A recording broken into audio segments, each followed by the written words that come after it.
attend council meetings online. In the interest of time, efficiency, and ensuring everyone who wishes to address the council is given the opportunity to do so, the following will apply to all comments made by the public in person and virtually. Each speaker will be permitted 3 minutes to address the council. In the effort to be respectful during the meeting, please make sure your cell phones are set to silent. Thank you for participating in your city government. Tonight's invocation will be given by Father Mark Wader from Blessed Sacrament Catholic Church. Please rise and remain standing for the Pledge of Allegiance. Good afternoon, everyone. If you'd like to bow your heads and pray with me. Heavenly Father, creator of all things and the giver of all good gifts, we thank you for having the privilege of serving our city of Clermont. I pray, Father, that as we discuss our agenda and craft policies for our city, we will always put the people's interests above our own. I ask that you watch over our mayor, Tim Murray, the council members, and all who serve here. As we approach summer, I ask that you keep our police, firefighters, and all first responders under your watchful eye and safe from harm. You have said that citizens should obey the governing authorities, since you have established those very authorities to promote peace and order and justice. We ask that they will continue to guide our great city of Clermont. Remind us, Father, that we are in this position to be served, not to be served, but to serve the public and to help those less fortunate. I also pray, Father, that we will uphold what is moral and rational. In your holy name we pray. Amen. Amen. Pledge allegiance to the flag of the United States of America and to the republic for which it stands, one nation, under God, indivisible, with liberty and justice for all. Thank you. You be seated. Thank you, Father Wade. Tonight we have two presentations this afternoon. The first one, we have the City Employee of the Year of the Quarter. Thank you, Mr. Mayor and Council. So the Champion of the Quarter program began in January of this year, and it was to recognize our outstanding champions that work for the city. So employees are nominated based on they're nominated by their peers based on 4 categories, one of them being leading with integrity, compassion, adaptability, and responsibly stewarding resources. So the city manager's office personnel review all nominees and then vote and select their quarterly winner. This quarter we had 4 outstanding nominees, and on behalf of the city manager's office, we'd like to recognize Lieutenant Nicholas Bloom with the Clermont Police Department for being selected as our first quarterly champion. So if Nicholas can come up here with Chief Graysick.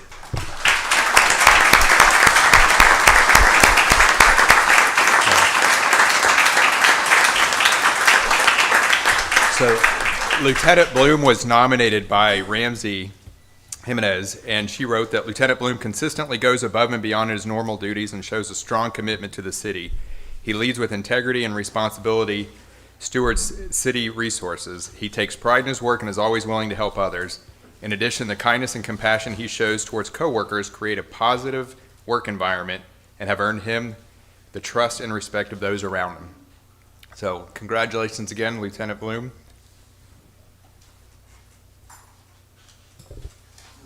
Mr. Mathis.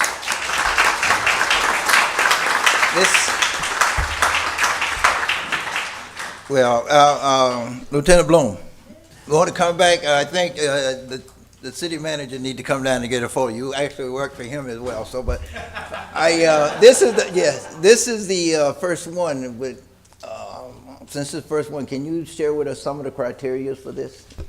So the criteria is that the way we do it is we do 1 per quarter, right. And it's we tried to separate it out by department, so it's fair. So the January through March we have the police and fire are eligible for nominees. April through June is public services because of the size of their, and then July through September it's planning, building, the clerk's office, and parks and recreation. And then the last quarter is procurement, finance, economic development, human resources, and IT. But they're nominated based on those 4 criteria: leading with integrity, compassion, adaptability, and responsibly stewarding resources.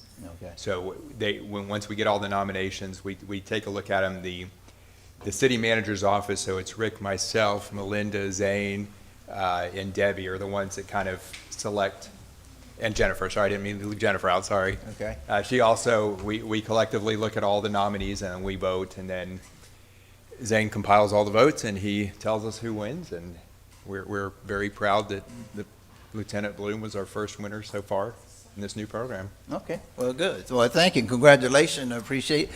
And I know he's a hard worker, he's been around here quite some time doing his job. And as I always say, I know we got some outstanding officers down there because we got the best police department I've ever been associated with, that I've ever been around. So congratulations, Lieutenant Bloom, you know. Now, the second one is the annual comprehensive financial report.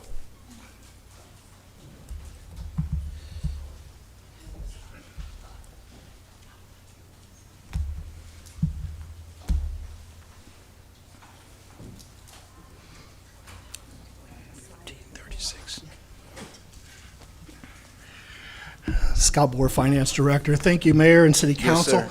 It's my pleasure to present to you the fiscal year and September 30th, 2025 Independent Auditor Reports. And I'd like to introduce Ms. Heather Mosier from the firm Carr, Riggs & Ingram, who conducted the reports on behalf of the city, or for the city, I should say. Heather will provide with you an overview of the process, the findings, and then afterwards we'll be glad to answer any questions that the council may have.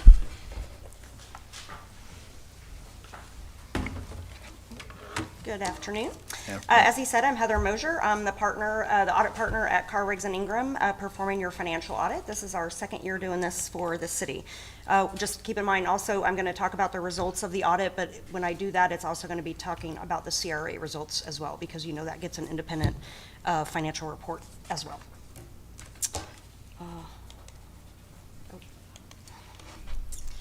So we issue our audit opinion within the financial statements, and what that is stating if your financial statements are materially misstated or not.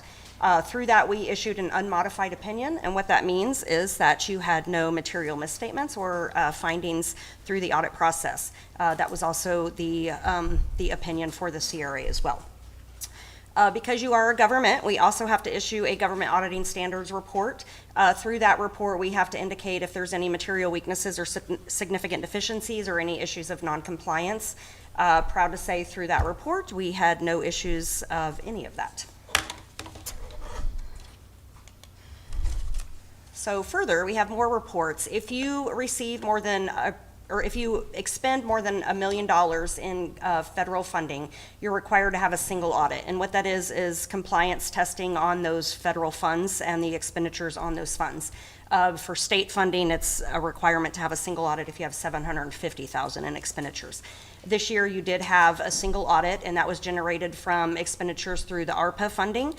So this is the last of the COVID money. It is officially all gone and all expended, but that did create a single audit this year. Through that testing, there was no noncompliance or no findings. And again, I was just kind of reminding you of the purpose of that testing. Again, it was just from $1 million in expenditures through that program. We also issue a management letter, so that's a Florida statute requirement, and through that we indicate if there's any findings, any noncompliance issues as well. Again, we had no findings, we had no recommendations or any other matters noted.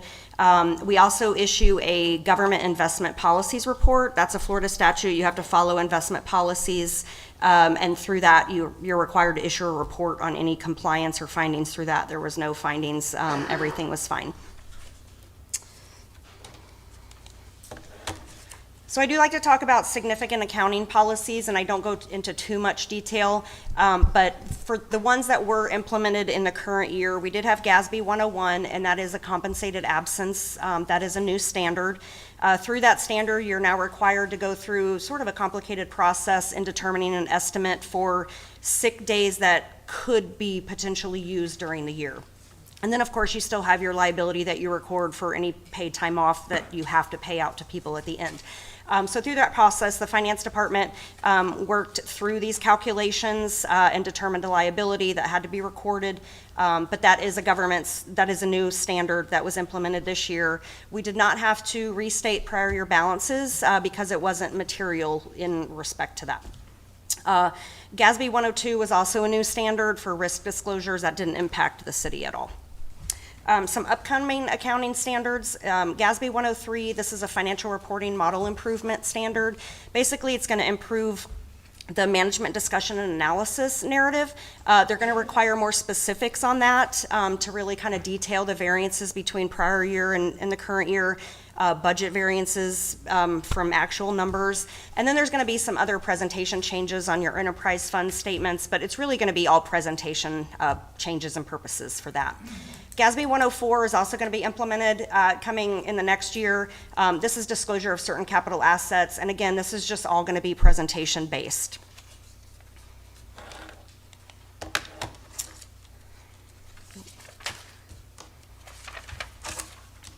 So other communications that I just like to note, and we communicate this with management as well, your accounting estimates, which are also noted in the financial statements, those really relate to receivables allowance. You have to do an allowance on receivables for those that you might not consider to be collectible. You have a fair value of investment, which that is always an estimate. You have accruals for the pension plan and the OPEB, and then you also have a new standard that was implemented a couple years ago, which is the lease receivable and deferred inflows, which is considered a right-of-use asset. And in terms for the city, that relates to your cell tower leases. So you now have to record that fully based on a present value of an asset and a liability, where before you didn't record that at all. It was just all revenue-based. So again, that's obviously an estimate. We did not have any disagreements with management. There were no consultations with other accountants, and we didn't have any issues discussed prior to retention. I did just want to note, in the financial statements itself, you do have a breakout of how your funds are allocated to different categories, and I just want to touch base on those categories in case you're unaware or if anybody has any questions on those. But you will see on your government-wide statements as a total that your assets are broken out by each of these categories. And so what those are is you have a non-spendable category. That means those assets or that amount, those dollars are not in spendable form. So that's prepaid or inventory type of items. You can't just easily convert that to cash. Restricted is going to be, those are restricted by external parties. So that's mainly going to be your grantors, like let's say the ARPA funds. Those had to be restricted for certain purposes. And then if you receive grant for purposes of new infrastructure, CDBG, your SRF funds, a lot of those are restricted for certain projects. You also have committed funds. Those committed funds are usually restricted by the board or the council. So those are usually like just anything that you guys decide you want to use those funds for a specific project or purpose. You also have assigned funds. So those assigned funds are not restricted in any means. It's just something that the city determines they want to put aside and spend on something else. Again, that's not any kind of commitment or restriction for the purpose of that, but they're just assigned for this project. The rest of it then is unassigned, and that's obviously available for any purpose. So that is the result of the audit for this year. Everything went smooth. We didn't have any issues. So does anybody have any questions? Was there anything when you were performing the audit that you thought we should be paying closer attention to or that you were concerned about? Nope, everything was good. Anything that might bite us in the bottom down the road? No, hopefully not. Okay, great. Wow. Go ahead. This was your first year doing our audit or second year? Second. Okay. Any assessment as from last year to this year and recommendations moving forward? Not necessarily specific to numbers, but just process or procedures and whatnot? So we give management some recommendations throughout the process if we find them, if it doesn't warrant a deficiency or anything Right, like that. right. But if we see something like, oh, you might add this, cross your T's and dot your I's type of thing. We didn't have too much of that this year. Last year we did. There was transition, obviously, This is the from first the old year. auditor, new auditor. We had different methodologies of doing things, and then there were new standards that needed to be implemented as well. So we did work with management in that too. So there was improvement in that. All of that went smoothly this year. And again, we do give training materials and information for the new standards coming up too. We put on our own webinars, so I will be sending that to the finance department too, so they're aware of the detailed new standards that are coming out, so they'll be able to implement that timely. Okay, thank you. Just want to say thank you. No, you're welcome. Anything else? No, well, they just I guess I was surprised by such a quick report. Yeah, it was on time this year. For an audit report, you know, I sat through one yesterday on another board, I said, and it was like about almost an hour long, you know, like, wow, so I was a little surprised. But you said one or two things that really kind of caught my Gatsby 101. You said now you have to kind of estimate the number of sick leave hours you're going to be using. You do, and it is a complicated process. They went through this huge spreadsheet. You have to go by employees, an estimation of how much time has been used over the last couple of years, do these reasonableness tests. It's a complicated process. And that's just based on what you, in layman's terms, what you think you might use in the next year. And then, of course, so that's part of the liability. And then the second part of the liability is what you have to pay out at the end of the year to employees. So your paid time off is still being recorded as normal.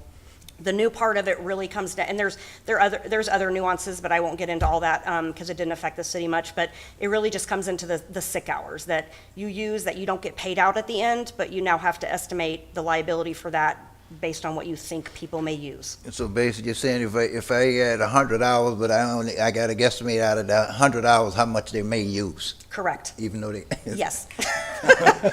And they loved that new standard, right? Okay, well, Yeah. all right. That's well, I guess that caught my ear because I know when I was working sick leave, that sick leave Yeah. always played in for. They wanted more transparent. Yeah. GASB wanted more transparency in the amount that the municipalities might have to actually pay out in cash. So they wanted that now to be more of an accrual. So just trying to cramp down Correct, on sick yes. leave. Okay, all right. That caught my. My okay, opinion was not asked. Thank you. I Yeah. appreciate it. Anyone else? Any other question? Just for staff, Mr. Boer, maybe, could you just explain to the general public where they can find, there's the large report, and there's also the, the PAFR report. Could you just let folks know where that is and where they can find that information? So if they want to dig deeper into the reports, they can. Absolutely. Thanks for the question. So there is a page dedicated to auditor reports that's available through the finance department pages of the city's website. Just for awareness, we have 3 different types of reports listed on there, the 2 which are done by the independent auditor, one being the city audit, and then the second one being the CRA specific audit. The PAFR acronym, it stands for Popular Annual Financial Report, is a staff-created, unaudited document. We created that for the first time this year. That is attached to the agenda packet, but is also on that same webpage with the other 2 official audit reports. I was gonna say, is it fair to say it's kind of like a crib notes version of the, or condensed version of the audited reports? Those are good adjectives, user-friendly. User-friendly, version, anything yeah. like that, yeah. Yes, sir. Okay. If I may take a moment, if that answers your question, Councilmember Bain, if I could please take a moment. The finance department has received a lot of congratulatory remarks and kudos in recent months and here recently specific to this audit, and well-deserved and very much appreciated. But I wanted to take a moment to make the council and the public at large aware of and acknowledge the efforts of others outside the finance department in this process. To accomplish an audit, the completion of an audit in 6 months is a Herculean task. And it's not just the efforts of the finance department. We rely on the efforts of independent actuaries to provide some of the data that's included in the reports. We rely on the efforts of the 2 pension boards, fire and police, for doing similar type work and contributions to include in the disclosures to our audits, as well as city staff from other departments. In particular, our procurement department contribute heavily to the work we do. So thank you to all of those entities. And like I said, I just wanted to make the council aware of their contributions as well. Thank you. Thank you. As I've said many times, Mr. Scott, thank you, because you jumped in here. And I know we was a little afraid a couple of years ago when you took over and everything and where we was at, and you brought it a long ways, and tremendous amount of the work was done by you and your team and everything. So we appreciate everything you did as well. So Thank you, sir. Appreciate it. Thank you. Also, and even kept me out of trouble when we were switching auditors and everything, had me scared. And so I thank you for all the education you was giving me along the way, the things I had to do that I didn't realize was in the problem. So you was very helpful with me too as well. Thank you. All right, next thing we have on the agenda is public comment. If you wish to address the council in person, please come to the microphone and state your name and address. Once in-person comments are concluded, we will move on to virtual comments. If you are participating online on Microsoft Teams and wish to provide comments, please raise your hand, and you will be called to unmute your microphone when your turn to speak. If you are participating by phone, you will press *5 on your phone to raise your hand, and when called upon, you will press *6 to unmute your microphone. For all virtual participants, if you wish to comment on other items on the agenda, please stay on the Microsoft Teams or on your phone and raise your hand when that item comes up on the agenda. This portion of the meeting is only for items that are not on the agenda. In the interest of time and efficiency and ensuring that everyone wishes to address the council is given the opportunity to do so, each speaker will be permitted 3 minutes to address the council. To avoid disruption of the meeting, speakers should avoid inappropriate language, personal attacks, and derogatory statements, and direct their comments to the city council. Everyone is requested to be respectful of each other, even when we disagree. Public comment is now open. This is public comment. Anyone want to address anything that's not on the agenda may come to the microphone. Okay.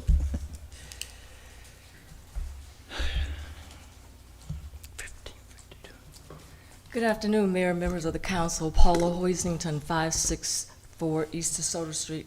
First, I want to thank the city for the inaugural Jazz Festival and the staff that worked tirelessly to put on such an excellent presentation. There were folks from all around Central Florida. I didn't meet not one person that did not say they did not enjoy it, and please, please, please have it again.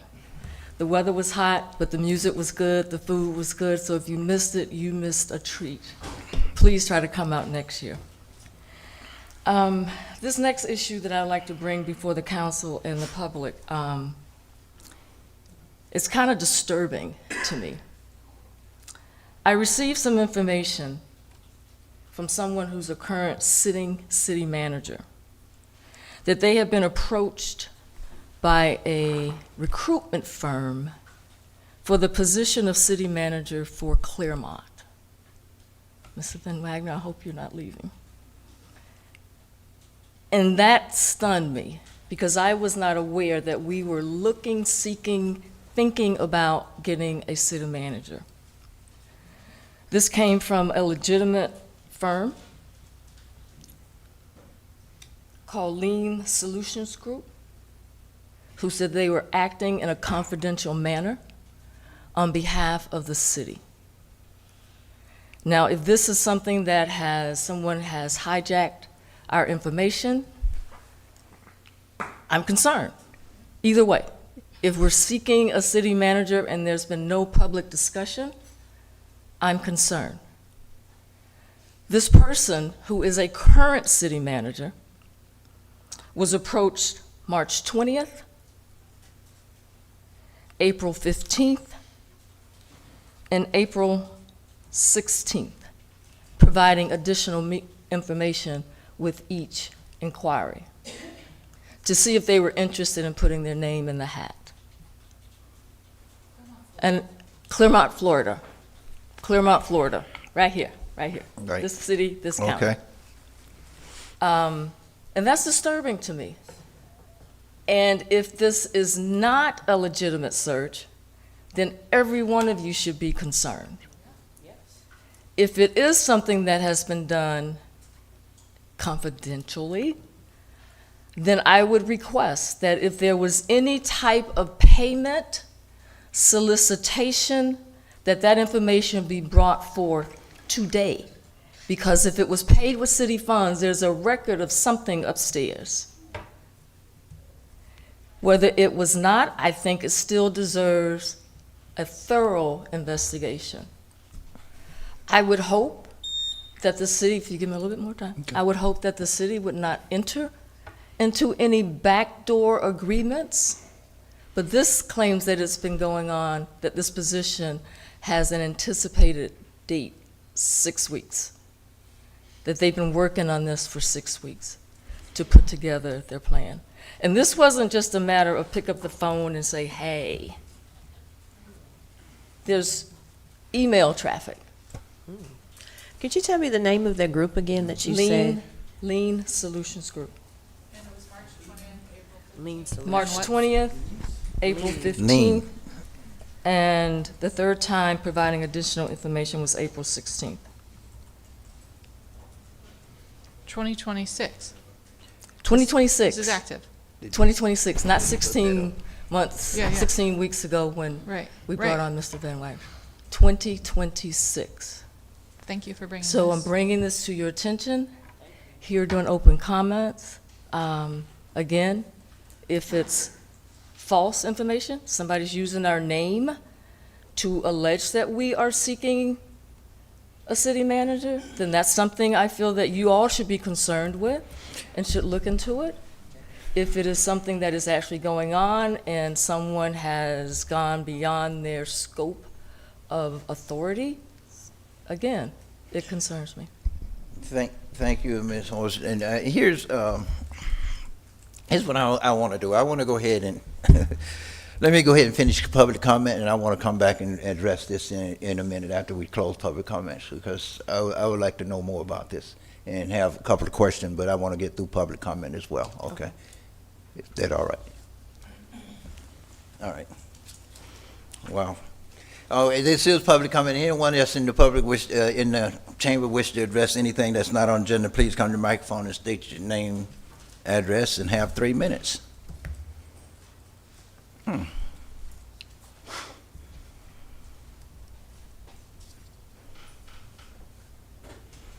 Wayne.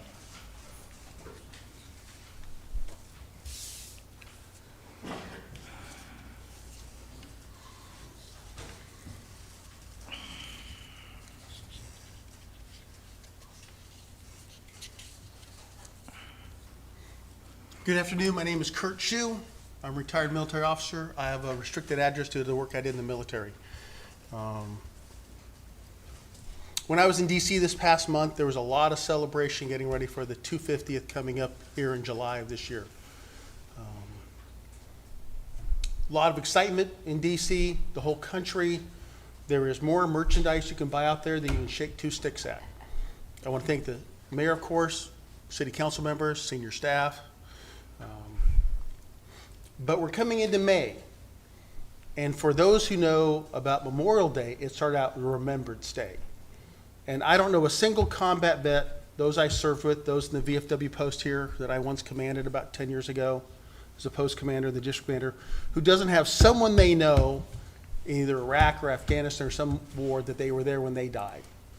And the debt of remembrance, because Memorial Day was once called Remembrance Day, started after the Civil War. And the debt of remembrance is the promise we keep. The promise we keep for the 1.3 million or so that died, that shed every ounce of their blood for our freedom, for this great country. The average age of Vietnam was about 20 years old. If you were into the Vietnam War, my uncle fought in the Vietnam War. And there was a disproportionality for those who served and those who died based upon race and ethnicity, because a lot of people that didn't like me served in combat in Vietnam. And I grew up in a trailer park then. I was living in a trailer park in the 1970s. We lost our home in '69. And I can tell you that in the trailer park, we know a whole bunch of people, older brothers, who got killed in Vietnam. And I was in high school when it ended in '75. I would ask everybody that stood up a little bit ago, did the Pledge of Allegiance to this great nation, to think about when we hit May, which is this coming month and this week, that's remembrance. Before we get to the celebration, let's remember the price that was paid. God bless you all. God bless our country. Thank you. Thank you.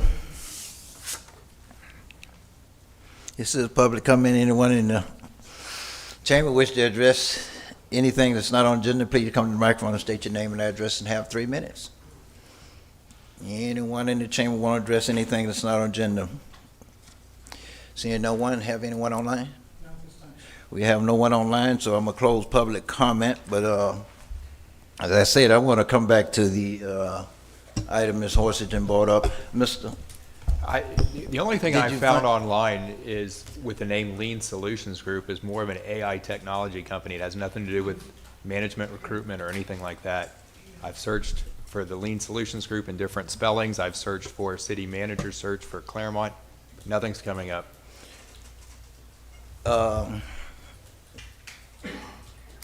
It's all coming up AI. Correct. It's an AI company that does, it's out of South Florida somewhere, and they do all sorts of technology and manufacturing stuff, but nothing with city government or recruitment or anything like that. However, we got you said a city manager that have received this. Ms. Horsington, come, please.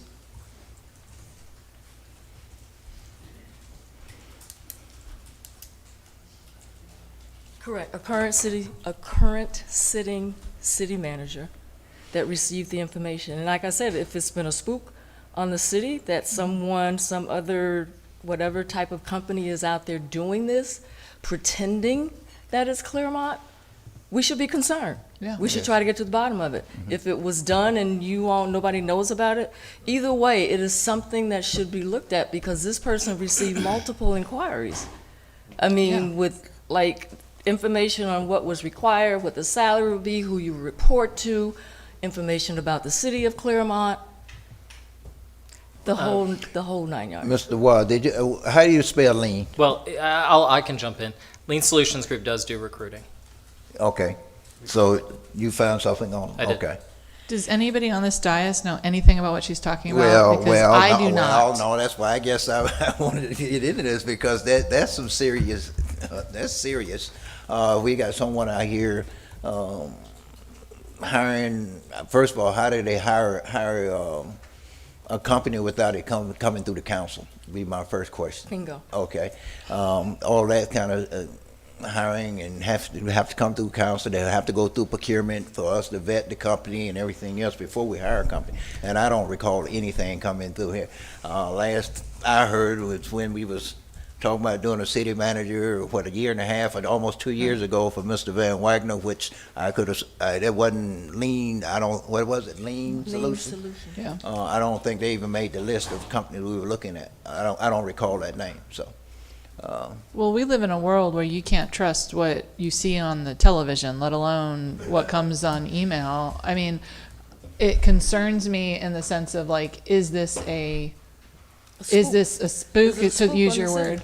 But I feel I want to tell you and anyone else listening, I'm a licensed member of the Florida Bar, and veracity is a serious issue. I will not lie, sometimes to my detriment. I know nothing about this, and I would like it if anyone on this dais does know anything about this, if that was disclosed, because if we don't know anything about this, then this is a serious thing for the public to be aware of, that something could come across. But given the history of this dais, this council, and on the subject of transparency, I'm affirmatively stating to each one of you and the public, I don't know anything about this. I know nothing about it myself, but however, is your source reliable, I guess, is our next question. It's Well, sitting they city did it. manager. They are a sitting city manager. well- They're a sitting city manager and wanted to know what would it be like working for Claremont. Well, can we, so, So you're saying somebody, the I'm city sorry. manager came to you? I'm sorry, Mr. and Peterson, not I to was the city speaking. manager? Hold on, Mr. Peterson. I'm sorry. It kind of doesn't Mr. make, Peterson. it's kind of like Hold on. misinformation as people Hold on, are Mr. spreading. Peterson, hold on. Well, and that's what I'm asking. So I think we kind of we kind of openly ended it, asked it out there. So can we just ask the city manager or the city attorney, the deputy city manager, procurement director, whomever would be involved in a process like this, do you have any knowledge of a recruitment effort being done on behalf of the city of Clermont for a city manager? I can tell you as the acting city manager, this was the first time I've ever heard this. Okay. When Ms. Paula mentioned it, and I have no intention of stepping down until Yeah. the majority of you ask me to. Okay. So I'm here, I'm not leaving, and I have no clue, but I will get with Mr. Bohr, and we will check out Lean Solutions Group and make sure there's no compensation that's been given to them from the city. But Mr. Bain, I am Okay. totally 100% unaware of this. My face is probably in shock right now because I've never heard of Yeah. something this far down the road. Just 3 conversations.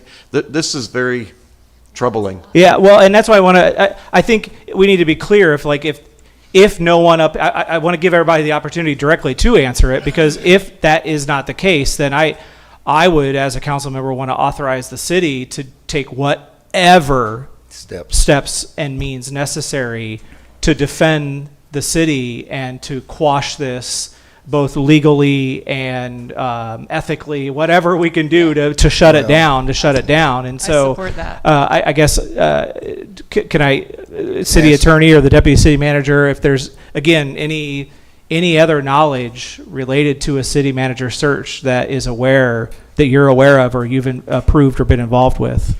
Mr. Van Wagner, not just Scott Bohr, but I think you need to get the chief involved in this. Sure. Okay. Yeah. All right. And Mr. Waugh, city attorney, because I have no knowledge of it, and I have everybody none. up here on this dais is saying they have no knowledge of it. I think Well, everybody hasn't said that. I'm sorry. So I'm a person, I like to hear. Do you know about it? No. Do you know anything about it? No. Mr. Mathis? No, ma'am, it's the Mr. first Peterson? time. No. Ms. Myers? No. Mayor Murray? No. Mr. Bain? No. Okay, so So you got unanimous. no's. Okay. Does that help? That's helpful. Yeah. I would have wanted to hear that. So if I can was- we ask That the makes city me attorney feel a little then? better, yes. What can we do in a situation like this that there's an entity out there representing, fake or not? Yeah. You've researched the organization apparently exists. What can we do? Well, I think the first thing is, it's like when you have identity fraud. I presume that if this is the organization that actually is engaged in some kind of search, then they've done so with false authority. And so we need to find out what the basis for the authority is as fast as possible. So Yeah, this they is were a told cease it and was a desist. confidential yet. search. It was a They were told it was a confidential. confidential search, so the confidence was broke when it was brought to me. Well, I'm finna say that. Well, now it's Yeah, pretty that ship has public. sailed. I just wanted your opinion, that's That all. ship has sailed. Well, I mean, Thank you. but obviously, no such search could happen or have any proper authority without coming to you, the city council. Right. Period. Period, yeah. And that, to the best of my record or knowledge, that's never happened. Well, Could you I ask just the name speak. of She's not. the city? No, I am not going to She's give not- you No. the name of the city manager. Then how can we I ever? am not going to give you the name of the city manager. I gave you the name of the company Yeah. that is Okay. soliciting this So- person, but I am not going to give you the name of the city manager. There are other open city manager Right. or recent, not that far away, and my first thought was, is there some kind of crazy Mix-up. miscommunication or Yeah. something? But you seem pretty firm. Yeah. So Yeah, because they call me because Yeah. they know I live in Clermont. Yeah. Yeah. And So that I think was- we're looking for a direction, if it needs to be an emotion. Mr. Bain, No. if I'm stepping on your toes, No, just tell me to please. stop. To, one, authorize our attorney to contact Lean Solutions and find out on what authority, verify that this wasn't a mistake, and if they believe they're actively seeking direction from the city, why do they think that? And to issue a cease and desist at this point? Well, Well, I would ask well, that you not direct me to do necessarily cease and desist. Yes. I want to find out what the truth is. Yeah, fact find. We have to find out what's going on before we look at any actions to take. Right. Because somebody Okay. may be using their name. Right. Well, Right. yeah, let me rattle a cage or two. Yes, Okay. please. Do you have an idea as to how long that would take and how we can get that information back to us? Just It- given yeah. the seriousness of it in terms of, It's I kind of gonna- look at it as identity theft in that regard. It's going to start momentarily. Okay. And I don't know how long it'll take. Okay. It could be during the meeting, could be after, I don't know, but Okay. I know what I'm going to do. Okay. Thank you. Thank Yeah, you. thank you, sir. And thank you. And for thank you, bringing Ms. this up. Thank you, Ms. Hoisington, for Hoisington. bringing this to us. Well, Wow. that was an interesting start. Wow. Identity theft on the city, eh? Okay, all right. Before we move on any further, Mr. Van Wyk, do we have any changes to the agenda? Not that I'm aware of.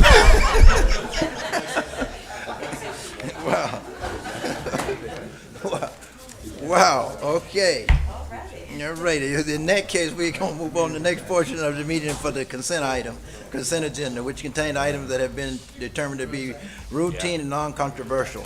If anyone in the audience wish to address a particular item on the consent agenda, now is the opportunity for you to do so. Additionally, if staff or members of the city council wish to speak on a consent item, they have the same opportunity. The consent item for tonight is items 1 through 9. So is there any item 1 through 9 need to be pulled for a separate discussion? I'll do it the right way. I'll come to the microphone instead of yelling out from the seats. Yes, sir. I'd like to have item number 2, the Eastman request, pulled. Okay. Any other? Any other items? No one online want any items pulled, right?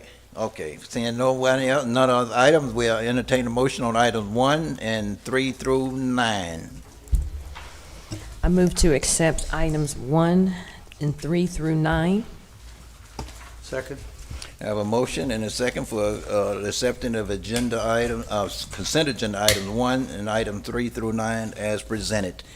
No further discussion? Mr. Mayor, Yes. just with regard to number 4, just for the for knowledge for the public, we're writing off about $183,000 in bad debt for business taxes that were not paid.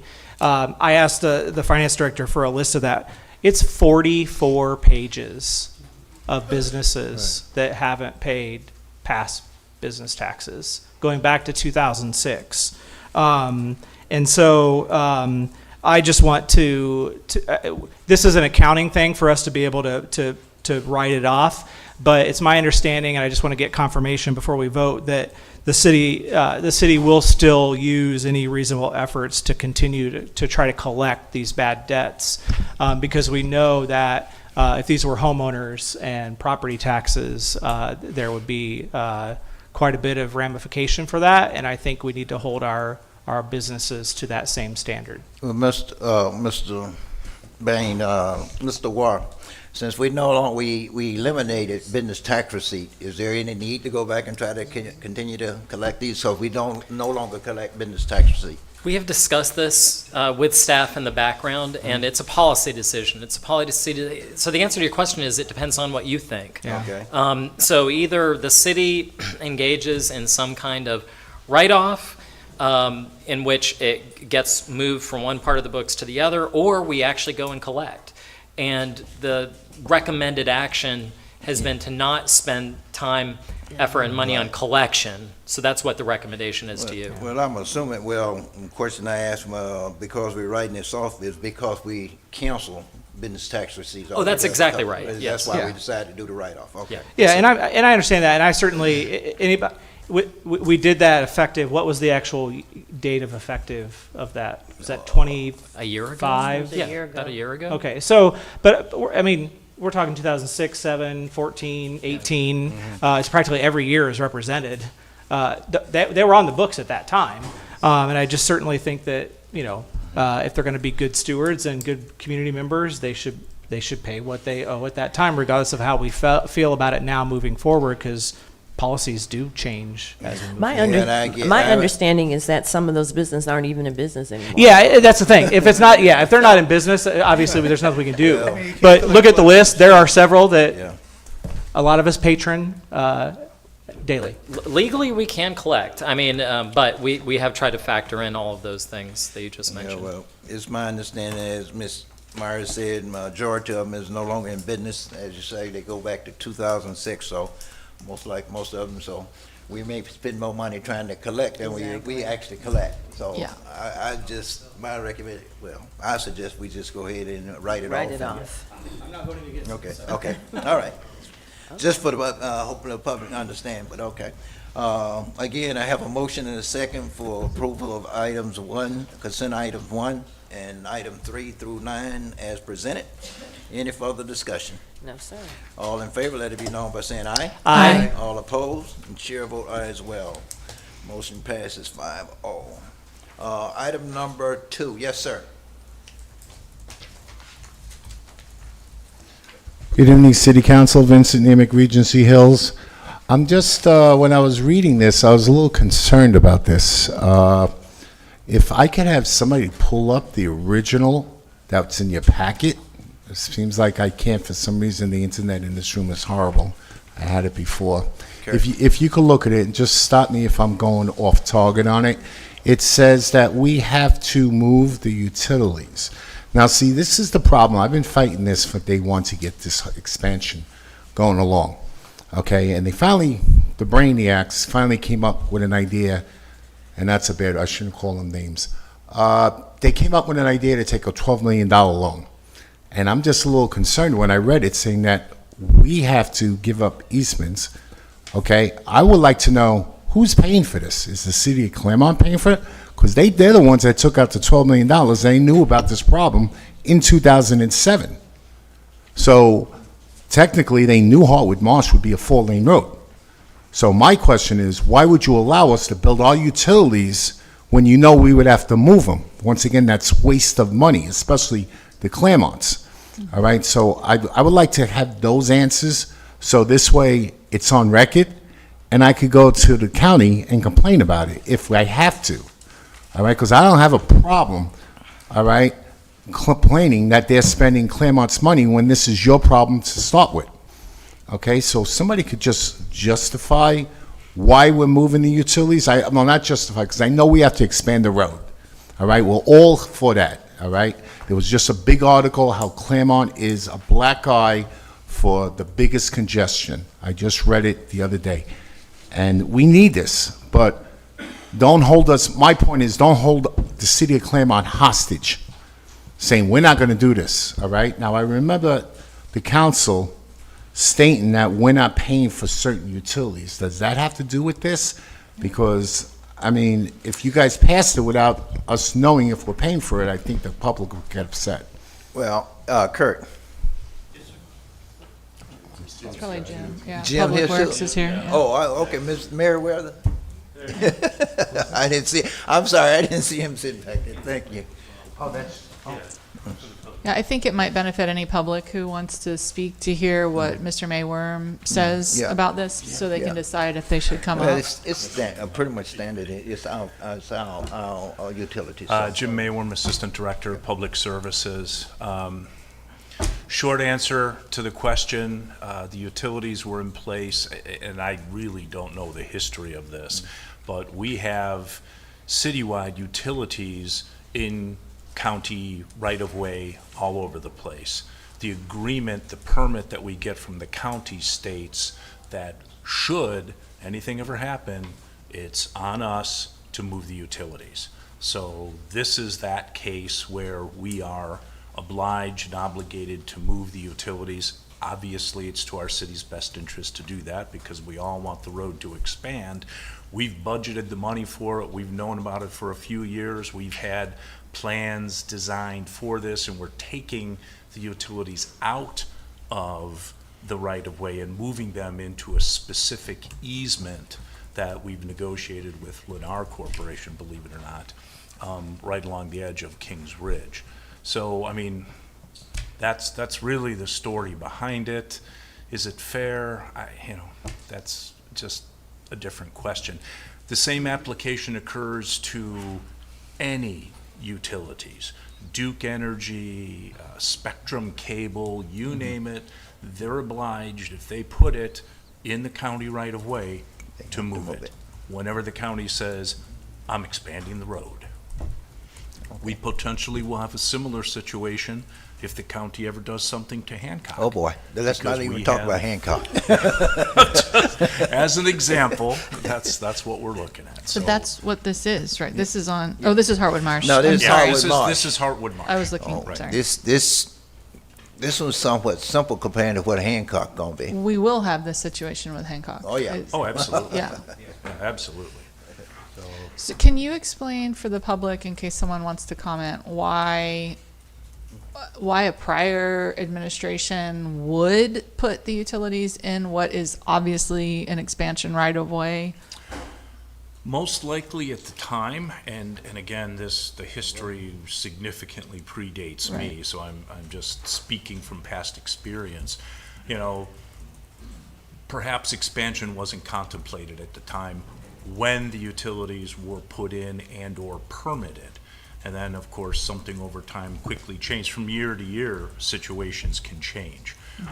Either that or that location was thought to be the quickest, easiest, and least expensive for the city to do. At the time. And we took the path of least resistance just to get these things completed. And then down the road, you end up paying a higher price, unfortunately. But Well, it's But you anticipated this and have the money already set aside? absolutely, yes, we've seen this coming. yeah, and normally these things happen. Same thing. I look at Highway 50 over here as we come down through Highway Clermont. The people that planned to put the building right next to the road had no intention or had no vision that we were going to have to expand someday. Okay, and that's basically what happened. And I say I don't want to talk about Hancock because guess what? A lot of your utilities is actually under the road. Yeah. So whenever they do I'm happy anything to. out there, that's going to be a real But serious do you want to problem. open it to the public before? Well, Yeah. also, keep in mind that that same standard applies to our own roads. Old road, right. So should we want to realign, I don't know, say Bloxham to solve a Let's- little let's say intersection East Avenue. problems? Who's ever put their electric poles in our, in our right of way is gonna be obliged to move them out of Right, our right of way at their cost. Right. So, I mean, it's just sort of the way business is done. Some of the things we just have to try to compensate for previous decisions that were made years ago and everything. So, and that's why when we talk about East Avenue, redoing East Avenue, that's a big concern because we have a lot of utilities underneath the road there, and I keep saying we need to do East Avenue, but we need to Well, we'll update the resurface it utilities. this year. I know we're gonna resurface, but we still need to look at the utility because Understood. I think we just had a big issue over there yesterday as well. So, Yes, we but did. this is a public comment. Yes, this is public, and anyone in the public wish to address this item may come to the microphone and state your name and address. If I may follow up, Your Honor, Yeah. I just would like to know, because I saw the map that was in the packet, and I would like to know how many utilities we're talking about. Is it the north side or this, because I can't find, I don't know what's underground, but what I see is a water station by Kings Ridge. Is that the only easement we're talking about? I mean, the other utilities we're talking about? Because I know the telephone poles aren't our problem. The traffic light on the corner of Hancock and Howell, well, that's Lake County. I just want to know what belongs to us. Well, I mean, we do have the money for it, but if we don't have to spend the money, we could spend it on something else that's important. That's all. I'm being cheap. What could I tell you? Well, we're gonna have to spend the money because nobody else is gonna come in there and move our utilities. We're No, gonna have to do I that. agree, And, but- I understand what you're saying, what all we got there. I think most of the utility for everybody is running along that same thing, and everybody responsible for each company is responsible for their own. I think we got some water lines running down through there. I don't know if we got any, fiber Underground? optical running down through there. I don't know what's all running down through All there. right, thank you. Okay. Thank you. You answered my Right, question. some of everything is running down there because everything is put in the same easement. Everybody's I know. using the same. Smart planning. Yeah. But this is a public forum. Anyone in the public wish to address the item may come to the microphone and state your name and address and have 3 minutes. Anyone in the chamber want to address this item may come to the microphone and state your name and address and have 3 minutes. Seeing no one, anyone online, no one online, I poll public comment and come back to council. What say council? Okay, it's my understanding that this isn't really a vote that, it's already done. It's a done deal. I mean, we have to move the utilities. It's not a question of, can we say, no, we don't want to do it? Or can you say, Lake County, you pay for it? No, it's going to be our responsibility to move it. So, I mean, we can have a discussion as to, is this a right or wrong thing? But it's a done deal already, so we can, we can discuss it, but I don't think we have any room for wavering, but for a positive response to it. Like I say, this is pretty much standard. This is standard the way things go. And years ago, when they was planning Hardwood Marsh Road, they had no idea it was going to need expanding, and they put the easement there. We run into these kind of problems all the time. So And with that, I'd like to make a motion then to approve item number 2. Item number 2. Mhm. I second. Have a motion and a second for approval of item number 2 on the consent agenda. Any further discussion? Hearing none, all in favor, let it be known by saying aye. Aye. All opposed, chair vote aye as well, motion passes 5-0. All righty, item number 10, ordinance number 2026-011, final. This was tabled from 2 weeks ago.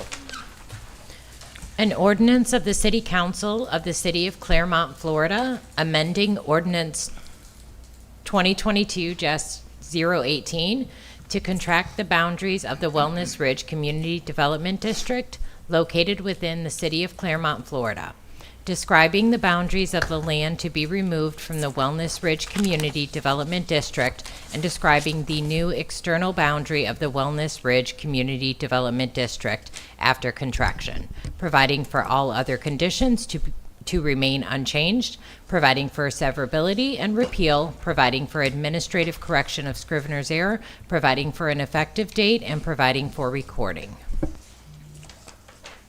Yes, sir. Good afternoon, Mayor, City Council members, and guests. John Cruz, Development Services. The petitioner, the Wellness Ridge Community Development District, is requesting to amend the current CDD ordinance 2022-018 to contract the boundary of the district by 0.08 acres. This revised request has been made by the petitioner, omitting the original request to add property known as Sanctuary Wellness Ridge. The current boundary includes 574.01 acres of land within the district, which is known as the Wellness Ridge Development. The contraction includes a small portion of the neighborhood non-residential center that should not be subject to the CDD. The small contraction parcel has no home sites on it and no infrastructure in the district. The removal of this would have no impact or effect on the current homeowners in the district. The request would decrease the boundary district to approximately 573.93 acres. As part of the review, city staff requested one condition be placed into the ordinance. It is under Section 5, board turnover. This condition has been added to protect the current lot owners from extending the time period of the turnover of the CDD. The creation of the CDD is governed under Chapter 190 of the Florida statutes. Within Lake County, there are close to 60 CDDs in existence, of which 4 are in the city of Clermont. The original CDD was presented and approved by City Council on May 10th, 2022 for the Wellness Ridge property. The City Council's role is to hear the petition and vote to either approve or deny the requested contraction of the boundary of the Wellness Ridge CDD. The city received objection emails from some of the property owners for the original expansion and contraction petition. However, no objections have been received for the contraction only. This agenda item was tabled at the April 14th meeting to allow the petitioner to amend their request and remove the expansion portion of the CDD boundary. Staff recommends approval of ordinance 2026-011, subject to condition outlined under Section 5, board turnover, which is page 325 in your packet. That concludes staff's presentation. Thank you. This is a public hearing. Anyone, oh, I'm sorry, is the applicant present? Trying to get.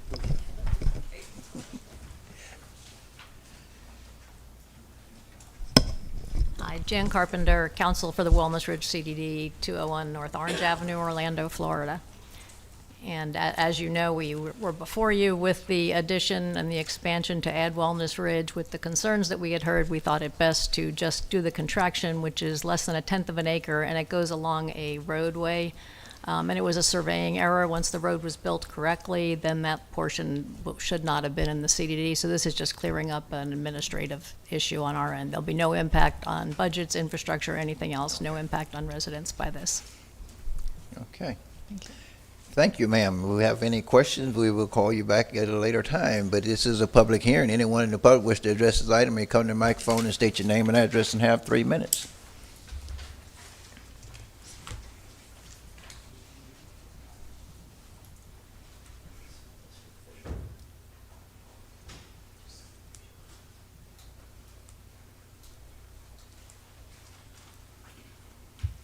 Joe Famasi, 2693 Jumpin' Jack Way. I appreciate they amended the petition to stop the expansion, but I'm here today to ask you to deny the whole petition. The CDD government is not acting as an independent government, but as a shell company for Lennar. I've just submitted documents from the petition for the expansion showing that in the share drive, those came from Lennar, not from the CDD. Also, the figures came from the developer. My problem today, as it stands, is that CDD is supposed to provide services for the residents, and that's not currently happening. Yesterday, the city manager's office and Department of Building, I'd like to thank for coming out and reviewing the work that is being done by the developer, which should have been assured by the CDD independent government. We have two Phase 1A, Phase 1B that should have been done. 2024, these were turned over to the CDD. Currently, they still cannot meet city inspections to be turned over to the city. So my question is, I need remedies from you. The best thing you could do is to deny this petition today and withhold any plot furtherance until the CDD government makes sure the developer meets the needs of the residents, the people they're supposed to serve. I have major concerns, and I'm asking for your help today. Please read your recent city reports. For the third time, Phase 1A, which was turned over to the CDD because they said that it was completed, the road has to be tore up again. Thank goodness that the city notified us that this was going to happen. This is for the third time that this road's had to repaved because it's not meeting city standards. So my question is, the CDD and the engineer, how are they calling this complete? Please, deny this petition today. Send a strong message. Represent the people you're supposed to represent. And do the job that you're supposed to do. Thank you. Thank you. Anyone else? This is a public hearing. Anyone else? Anyone else in the chamber wish to address this item may come to the microphone and state your name and address and have 3 minutes. Seeing no one else, Mr. Wayne, do I have anyone online? No one online, I'm gonna close public comment. Mr. Waugh, Mr. whatever. I think the only thing we're addressing is not the whole CDD. That's already been approved, right? The CDD has been approved. Has been approved. So what we're addressing here today is just that one little piece. Correct. And my understanding, that one little piece is going to lower, well, don't understand why it was there anyway, but it's not going to change the amount of money they paying in the CDD or anything else.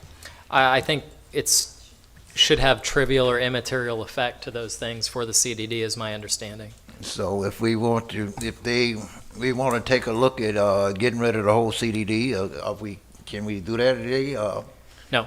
No, I didn't think so. I guess that's my question and everything, as the request was, because we only acted on that one little sliver there and everything, which... I mean, unless district council disagrees with me, no, I don't think that the city can eradicate the CDD. Okay. Well, then what is the Today. purpose of this? So if we deny this, what does that mean? What does that do? Well, it means that you haven't taken action on the petition in front of you, but this is a hearing regarding a very, very minor contraction. It's just a little small piece in there But that why? they taken out. The point I'm making is, why are we even entertaining this for a little tiny small piece? Why is it an item on the agenda, as opposed to, the other one was when they were going to add Sanctuary Ridge in. Now they're not, and I understand because we have some people in the community that are vocal, that are knowledgeable, that brought that information to you. And my understanding is that's why you removed it. But why do you have this little 0.1 acre piece that's added in for no reason whatsoever? Unfortunately, it's required by Florida statutes. Legally, to take a little small piece out of a CDD, we have to go through the petition process. But why do even you, if it's my question, but I don't understand why you want to remove this small piece. because it's not necessary for the CDD and should belong to the parcel that's next to it. It was a surveying error when they first laid out, and the parcels were not laid out. So does the surveying Yeah. error then void the whole CDD then? Can I step in No. and speak to that? Hold on, yes, go ahead. Your name, please? Yeah, so Lane Register, Lennar Homes. Thank you. So yes, I do have a good bit of context on this. So let me maybe clarify just a little something here. So first of all, that sliver of property that you're looking at on the screen, the hatched out area, is not owned by any Lennar entity, anybody that's a resident of the CDD that's owned by South Lake Crossing. It was inadvertently included. I shouldn't even say inadvertently included. You can see, you kind of squint. It's not a great representation, but you can see essentially where a turn lane was added. You can kind of see how the right turn lane that's going to turn north. Are you following me there? Mhm. Okay, so that turn lane was added to the geometry.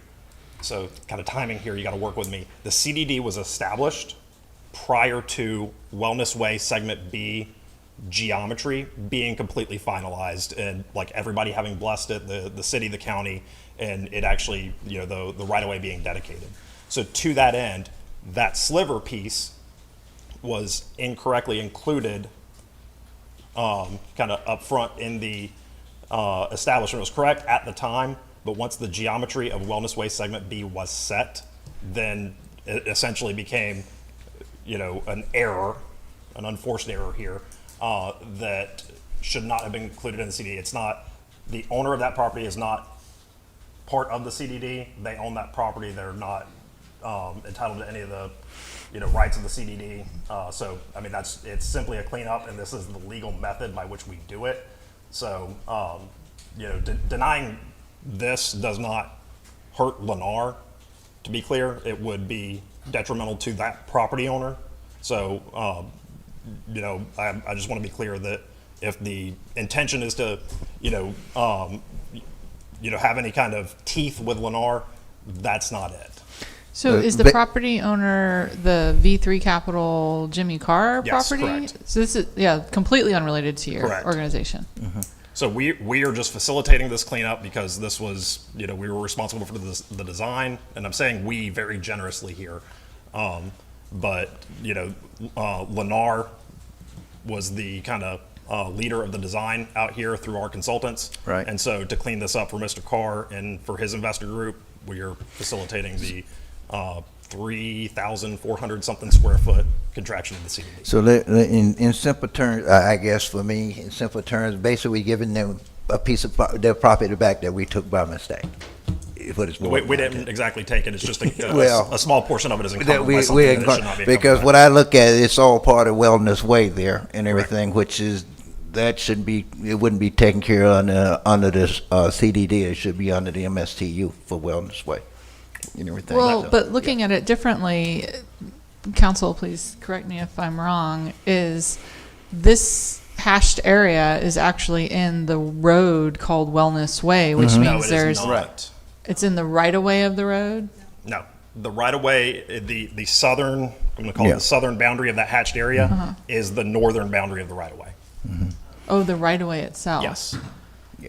But it'll be a part of the Wellness Way MSTU for its landscaping and all that because it rooted. I'm under the impression of. The MSTU would just be responsible for the landscaping, Landscaping and within the right of way. Right. So technically speaking, I mean, that parcel, my understanding is that I'm speaking a little bit out of turn here. Yeah. I'm not the expert on this, Yeah. but I am fairly confident that you could pull up the tax records and determine that those commercial parcels are subject to the MSTU assessments. Okay. What agency manages the stormwater on the north side of the Carr V3 property there? It's kind of in a peak immediately to the east of the HO in Schofield Road.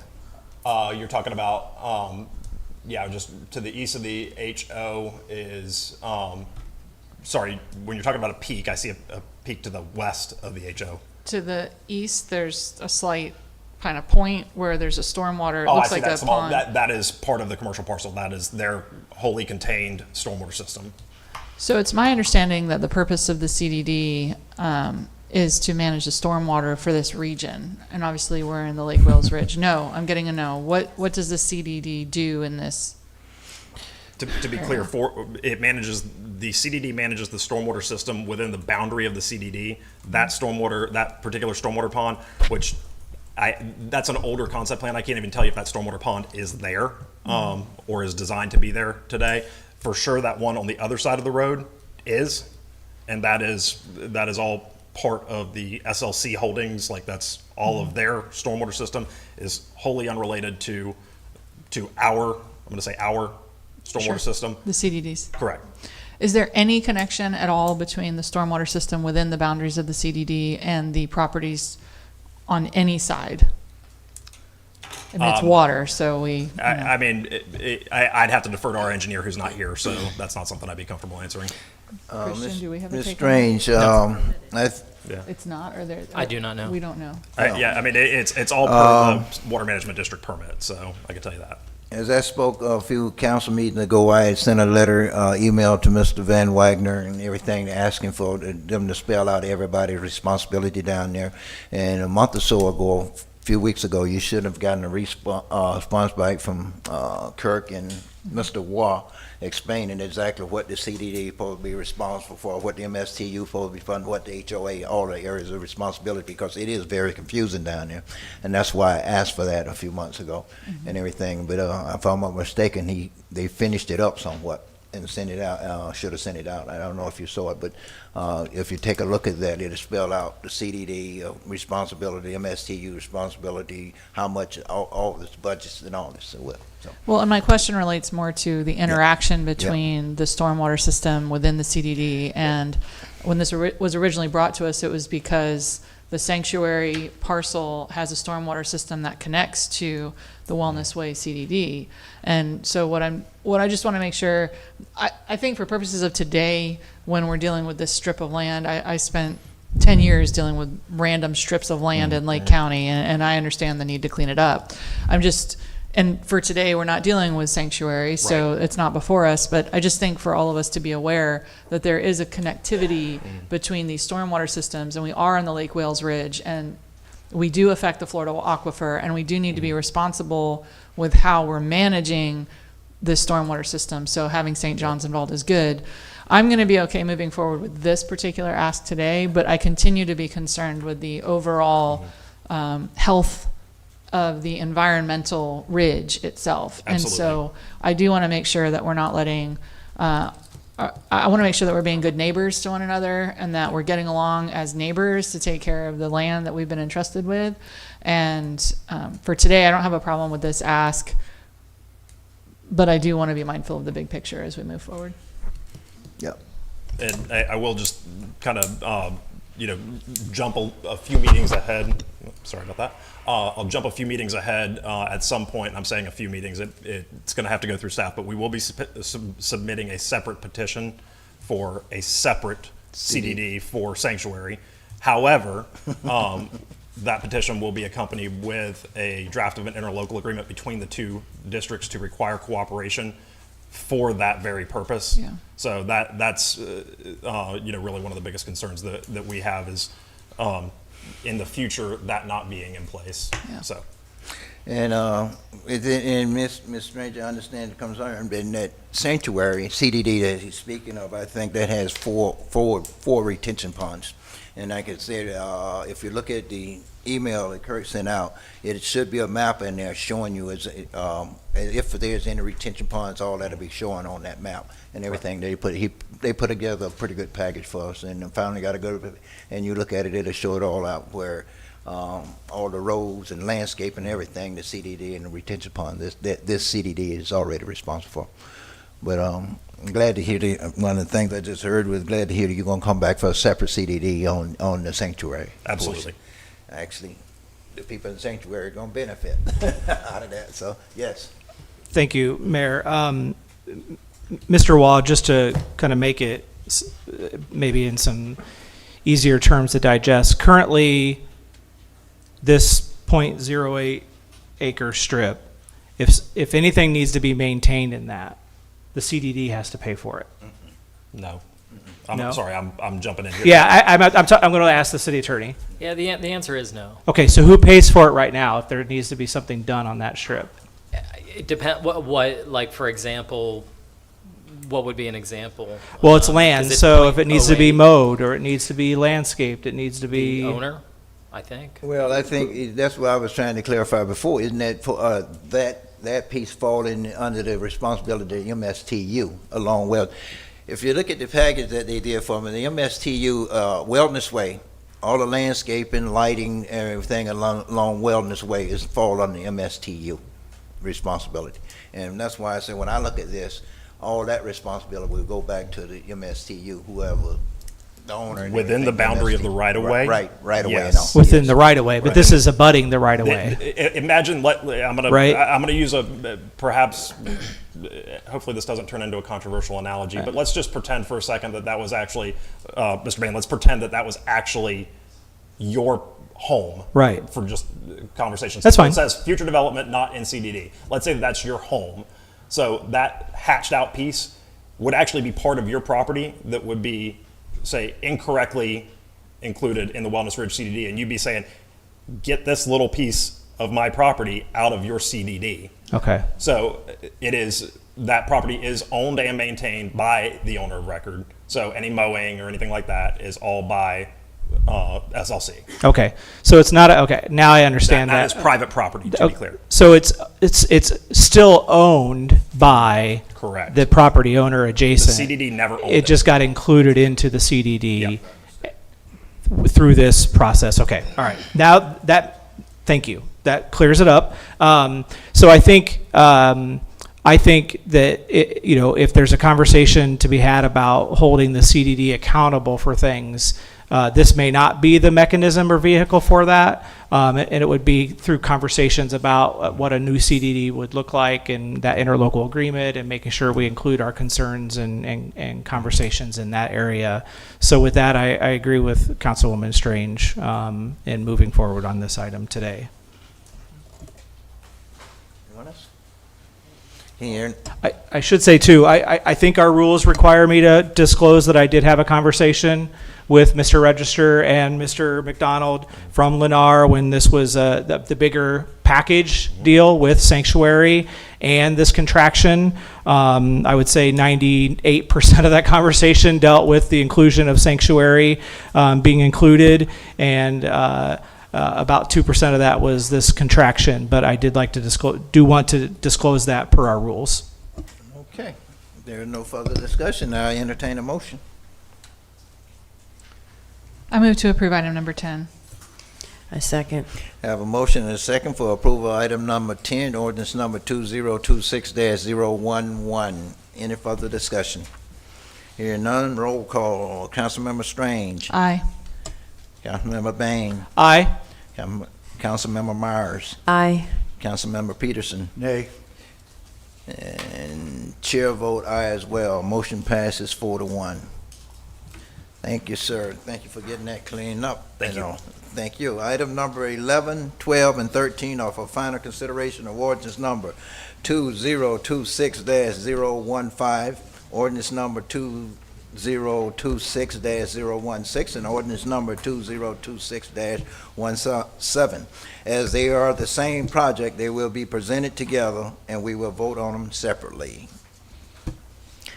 Ordinance number 2026-015, an ordinance under the Code of Ordinances of the City of Clermont, Lake County, Florida, providing for the annexation of a certain parcel of land contiguous to the present city boundaries, providing for conflict, severability, administrative correction of scrivener's errors, recording, publication, and an effective date.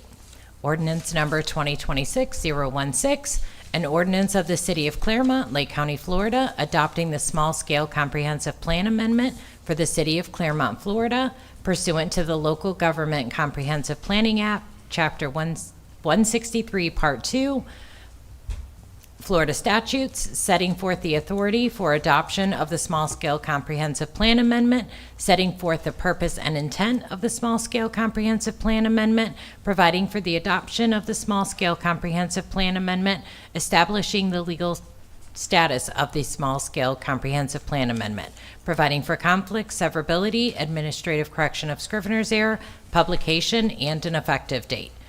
Ordinance number 2026-017, an ordinance under the Code of Ordinances of the City of Clermont, Lake County, Florida, amending the official zoning map of the City of Clermont, referred to in Chapter 122 of Ordinance Number 289C, Code of Ordinances, rezoning the real properties described herein as shown below, providing for conflict, severability, administrative correction of scrivener's error, recording, publication, and an effective date.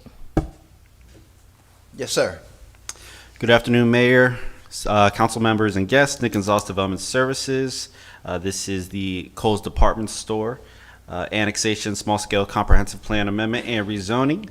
The applicant, Kohl's Department Store, is requesting a voluntary annexation and a small-scale comprehensive plan amendment and rezoning of the subject parcel for the purpose of providing the existing commercial uses with enhanced city services. The property is approximately 15.9 acres and is located at 12305 US Highway 27. Through coordination with the city's development liaison, Zane Ertel, the city identified the site as a candidate for annexation, which was determined to be mutually beneficial for both the property owner and the city.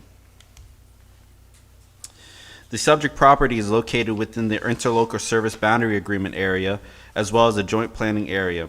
It is contiguous to the city limits along its southern and eastern boundary, satisfying the statutory requirement for adjacency. The city already provides sewer services to the site, and annexation would extend additional municipal services, including police and fire, ensuring a unified and efficient level of service. The property meets all applicable requirements for voluntary annexation as outlined in Section 171.44 Florida statutes and is contiguous to the existing city limits. Staff recommends approval of Ordinance 2026-015. Thank you, sir. Is the applicant present? I'm going to do all three together. Okay. Yep. The proposed map amendment will change the future land use designation from Lake County's urban low to city's commercial designation. The property is currently developed with the commercial retail department store. Policy 1.12.3 of the city's comprehensive plan encourages voluntary annexation, which it states the city shall encourage requests for voluntary annexation into the city when those lands are logical extensions of the existing city limits, when services can be properly provided, and when proposed uses are compatible with the city's comprehensive plan. The property is located along US Highway 27 corridor, an area characterized by established and planned commercial uses. Annexation of the site is logical extension of the city boundary and is consistent and compatible with the existing development pattern along the corridor. Staff has reviewed the requests and finds the proposed comprehensive plan amendment meets the requirement for voluntary annexation. The Planning and Zoning Commission recommended approval 7-0, and staff recommends approval of the small-scale comprehensive plan amendment ordinance number 2026-016. And lastly, the proposed rezoning would change the designation from Lake County's PUD to the city's C2 General Commercial Zoning District. The property is currently developed with a commercial retail department store. The property was originally developed under Lake County's PUD Resolution Number 1994-110 Spring Valley, which entitled the area for 546 single-family residential units and 20 acres for up to 160,000 square feet of commercial development. The property owner entered into a utility service agreement with the city on October 1, 1999 to receive wastewater services. As the PUD area has reached full development and no remaining entitlements or land use conditions apply to the Kohl's parcel, the city's C2 general commercial designation is the most appropriate zoning district. C2 is consistent with the existing use, aligns with the city's commercial standards along US 27 corridor, and removes the need to rely on an outdated PUD document. Rezoning to C2 zoning will ensure consistent development regulations, signage standards, and administrative procedures for this established commercial parcel. Staff has reviewed the applicant's proposal and finds the proposed zoning at this location is compatible with the uses in the area. The requested C2 general commercial designation is consistent with the comp plan and land development regulations. The Planning and Zoning Commission recommended approval 7-0 of Ordinance 2026-017, and staff recommends approval of this ordinance. Like I said, this was in coordination with the city, with our development liaison.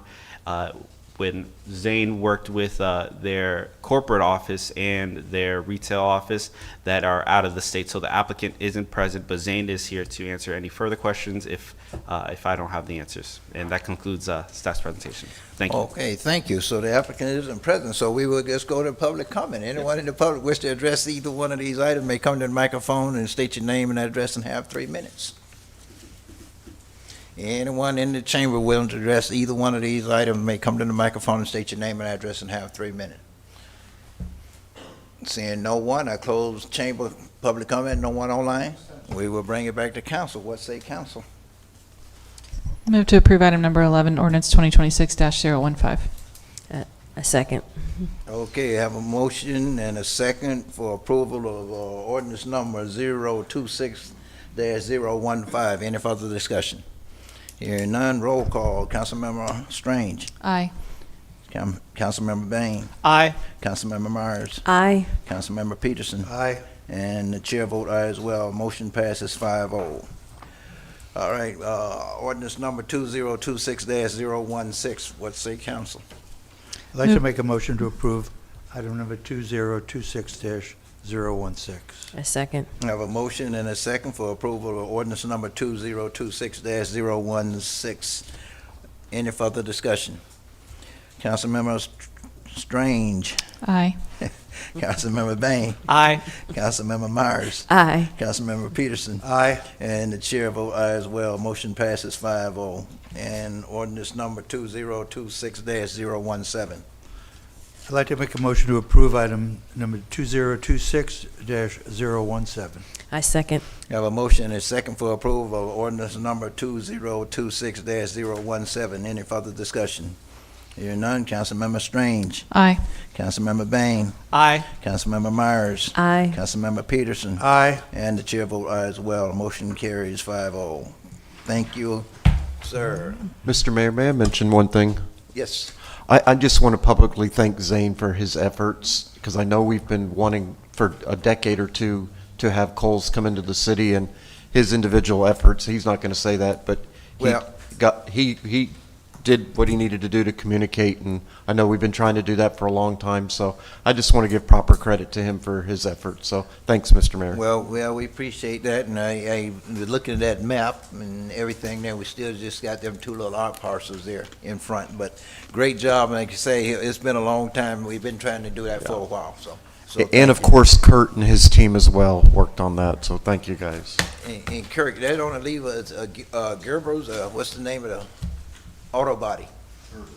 Gerber, that's the only one that's still basically not in the city yet. Yeah, they're not in the city yet, yeah. We have weird boundaries. Well, we've been, that's what we've been working on for the last few years, trying to get them all in all the commercial and everything, but we'll be working on them next, okay? Item number 14 and 15 are for final consideration of ordinance number 2026-018 and resolution number 2026-013R. As they are for the same project, they will be presented together and be voted on separately. Ordinance number 2026-018, an ordinance of the City Council of the City of Clermont, Florida, amending Chapter 30, Solid Waste of the City of Clermont City Code, creating a new Article 3, Solid Waste Impact Fee, Section 30-33, Fee Imposition, Section 30-34, Adoption of Technical Report as Basis of Impact Fees, Section 30-35, Definitions, Section 30-36, Determination of Fee, Section 30-37, Collection of Solid Waste Impact, Section 30-38, Solid Waste Impact Fee Schedule, Section 30-39, Use of Funds Collected, Section 30-40, Exemptions, Section 30-41, Interpretation of Article and Fee Schedules, Section 30-42, Effect on Other Regulations and Requirements, Section 30-43, Alternative Calculation of Solid Waste Impact Fees, and Section 30-44, Appeals. Section 30-45, Updating Annual Reporting and Audits, providing for conflict, severability, codification, administrative correction of scrivener's errors, publication, and effective date. Resolution number 2026 2025-013R, a resolution of the City Council of the City of Clermont, Lake County, Florida, amending the fee schedule for impact fees, providing for conflict, severability, administrative correction of scrivener's error, publication, and an effective date. Thank you. Yes, sir. Good evening, Mr. Mayor, members of the council. James Mayworm, once again, Assistant Director of Public Services. With me tonight is Kevin Winslow. He's from Innovative Technical Solutions. He was on the team that put together the impact fee study for us and has a short presentation that might answer any questions you have. Okay, thank you. Thank you, Jim. My name is Kevin, and I work with Innovative Technical Solutions, and I help prepare the impact fee report, and we just have a short presentation on how the numbers were derived. So the regulation that establishes the impact fee granted to municipal governments is outlined in Florida Statute 163.31801, and it basically describes how to derive the impact fees from local and recent data, and how it should only apply to new customers in the area, and it also describes how they should be implemented. So the numbers we got were, the total is the last row, and we separated them based on how much each residential customer and commercial customer would be expected to pay for their impact fee. And commercial customers will be slightly less because they don't use the yard waste services that residential customers do. But the total is divided into 4 separate categories. The 4 capital costs that we'll have that go into the impact fees are for collection bins, a new transfer station to manage waste from a growing population, and new collection and transfer vehicles to manage the waste and send it to the landfill, and then administrative costs. So I talked about the 4 different components. The impact fees only apply to new developments using the city carts. Some commercial entities don't use city carts to manage their waste or the city services. And currently they're serving just over 16,000 residential customers and about 300 commercial customers. So for the new collection bins category, we looked at the current cost that it costs the city to purchase bins. So MSW bins, municipal solid waste will cost about $52, same with recycle bins. And every new residential and commercial customer gets these 2 types of bins. So we applied those 2 costs to the impact fee for the collection bins. And basically it's just the 2 combined, so you get just over $100 for that portion of the impact fee for commercial and residential customers. So we also proposed a transfer station in our master plan that was prepared a few years ago with a design capacity of 675 tons per day to manage future waste from a growing population. And for the capital costs of the transfer station, there's several different categories that go into designing and building it. So there'll be permitting and design costs, site prep and grading, concrete, asphalt, truck scales in the scale house, the tipping building where the waste will be managed and transferred to the transfer vehicles, and other costs and site features such as signage and other costs into that. And the portion of the cost for the transfer station are only applicable to new residents that are part of the city. It isn't applied to current residents like the rest of the same with the rest of the costs. And then to manage the growing waste that the city is expected to have, they need to purchase new collection vehicles as the population grows. So we have several categories of vehicles that the city uses, such as side loaders, rear loaders, clam trucks for yard waste. And we basically looked at how many customers each vehicle serves right now. So for example, the side loader, the first category, the city uses about 14 side loaders right now. So divide that by the number of customers, there's about 16,000. You get just over 1,000 side loaders per each customer. And then taking the capital cost of that side loader, it's about 400,000. You divide that by the number of customers each serves, and that'll give you about $328. And you just do that for each of the rest of the categories. The hauling trucks and hauling trailers are going to be for the new transfer station. So the city doesn't have current data on that, but we use data from the city of St. Cloud, which uses their own transfer station. And based on their data, we got those last two costs. And then we just added all those up and got the costs for the collection and transfer vehicles. So potential revenue for the city, based on how many new developments they have this year, we would estimate about 400, just under 450 based on this year alone, depending on how many new customers the city gets each year. It'll change based on basically how many new developments there are. Thank you. Happy to answer any questions. Okay, thank you, sir. If we have any question, we will call you back at a later time, but this is a public hearing, and anyone in the public wish to comment on these items may come to the microphone and state your name and address and have 3 minutes. Anyone in the chamber wish to address these items may come to the microphone and state your name and address and have 3 minutes. Seeing no one in the chamber, no one online, I close public comment, bring it back to council. What say council? Item number, what we doing here? Item number 14 first. Thank you, Mayor. Just a quick follow-up question on the cost per bins per customer, with it being the total fees will be $795.47 for residential, $721 for commercial. When we talk about the bins, we're actually talking about a pair of bins, right? Because they get a waste and a recycling. Every new customer Gets one of each. A recycling and a solid waste. Yeah.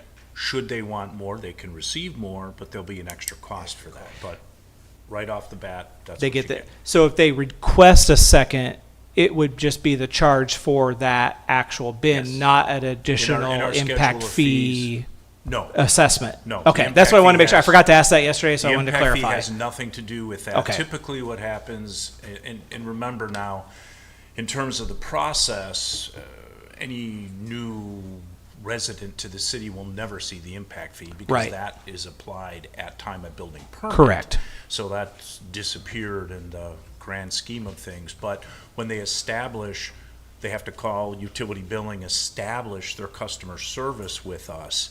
You know, it's at that time that they might request an additional cart, and then there's a small fee associated with an additional cart. Sure, okay. Typically, they live with it for a few months and then figure out it's not enough, and they call us. And depending upon what route we go with an actual transfer station and what size and where and all of those things, this impact fee, part of that collection of that on new development would pay for 90-some% of that, rather than coming out of general fund from current tax-paying residents Right. and The businesses. next step for something like this, and you'll see our conversation in the proposed upcoming budget. Right. Is to begin design, concept planning, exploring, asking questions. What size? How much do we want to serve? You know, Right. clearly, we'll serve our own customers and residents, but do we want to do something more? That will frame exactly what you designed and Sure. what we need to Okay. do. So I just short want to of clarify that. This is kind of speculative, but we have to start someplace. Thank you. Well, let me ask this right quick, because we was talking about outside customer, and I think in your report you said 675 tons per day and everything. That's just our customer, and that was estimated how many years ago? About a year and a half, 2 years Years ago. so even the number that our consultant used for current customers is probably low. It's low. Because we've obviously added quite a bit more since that time. So with the comment you just made about that service, our customer, what if we want to get in outside, accept, do transferring for other cities or other outside agents, would that 675 be adequate? Or do we need to look at a larger? No, we'd have to, so the 675 was based on our build-out numbers. Right. So when we sat down with the consultants, that was the line of questioning they asked. You know, where are you going to be at build-out? And, you know, you put together your best estimate of what you're going to get. If we're going to entertain other customers, no, 675 won't work. It'll be a larger number. But what that number is, I couldn't even begin to tell you.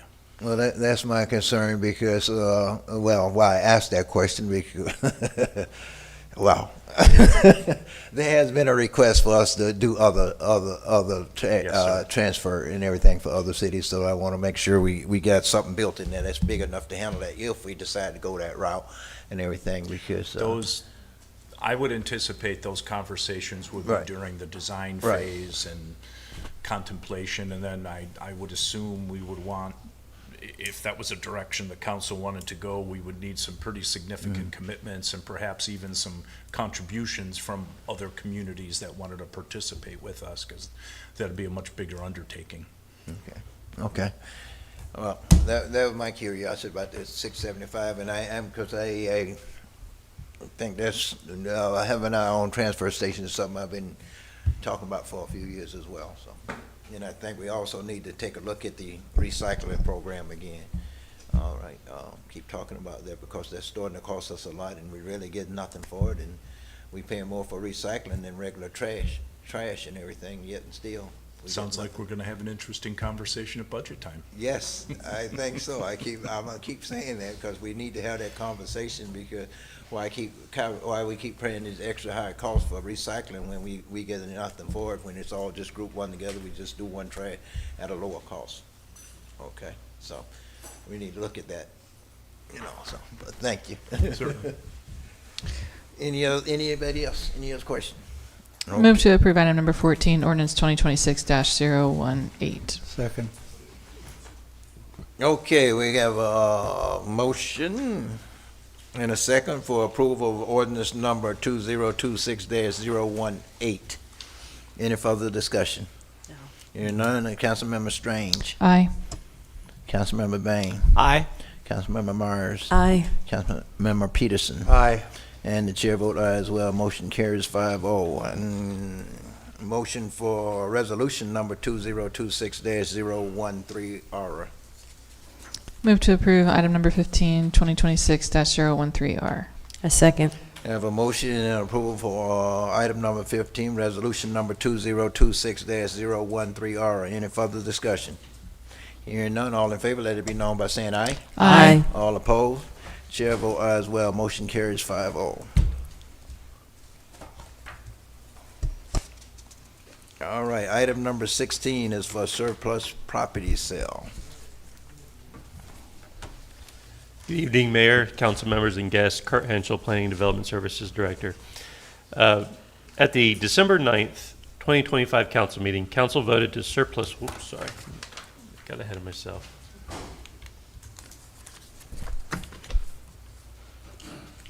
We start over, sorry about that.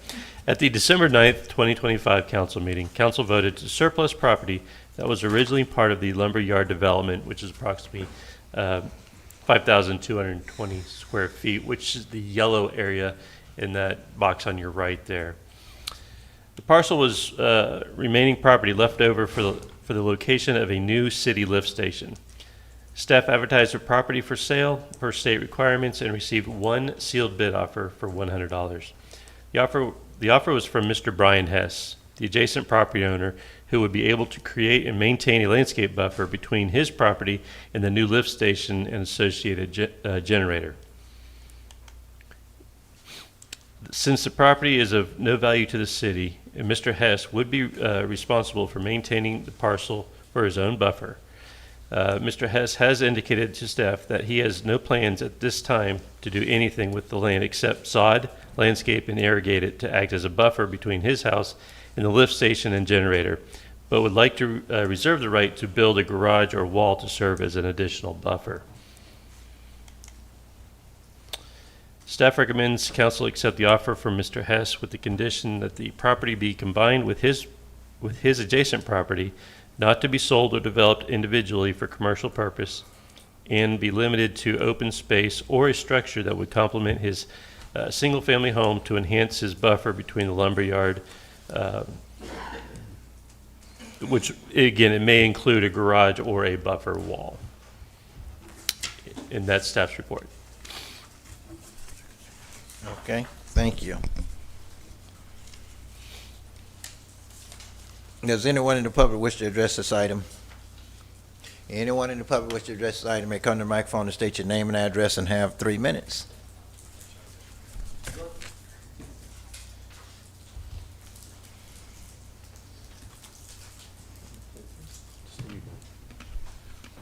Hi, I'm Brian Hess. All I would say is in advance, thank you, thank you, thank you. Can you get your address, please, sir? It's 1166 Short Street and 1177 Short Street. Thank you, sir. Okay. And that's it? Well, I'd like to say thank you in advance. You know, that building's a great place. Some of you have been down there, and all you'll see in there is what? Drums, right? It's just a nice place. If you go ahead and bless this and do this, it'd be great. Thanks to the city staff, thanks to you, and you guys, and Kurt. It's been a year, and I'm anxious not to have to give a speech about it. Okay. Okay, thank you. All right, thank you. This is a public hearing. Anyone in the chamber wish to address this item may come to the microphone and state your name and address and have 3 minutes. Anyone in the chamber wish to address this item may come to the microphone and state your name and address and have 3 minutes. Being no one in chamber and no one online, bring it back to council. What say council? I want to thank Mr. Hess. I did meet with him at his property to tour this, to walk this, to look at it. And I think most people, if they looked at it, would think it was a part of the property. So I encourage council to approve this swiftly and move forward. Okay. All right, Kurt, for me, can you go back and put the stipulations in there again? Let me see the stipulations again. I think you're already on it. Was it, Yeah. was I just on it? Yeah. I'm sorry. Yeah, they're there. Okay. And I want to make sure that those stay in there and everything, and there's a reason. I did meet Mr. Hess some time back for that, and one of my concerns here is the fact that one of his complaints to me was the fact that when the lumberyard was developing, looking at developing, they were supposed to be moving a lift station right next to his property line. And he wasn't happy with it, and that's what I went down, and one of the things I looked down and looked at, and of course we realized the property lines were messed up. So we had to move the lift station back because he didn't want it so close. So now we finna basically buy the piece of property and put him right back next to the property line, a lift station. So I want to make sure in the future, we don't have to have this problem about him being too close, and it's going to make sure it's in there that it can only be used for buffering and everything to stay away from the lift station. So that's why I want to make sure all these things in there. And I thought I heard you say something about a garage. Okay, yeah, if you want to build a garage there to put a wall in between, I'm okay with that. So, but I just want to make sure of that. So, I think. Other than that, any other? All right, I entertain a motion. Okay, I'd like to make a motion to approve the sale of this surplus property. I second. Okay, I have a motion and a second for approval of the sale of surplus property in item number 16. Any further discussion? And none, all in favor, let it be known by saying aye. Aye. All opposed, and chair vote aye as well. Motion carried 5-0. Item number 17, surplus city property. So this is actually just adjacent to the property that we just sold to Mr. Hess. Staff is proposing to surplus city property that does not serve a purpose for public use. The 1,335 square foot parcel is leftover property between the new lift station at the lumberyard and the private property to the west, which is the area in yellow on the right side of the screen. Initially, staff thought this parcel was included with the larger surplus property to the south donated by the lumberyard, but when surveyed, it was discovered it was a leftover parcel owned by the city that did not serve a purpose and would only create a maintenance issue for the parcel. Once the new lift station is constructed, the parcel would sit between two fences approximately 100 feet apart. This area does not serve a purpose for public use, therefore staff recommends the city surplus the property. The city will retain an easement over the parcel for any utilities that remain underground. So That's staff's it'll be surplus property, but we're gonna maintain it for utilities, easement. Correct, Okay. yes. Yep, Yes. okay. This is a public hearing. Anyone in the public wish to address this item may come to the microphone and state your name and address and have 3 minutes. Anyone in the public wish to address this item may come to the microphone and state your name and address and have 3 minutes. Seeing no one in the chamber, anyone online? No one online, we close public comment. What say council? I take issue with this one because if you look at the GIS or you look at the map, the city owns all of the property along the trail, and this would actually create a break in our ownership, or the city's ownership, from if you look at the south side of the trail. So I think until there's a plan for what we're doing for that entire piece of property, I would rather this stay in the city's inventory. And maybe one day we want to get rid of all of it, and that'd be fine, or maybe there's a plan, but right now it just seems like it would be breaking up a linear strip of land that the city owns, and I'd either rather do all of it or keep it until we figure out what to do with all of it. Well, Kirk, isn't this right across from the other property we purchased before down in there, and we're looking to try to purchase another home down in there? Oh, to the north of it, Yeah, there's to the some north. property Yeah, that we there just was purchased a interest. couple of years ago. Yes. Yeah, so, well, I guess I asked the question before because we're gonna surplus it, but we're gonna keep it for utility. So what's the reason for surplusing if we want to maintain, keep it? Well, one is a sale, so someone else would Yeah. own it, and we would just have an easement. But I mean, I could see us saying we want to do, landscaping along the Right. trail, and the property immediately to the north of the trail in this instance is owned by a family. So I just think that it's early. I'm not saying I'd be opposed to it down the road, but I'm going to be a no to this one today. Well, like I say, well, property to the north owned by a family, and I know we put a request in to try to purchase that as well, along with the other two pieces we have purchased along there and everything. But I'm still trying to figure out if we're going to maintain, if we're going to have easements in there, why we need to surplus it and everything. I'm just sitting there trying to figure out which way to go with this because it's not making sense to me for us to surplus it when we need it for easements and everything. See, so okay. It's my understanding if we don't surplus it, we have to maintain it, right? Okay. And I think that's part of we do maintain it now. Yeah. But now we have to continue to maintain that with zero purpose, and I guess that was how it was explained to me, and so ask staff to clarify that. Yeah, that's you would correct. still, if it's until we sell it, we still, whether it's surplus or not, we're gonna still have to maintain it. Could you Okay, wait? unless we sell it. Okay, so that's why I'm saying, what's the purpose of surplus? Let's let him weigh So in.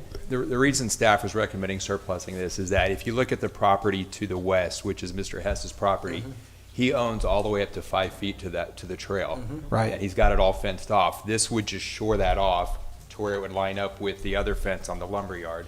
So we would still have 5 feet before the trail. That would still be the city property. This is just a leftover piece that sits between that 5 feet and I think it's like maybe 10 or 13 feet wide. It's very thin, but it would just square that off. So since Mr. Hess just got the property to the south of it, this would just make it consistent so his fence line could continue around. He would own the property, well, if he bids on it and gets it, whoever does that would get the property. but we would still have the easement so we could maintain any utilities underneath, but the property itself on a daily basis, mowing and all that stuff, irrigation, would be maintained by whoever purchases or bids for this property. Yeah. But we own everything to the east of it, if, unless I'm mistaken. We own all, everything, but everything except for the one piece of property straight across with the homes on it. Do we not own, Christian, can you look at this for me? I thought we owned everything. On the southeast side, it's 10.46 feet, well, plus 5.45, so what are we, I don't know, 11, 12, 16 feet from the trail to the property line. My understanding is the city owns what would be a contiguous legal description to the southeast. Is that wrong? If I'm wrong, I'm wrong. I'm not sure. I don't want to create another. The city does. It's already, but it already does that. It already runs into the Hess property, Right. if that makes sense. Yeah. So this just gives us more land as we go through this, CRA code, if we do a landscape buffer of sorts, or Yeah. if we wanted to widen the trail or whatever. Yeah. If it was just a random piece, I would say surplus it. Yeah, so why? Yeah, but you're right next to the trail and everything else, so if you want to widen it, you would need that and everything else. Yeah. And like I say, I'm still trying to understand if we need it for easement and everything, why we surplusing it?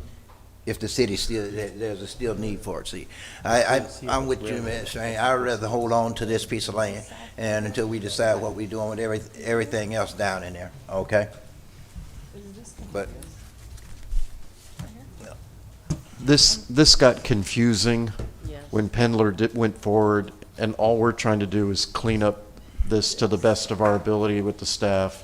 And that's why we brought this forward, because we believe, Mr. Mayor, if you remember, all the surveys were all messed up and everything was crazy. And this is our attempt to work with the staff together to try to make this right. So that's why this is forward. Yeah, I remember the survey was all messed up. I thought we got everything straight with all the surveys. And this here, like I say, I know we made quite an effort and criticized for purchasing other land down there. We pretty much own everything else down there. And why we want to just look at surplusing that one little strip there, I don't know. My markers don't work, but because of the ink. If you look at the red that we're looking at on page 490, it looks to me, based on this, that this dotted line is the city's property boundary. City property, right. And that we as the city, the citizens of Clermont, own everything to the north of that line up to the trail.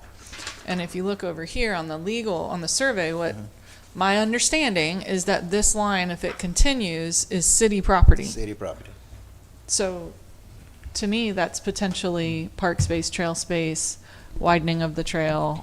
And that's what, until we have a plan, I understand the property to the west with the lift station, and Mr. Hess's property, I understand that, but this right here seems to me like there could be a purpose for it down the road. And I'm not saying no to the future, but right today I feel uncomfortable with I it. think we should think about, we have consultants looking at these things now. Exactly. Why don't we table this until we get an answer back from our consultant? I'm good with that.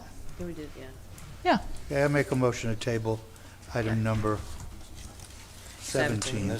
I second. Mr. We tabling it, do we need to put a date on this? You should. We should, okay. So at this time, instead of tabling, because we don't know when we're getting something back from Then you could postpone indefinitely. Postpone or vote Okay, it make a down and motion bring to it back postpone at another indefinitely. time. Postpone. I'm sorry, Mayor, I might have missed that. Well, either postpone it or vote no on it and bring it back at a later time. If Yeah. we vote no, We could certainly bring it you back. can come back at a later time, but right now, the table, we have to put a date on it, and we don't know what. Usually that's the best practice. Okay. So he needs to change I his. think we just postpone, table indefinitely. We could say until the first meeting in August. By then, we'll have the CRA. We'll have the code for downtown. So we'll know what the plan is for downtown if we want to go, if we want to put a date on it. I just say vote, make a motion to vote it down, and then when everything go through, whenever it is, and it may be a year from now, we can always bring it back. It can always come back at that point. Because right now, we up in there, we don't know when. Can I ask a clarification question, Mr. Peterson? Is your intent not necessarily to vote no, but to postpone it for more information, Yes. then I think postponing is the more adequate motion, because you're not saying, I don't want this to go to surplus. You're saying, I'm not sure if I want this to go to surplus. And if that's the case, then postponing probably is the better option. Thank you because I want to get that clarification on that. So if we say on or before the first meeting in August, does that work with everybody? I think that gives Postponing, us. I don't think you have to put a date. Okay, all right. I thought we said we could postpone indefinitely. Is that- Okay. I'm okay with that. Yes, that's fine. So you change What's the motion? Postpone indefinitely. Yeah, second. I have a motion and a second for item number 17 to postpone indefinitely. Any further discussion? No, sir. All in favor, let it be known by saying aye. Aye. All opposed? Chair vote aye as well, postpone indefinitely. Okay, whenever we get some more guidance on what's going on down there, we can bring it back. So, Great. Thank you, item number everybody. 18 is for a variance request. Mayor, may I request a 10-minute recess, please? Oh, you need a 10-minute, yes, sir.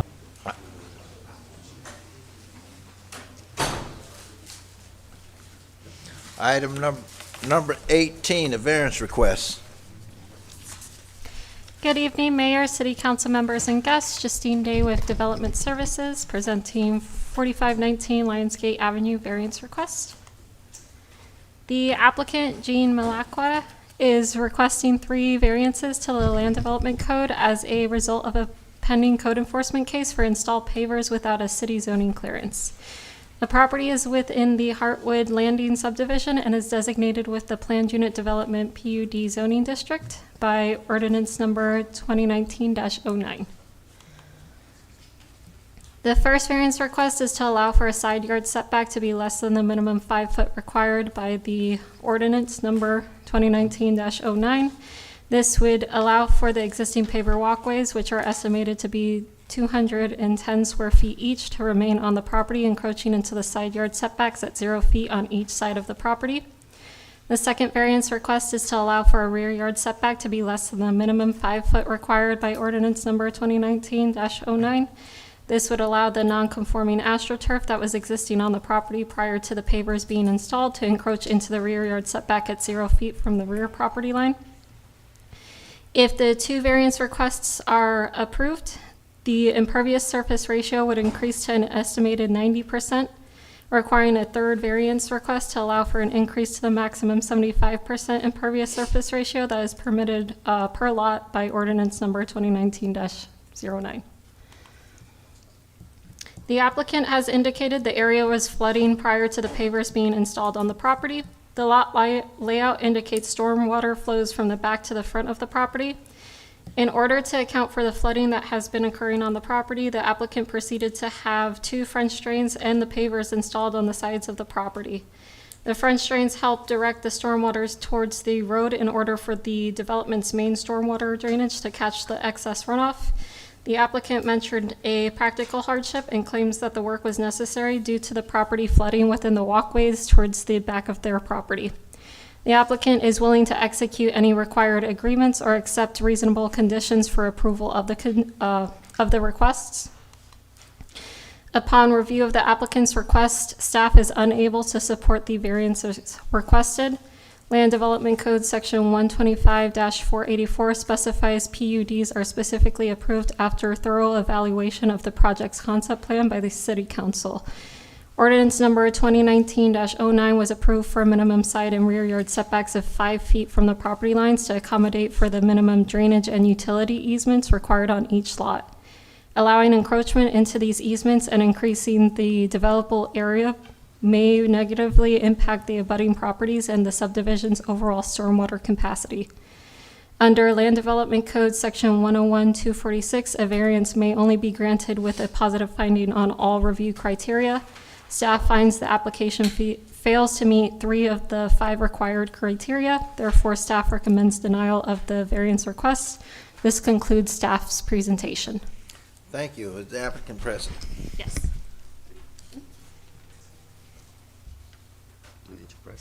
You don't have to press, just speak into the mic, say your name and your address. Okay, thanks.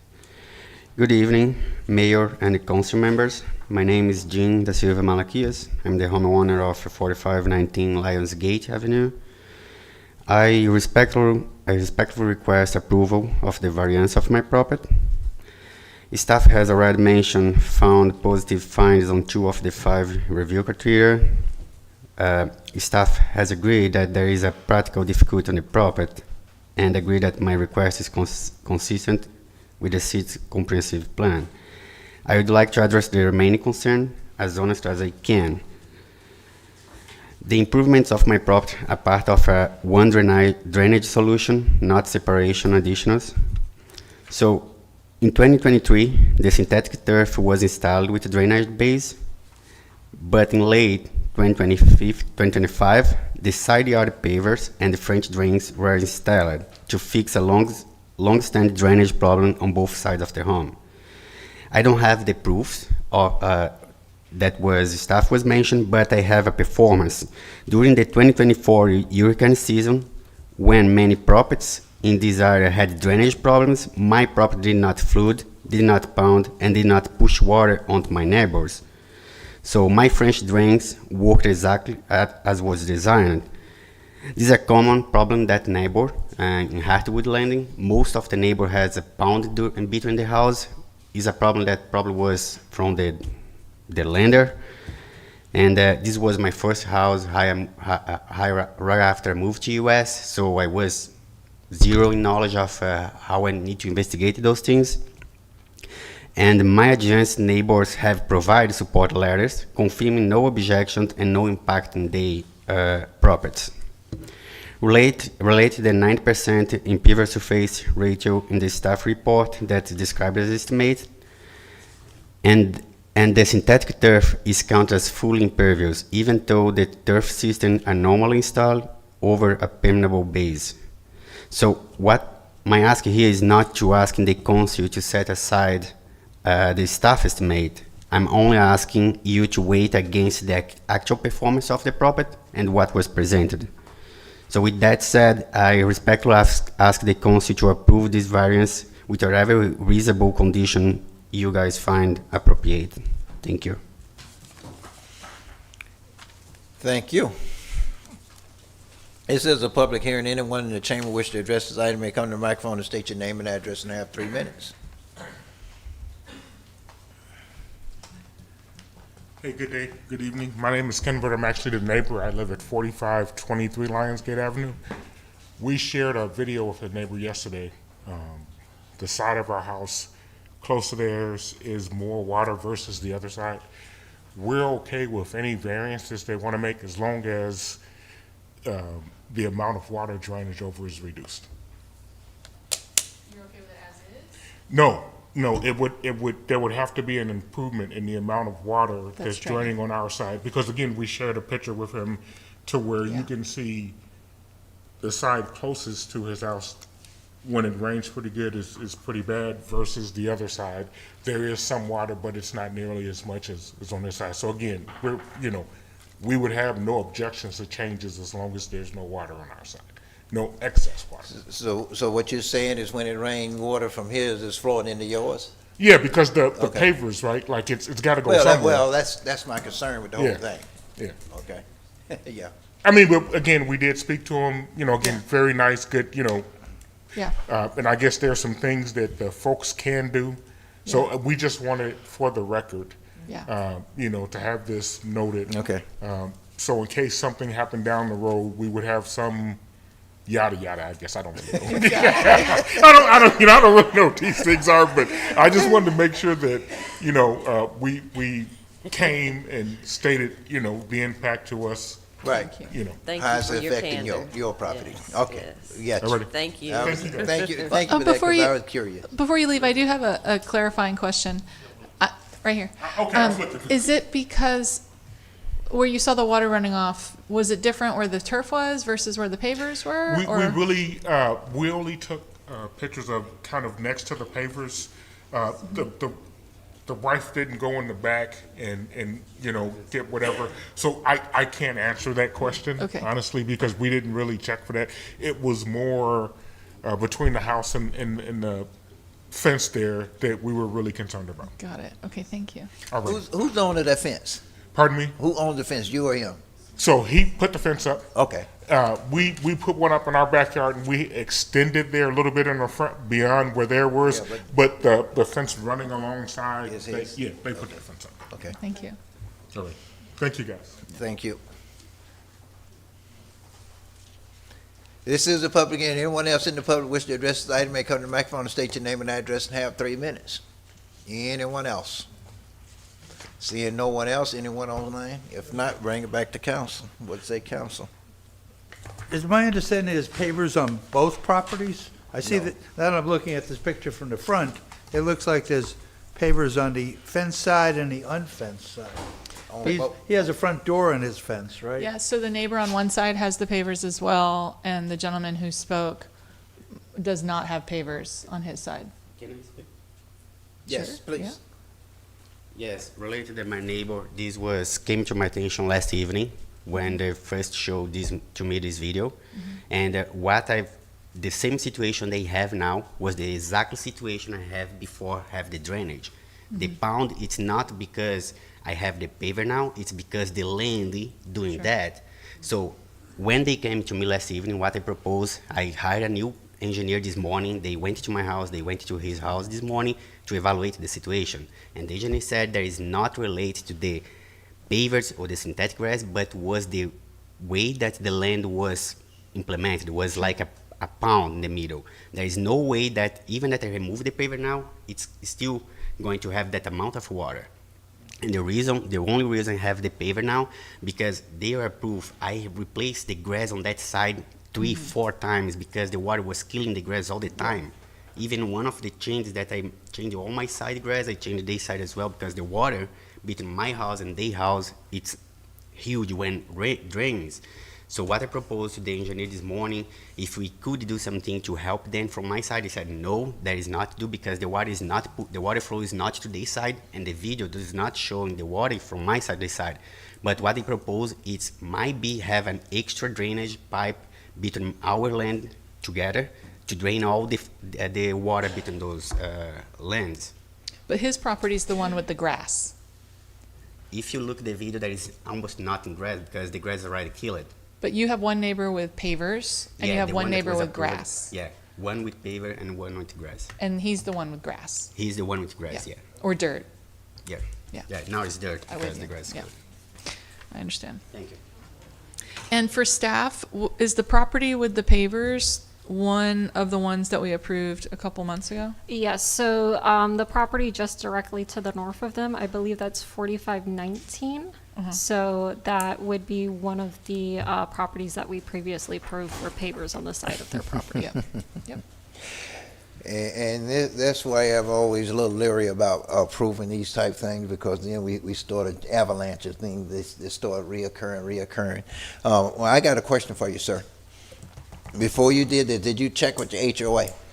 I don't check because when I did was with my 2 neighbors. I was not in the town at that time, and I just paid them, and they did everything. Was I supposed to come in December or January when they came, but I was out of US and I couldn't come. That's the reason I'm just doing right now. If you look at the pictures, you're going to see my pavers is connected with the pavers and the add and the other pavers because we did all the same time. But I didn't, honest to you, I didn't check with HOA because I assumed at that time was not required. Again, I'm new in US, I'm trying to figure out, but I soon realized that I had to get the HOA approval. I submit the HOA approval and that there is a letter for HOA here.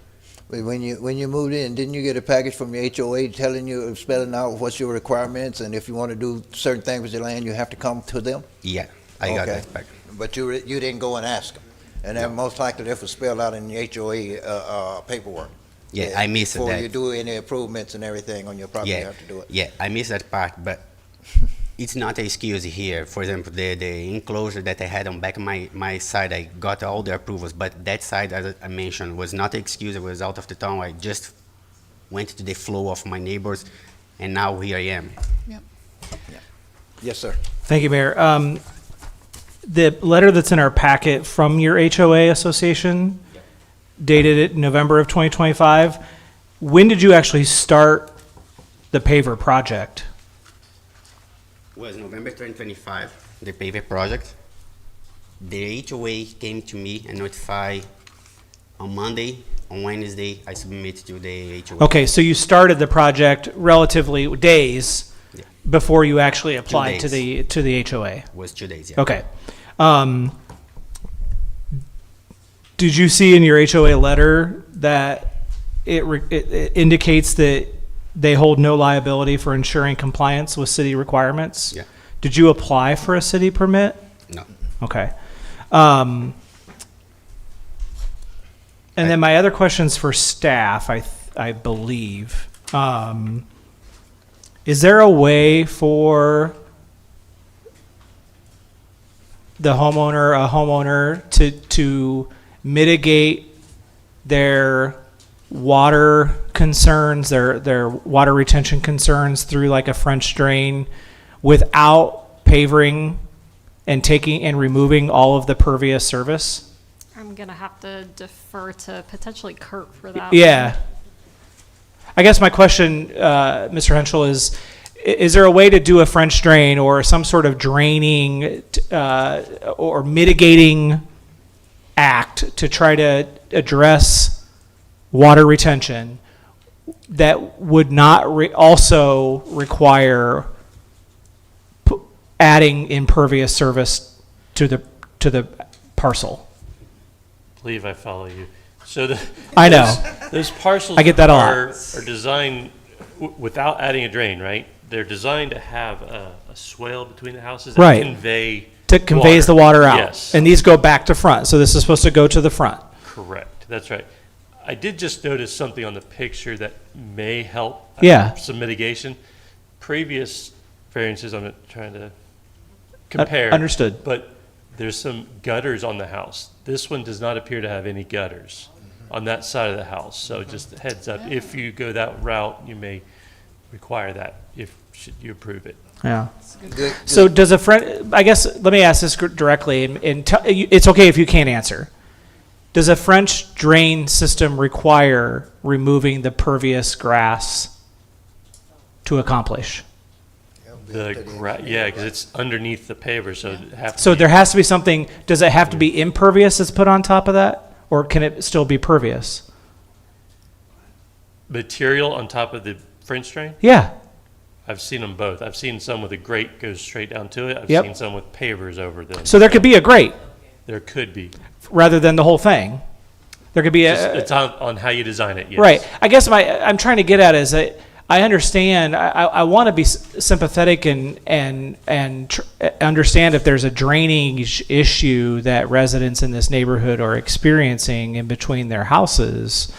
That we in the city, can't really assist them with because it's how the builder maybe or somebody developed it, but it seems like we're seeing a method that is just tear out all the pervious surface and go to 90% in this case of impervious surface, which I believe I read in the staff report that there's now potential concern with the volume of water runoff that's going into the retention area, the big retention area, that we may not even have adequate, that if all of these houses start doing this method, that we're going to get such a volume that it may not flood your neighbor, but it's going to flood your neighborhood.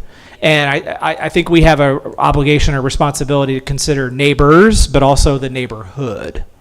Correct. I'd like to offer a proposal for how we approach this one, because I see two issues here. It's kind of three. I mean, they're asking for 3 variances, but I see 2 issues. One is the issue of the pavers. And if we don't think of it as pavers and we think of it instead as ingress and egress from the front of one's house to the back of one's house.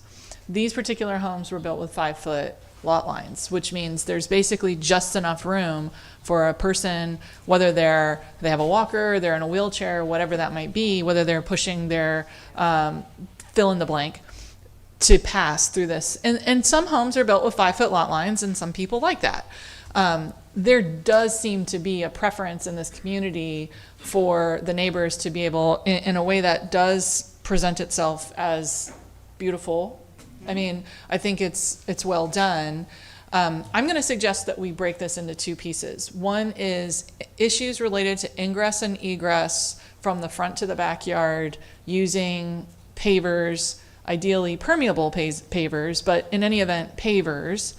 And I'm going to, we don't have to vote on it right now, but I'm going to be asking council to give staff permission to address issues related to ingress and egress using pavers from the front to the back of one's yard at the staff level, so long as we are not exceeding the maximum permeable space on the property. In other words, this becomes a design issue more than it is an issue of water. And I suspect that the folks in this neighborhood would appreciate being able to just address it with staff rather than having to come here. And I think we're going to be very busy if we don't give staff that authority. But the second issue, again, 2 and 3, is the AstroTurf and the impact on the overall capacity, water capacity. And I think that they are both separate but also connected here. So on the overall capacity, I am not inclined, I'll say for purposes of vote, I am not inclined to change the overall capacity of engineering. I'm not going to play engineer. That's not my license. I'm not going to do that.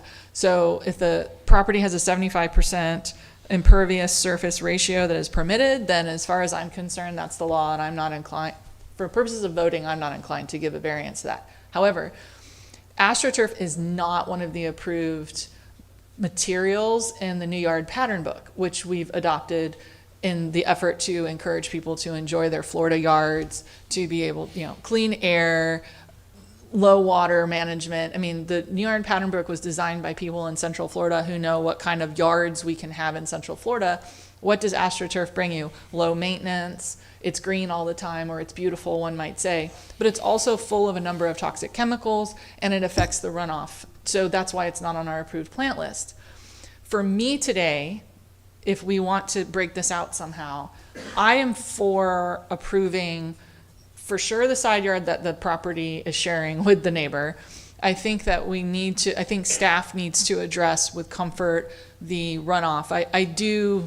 I'm not going to play engineer, but I think that staff can address the runoff on the other neighbor's property, reasonable steps. I would rather give that issue to staff with our blessing is where I'm at. But on the issue of the AstroTurf, I probably will never vote for AstroTurf unless it's on like a putt-putt course. That's me, but I definitely am not at voting above the 75%. That's where I'm at. If we can break that down, or if any of what I said sounds like it works for the other 4 of you, that's where I'm at. I don't think there's anything mentioning about approval or disapproval of AstroTurf right now. That's something you're just throwing in. Well, it's on here. It's on here. It is one of the variances. If you don't have gutters on this side of the house, the runoff is huge. If you put a gutter on, then you're going to feed it out to the street. Yep. So it's going to be the same thing as if you had pavers without gutters. It's going to feed it to the street. So it's the same amount of water, whether you put gutters on grass. If you have grass there, no gutters, then it'll drain somewhat. Yeah. But if you put gutters in and then you're draining it forward to the street, then you're going to have that same runoff. You know what I'm saying? And that's where I'd be comfortable saying staff figure that piece out. Can I ask a clarifying question, Councilwoman Strange? Sure. So it sounds like you're maybe, so there's 3 variances. The first variance, approve. I'm okay with that one. Not approving the second variance and third variance, which would be the AstroTurf and the additional 15% impervious runoff. That's where I'm increase. at. Right. That's why for logistics for voting, and then there's an asterisk in there to also then move that ingress egress kind of decision making level to staff, as long as it doesn't increase the impervious and go against what we have in our code with regard to the new pattern. Exactly. Okay. That's right. Okay. Yeah. Kirk, let me ask this question, please, and you brought it that way. If we removed the AstroTurf and left the pavers, where will we be on the percentages? Oh, I think you'd be within the 75. Do you have that figured out? Removing all of it? If they moved all the. If you left the pavers, You know the numbers. So from the previous permit that they did, they were at 42%. That's without the AstroTurf and the pavers on the sides. But if we left the pavers there and removed the AstroTurf, where would we be? Would we be within the 75? I would have to double check. I want to say yes, but I would have to double check to verify they would be within. Well, actually, I'm more inclined to leave the AstroTurf rather than the pavers, and the reason why that is because with that pavers, you're flooding out your neighbors. That's always a serious concern with me, causing your neighbors a lot more problem, as the one neighbor has already said, he's already getting water. Going back to what Mr. Peterson said, and what I noticed in the pictures too, it wasn't no gutters on that side of the house. So when it rains, it always floods down, and even when the grass in there, it's just gonna flood the area out. Even though it's probably landscaped with the developer, when he did everything, he should have contoured the land into the V like they said, where everything would have met and ran either to the front or the back, out of the yard instead of into the other neighbor's yard. And that's why I've always, when these things come to me, I'm always a little skeptical about pavers and everything in between people's houses, especially when you only got a 5-foot lot line to begin with. Okay, why I've always pushed to say, hey, our city ordinance always call for at least a 7.5-foot setback on the side, and we should never go below that. Okay, to give that extra room in between the houses for this. So I'm more inclined to accept the AstroTurf on the backside rather than the pavers in between, because you're really intruding on your neighbors there. And I'm sorry, I have to think of the neighbors more so. If they leave the AstroTurf, I don't know what's the percentage of it. I'm thinking with the AstroTurf, we'll still be under 75% as well. Maybe you have to recalculate it all. If you removed the No, if you left the AstroTurf and took the pavers out. That's the one that's going to be really close there. Oh, the AstroTurf is more. Because there's not much of a front yard. Yeah. I mean, Right.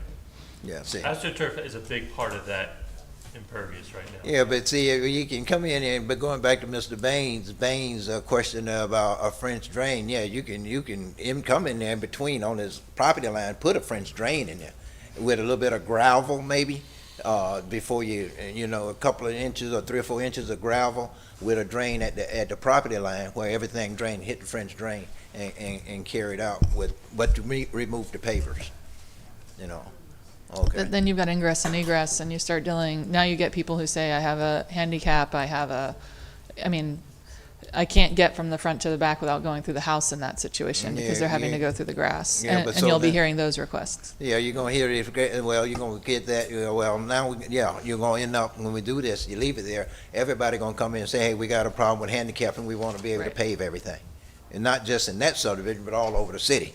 See, that's the problem you have here, and that's what on the other problem you have with these small side setbacks. See, which I've been, Kirk, I've been after that for years, because when you have these small setbacks, you have no way of getting back and to the back side of your house and everything. That's one of the reasons I've always complained about it, and I always said I wish we had 10-foot setbacks on the side so you can be able to do these things, but this is one of the things of that neighborhood. So what do you want to do? All right, I would like to see him get within the 75%, okay? But I don't know, he can't keep the AstroTurf and the paver. So which trade-off we're gonna do here? Do we want to start with the 75%? Because I'm kind of trying to read your faces, and I'm thinking we might all agree that we want to be under the 75%, because that's one of the variances. Well, I'm saying under 75. Well, we don't want to exceed the 75%.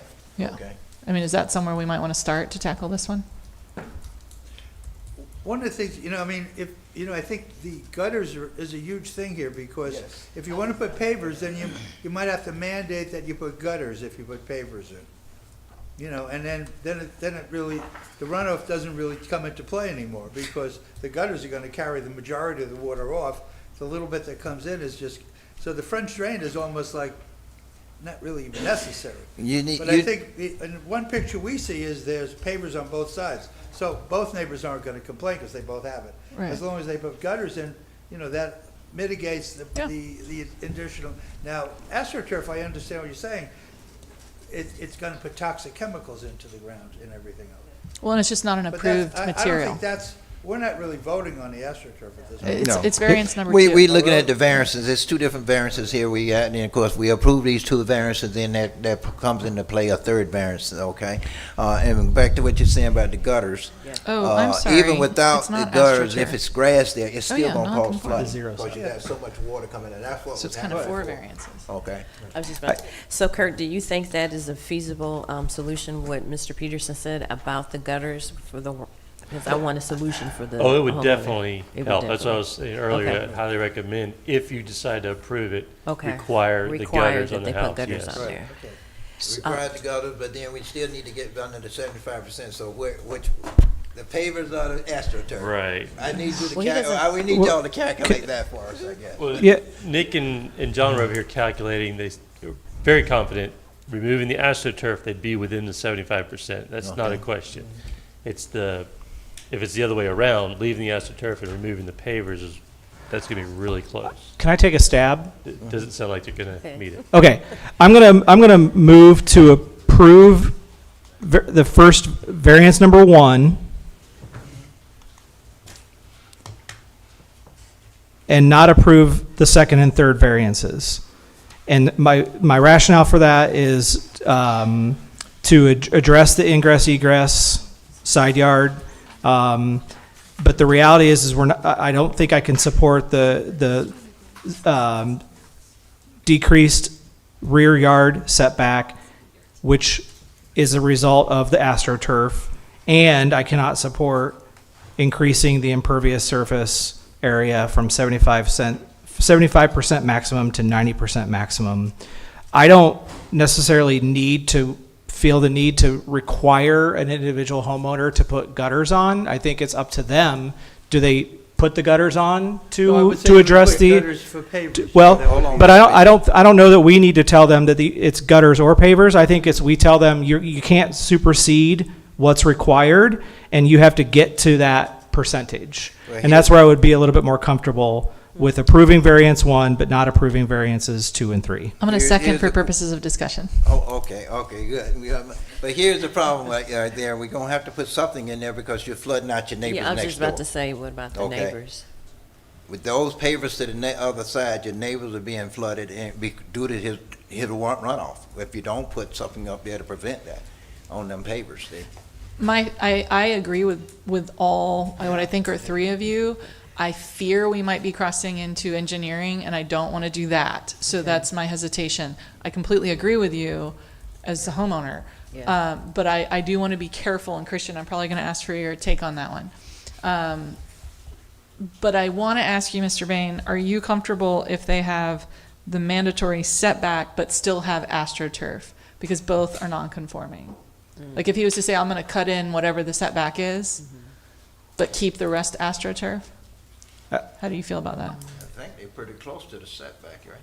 Well, I guess I don't know that there's a way for them to conform to the 75% with the AstroTurf. And it's going to be close, but what I envision as a potential is there's one side of the property that shares a paver with a neighbor, which they might say, we're going to keep that one because there's no conflict there.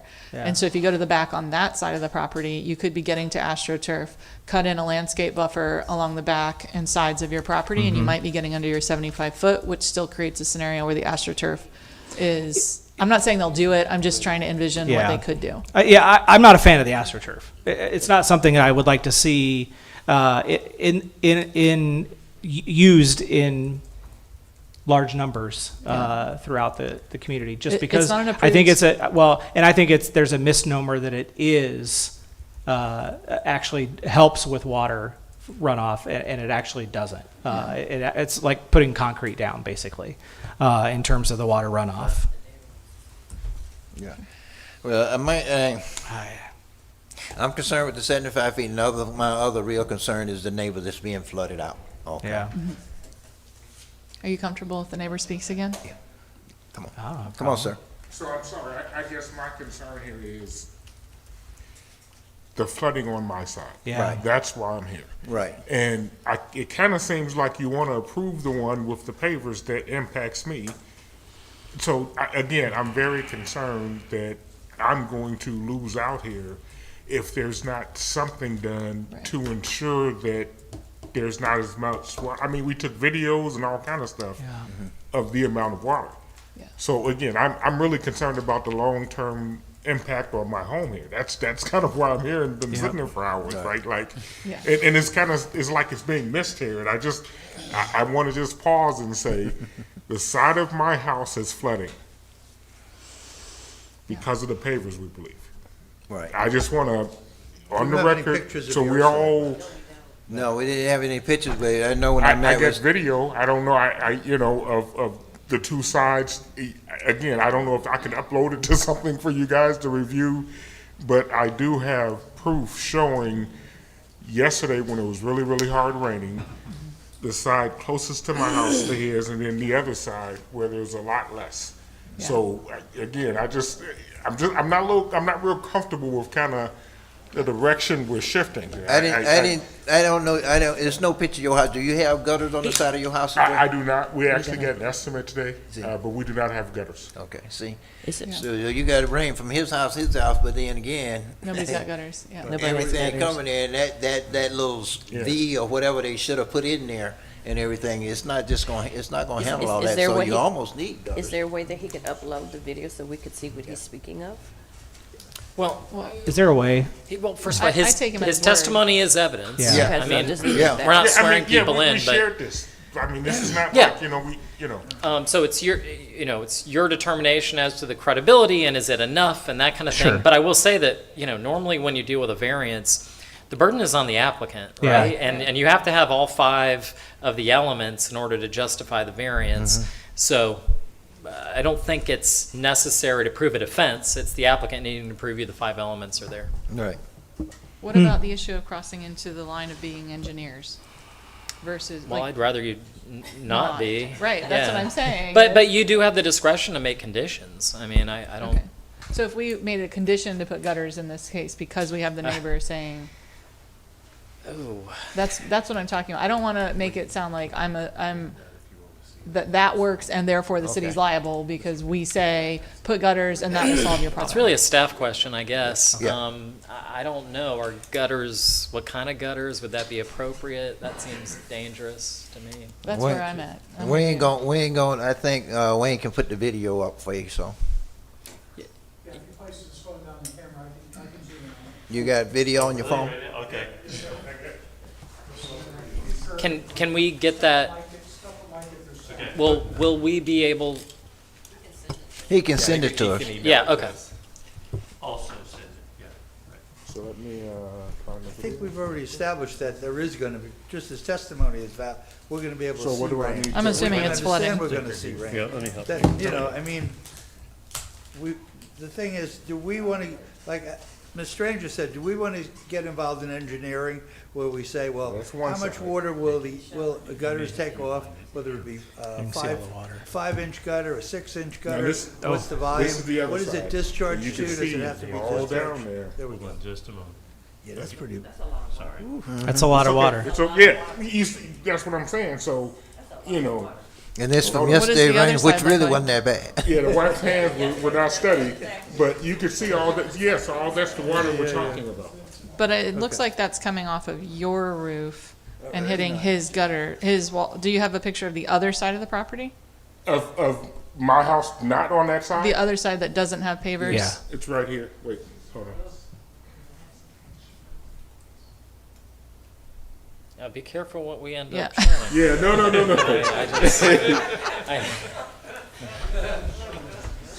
This has been a heck of a meeting. Well, no, I there's. think it's- Listen, I've got Here. pictures of my kids in the tub, and I don't. You see Yeah. how different that is? Yeah, that is a big difference. That's and that's the side away from the paver. So there's clearly something there. Yeah, well, And again, I don't know if it's the kind of stuff in the backyard or what.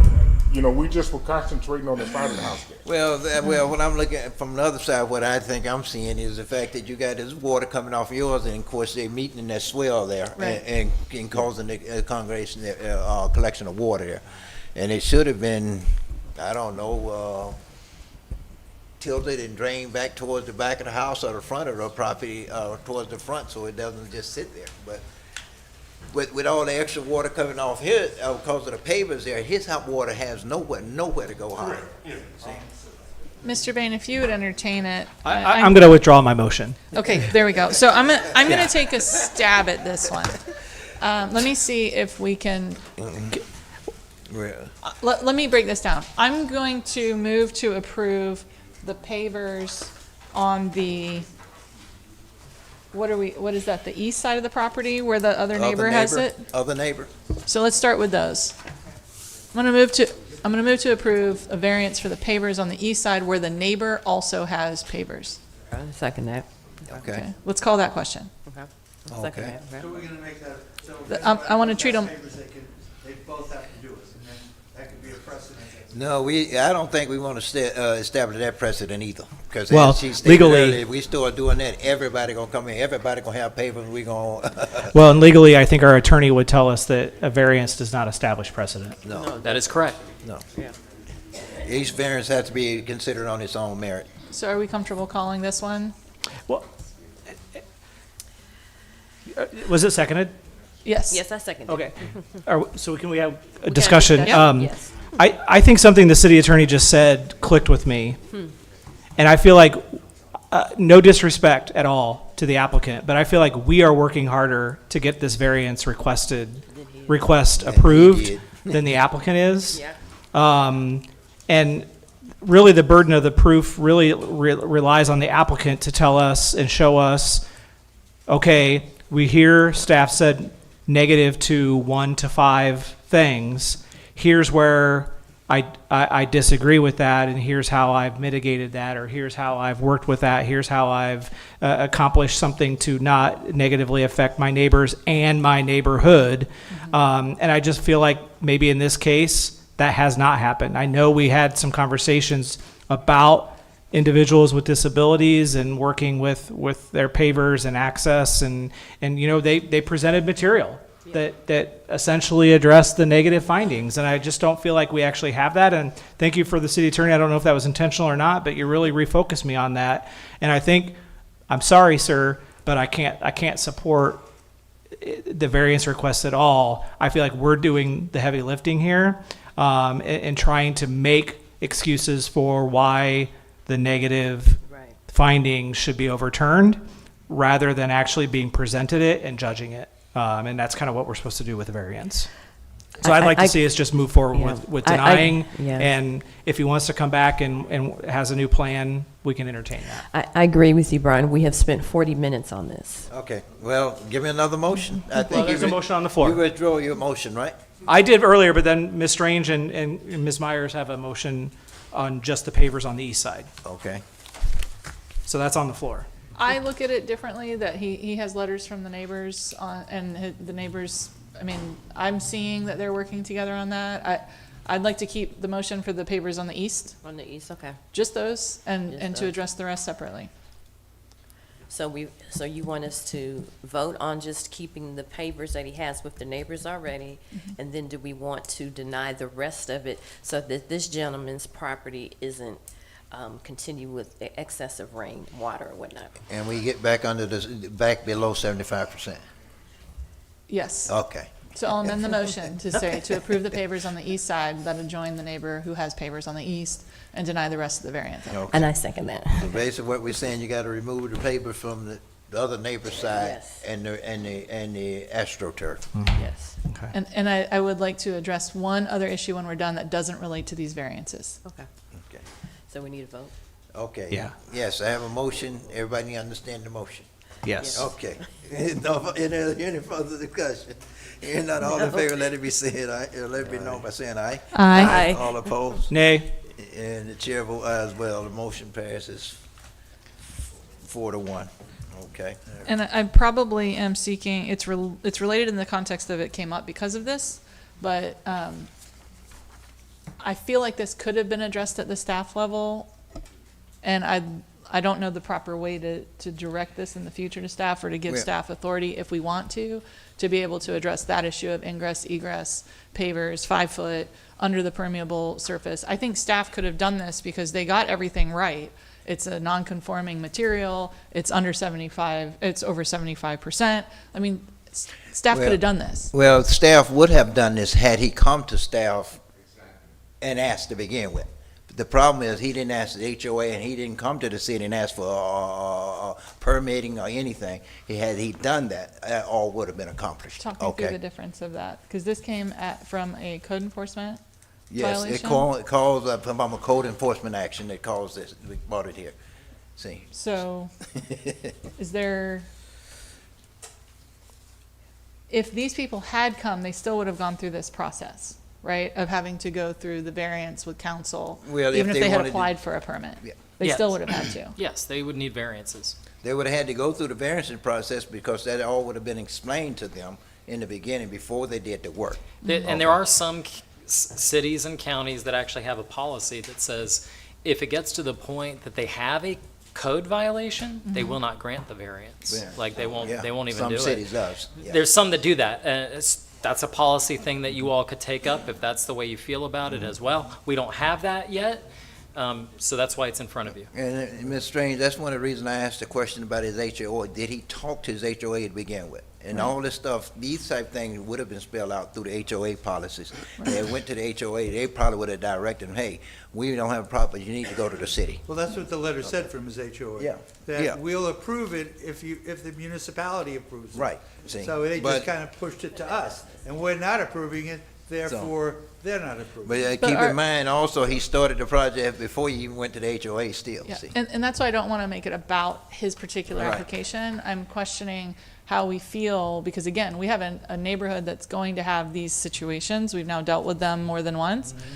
How do we feel about allowing staff to be able to grant, Mr. Mathis, you have talked to me about this before, where staff, what do you call it when staff? Administrative variances, Administrative variances, Right. that's what it is. or where, in some jurisdictions, they'll do it where staff can do 5% up to 25, even 50% administrative variances on things like setbacks, impervious surface, stuff like that, if there's just cause and they meet certain criteria. But we'd have to be clear what criteria you want to make sure, so we're following the rules. I'm not comfortable giving that to staff. I think if they come in for variance, like staff always done, it need to come to us, to let us take it up on individual call, because 5% and the difference in all these different variances, it's just, I think that's putting a lot of more load on the staff to have to sit there and try to make that judgment and do all these, and what's that.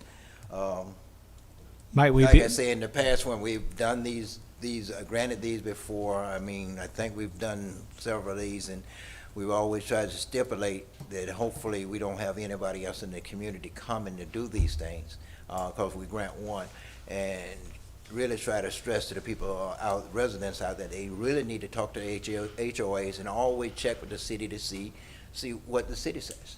See? And we just get too many of these, we get these all the time where they come in and, oh, I didn't know this, I didn't know that, see? Sure, and a lot of people don't. I mean, but are we, I mean, I'm seeking council's direction. my direction would be if staff wants to come forward with a proposal for administrative variances, that they present it to us and we discuss it and vote it up or down. Sounds good. Right. Great, thank you. Rather everybody. than try to hash out what they Yeah, can I or don't wanna can't try bring to to do it us. today, 'cause it already got. Kirk gonna do that. Well, I'm just saying, I have zero interest in having this conversation right now. Yeah. And so that's why I'm saying, So if let's- staff wants to yeah. bring something to us, staff has that purview to do that. Okay. I don't think we need to, I think we're too tied to what just happened Yeah. Right. to separate it. And I think if we want to actually have an earnest conversation, let's have something in front of us to discuss and actually view and see if this makes sense, not related to a specific request or house or parcel. And if not, we just move forward or we adopt it. Okay, well, I Sounds think good. we've Thank been you. here long Yeah. enough. Thanks. Kirk, if you don't want to do it, you give us a proposal, we gonna move on. We're not gonna get in that discussion. I want to move on to the next item. I think we took Sit a down. vote here and everything, you know, we finished with this one. Actually, come back. Item number 19 is the consideration of resolution number 2026-007R. A resolution of the City Council of the City of Clermont, Lake County, Florida, granting an amendment to conditional use permit, resolution number 760, to expand the existing church use located in the R3 Residential Professional Zoning District, providing for conflict, severability, administrative correction of scrivener's error, publication, and an effective date. As you're preparing this, my recollection was there was a P&Z summary on this. Is it in our, It was, I believe, in our is it supplemental? our supplemental at last time. Oh, shoot. Yes, ma'am. Good evening, Mayor, City Council members, and guests. Justine Day with Development Services, presenting Emmanuel Church, Temple Church CUP application. The applicant, Michael Latham with Gator Sketch, is requesting to amend and replace resolution number 760 to expand their existing church use to parcels designated with the R3 Residential Professional Zoning District. The properties, as shown on the map highlighted in yellow, are located east of the Bloxham Avenue and East Montrose Street intersection and is approximately 0.93 acres. The church located on 709 East Montrose Street, designated on the map as Area 3, is proposing to expand their use to construct a new 2,250 square foot building on 743 East Montrose Street, depicted on the map as Area 1. The existing building located in Area 1 has a legal non-conforming church use that has been operating in conjunction with the church since 1992, based on the information provided on Lake County Property Appraiser's website. The proposed expansion is being requested so that the church may be able to accommodate their anticipated growth. The new sanctuary would provide approximately 130 seats and allow the church to separate its uses between buildings. The current sanctuary would be repurposed for Sunday school use, while 709 East Montrose Street would support ancillary functions and provide for overflow parking when needed. The applicant is requesting 3 waivers along with their request to redevelop the church in a way to make use of their size constraint parcels. The first would be to allow for off-site parking within a parcel outside of the central business zoning district required by Land Development Code Section 115-17. This would allow the church to utilize all 3 sites to accommodate for the minimum parking requirements. Parking spaces would be placed mainly on the vacant parcel north of 743 East Montrose Street, designated as Area 2 on the map, while 709 and 743 East Montrose Street would provide 7 stalls on each site. The second and third waivers are requested to allow for a reduction to the minimum landscape requirements per Land Development Code Section 12343D. The applicant is proposing to reduce the landscape buffer width from 10 to 5 feet, as well as a reduction to the minimum amount of plantings for the perimeter buffers. Both areas in which the reduction would occur would be along the side and rear property lines for 743 East Montrose Street and the vacant parcel to the north. This would allow the applicant to improve the site while still complying with the applicable Land Development Code requirements for parking, stormwater, and accessibility, while still providing screening between the abutting properties. Staff has reviewed the application and finds that the use would not be more obnoxious to the district due to the properties not having any substantial code case complaints made since the church has been in operation. The proposed expansion of the church does not appear to be detrimental to the health, safety, and welfare of the surrounding community, and the city's comprehensive plan supports public facilities and or institutional land uses such as churches within residential land use categories pending approval of a conditional use permit. The city had received 1 letter of opposition from the property located at 711 East Montrose Street, proposing conditions to rescind their letter. Since the letter has been received, the applicant and property owner have worked out the requested conditions. The Planning and Zoning Board recommended approval 7-0 with the adoption of the proposed conditions to the resolution. Staff has no evidence that the proposed use cannot meet the general criteria for granting a conditional use permit per Land Development Code Section 101-212 and recommends approval of the conditional use permit with the conditions contained in resolution number 2026-007. This concludes staff presentation. Thank you, man. Is the applicant present? Michael Latham, Gator Sketch Architects, 1000 East Highway 50. I'm here to answer any questions you may have. I like that, short and sweet. Okay, this is a public hearing. Anyone in the public, in the chamber wish to address the item may come to the microphone and state your name and address and have 3 minutes. Good afternoon. My name is Denise Latner, or Denise McGee Latner. I reside at 7316 Jabarani Drive, Austin, Texas. The property is 7-Eleven that I own, 7-Eleven East Montrose Street here in Clermont. It is a family home. I visit there all the time. The only thing I'm still opposing is the easement between the properties from 10 to 5. I would like it to remain at 10. I am okay with that they're no longer putting a private fence on the west side of the building between 7-Eleven and 709. That's my understanding. And also that the parking behind 709 is not a permanent parking where there's not asphalt or cement. I do not want that to happen. And I think that was agreed upon.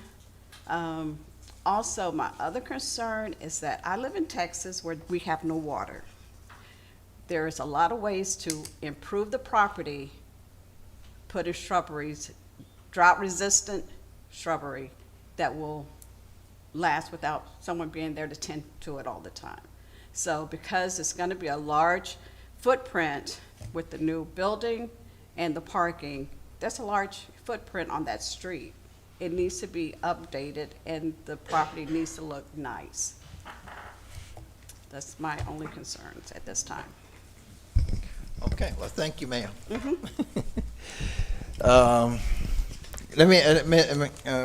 Ms. McGee, Yes, sir. let me understand. You say the property, what's that, 709, is it on the corner? It's on the corner. That's On the corner, you on say you Watson. don't want to see paved, but it's okay for the grass? Grass Absolutely. part, okay. Absolutely. Okay, I want to make sure I clarify. Nor fencing. Okay, all right. And the other concern with the 10-foot buffer. All right, this is a public hearing. If we have any more questions later, this is a public hearing. Anyone in the chamber wish to address the item may come to the microphone and state your name and address and have 3 minutes. Anyone in the chamber wish to address this item? Seeing no one, I close out of the chamber and no one online, we bring it back to council. Okay. Wow, here we go again with the setbacks and buffers and all, okay, which is always a thing. Mr. Engineer, my concern is the 10-foot setback. If you go from 5 back to the 10 feet, how much problem would that cause? They would not be able to build the project. They would not be able to build a project? No, sir. You could make the building a little bit smaller and build a project? No, sir. Okay. All right.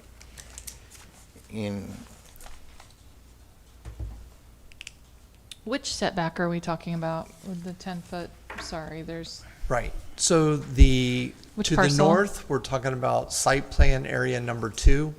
For parking to be on that site, 5-foot setback physically has to be established and not 10. And then on the space where the new sanctuary is going, the 5-foot, the building, the existing building is already an encroachment of a 10. Sure. So the 5 was there. And then the pond on the back side, we're going to say plan down, the 5 feet is necessary there. And then on the adjoining space, the 5 is there just to make everything cohesive. And we were going to put a 6-foot privacy fence around this building on area 1 and then also area 2. There is no privacy fence going on area 3, and there is no paving on area 3.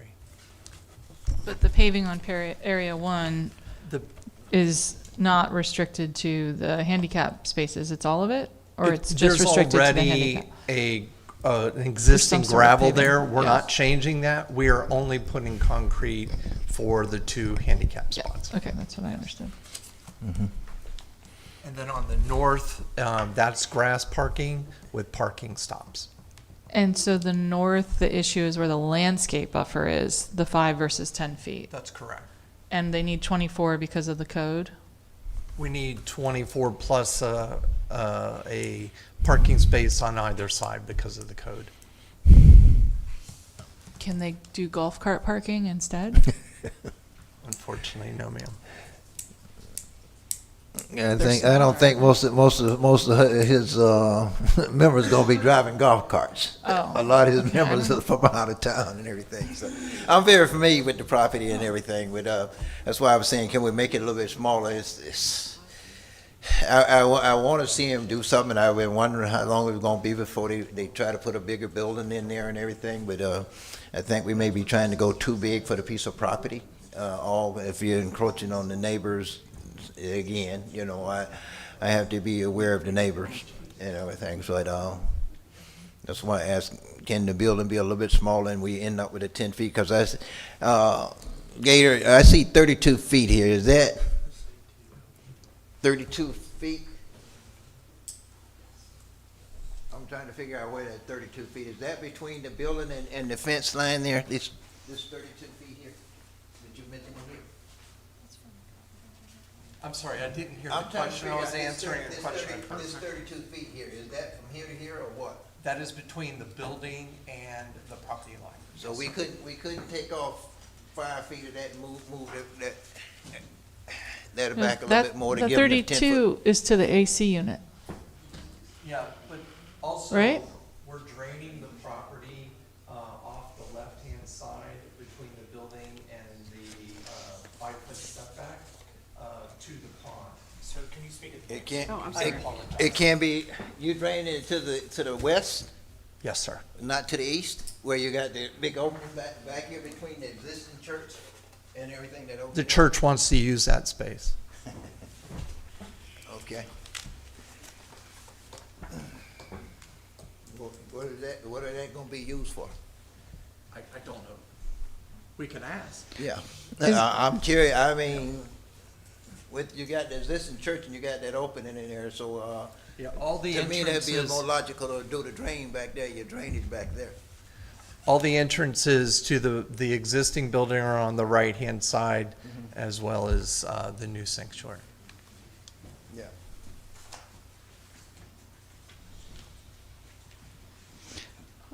I'm curious, were all these neighbors, I don't see any letters of support in here from the neighbors. And this is a pretty intense expansion of use. I appreciate Ms. Latham's. Basically, if you look at it as, well, really one neighbor, actually, I thought it was another neighbor that would be in to say something, but this is the only neighbor that I think it's really gonna affect, is hers, because she's right next door to it, and actually, she sits between, She's in the middle of it. Site 3 I'm in and the Site middle. 1. I'm in the middle, and I don't have an issue with the property line or the decrease in the easement between 709 and 711, which is my property.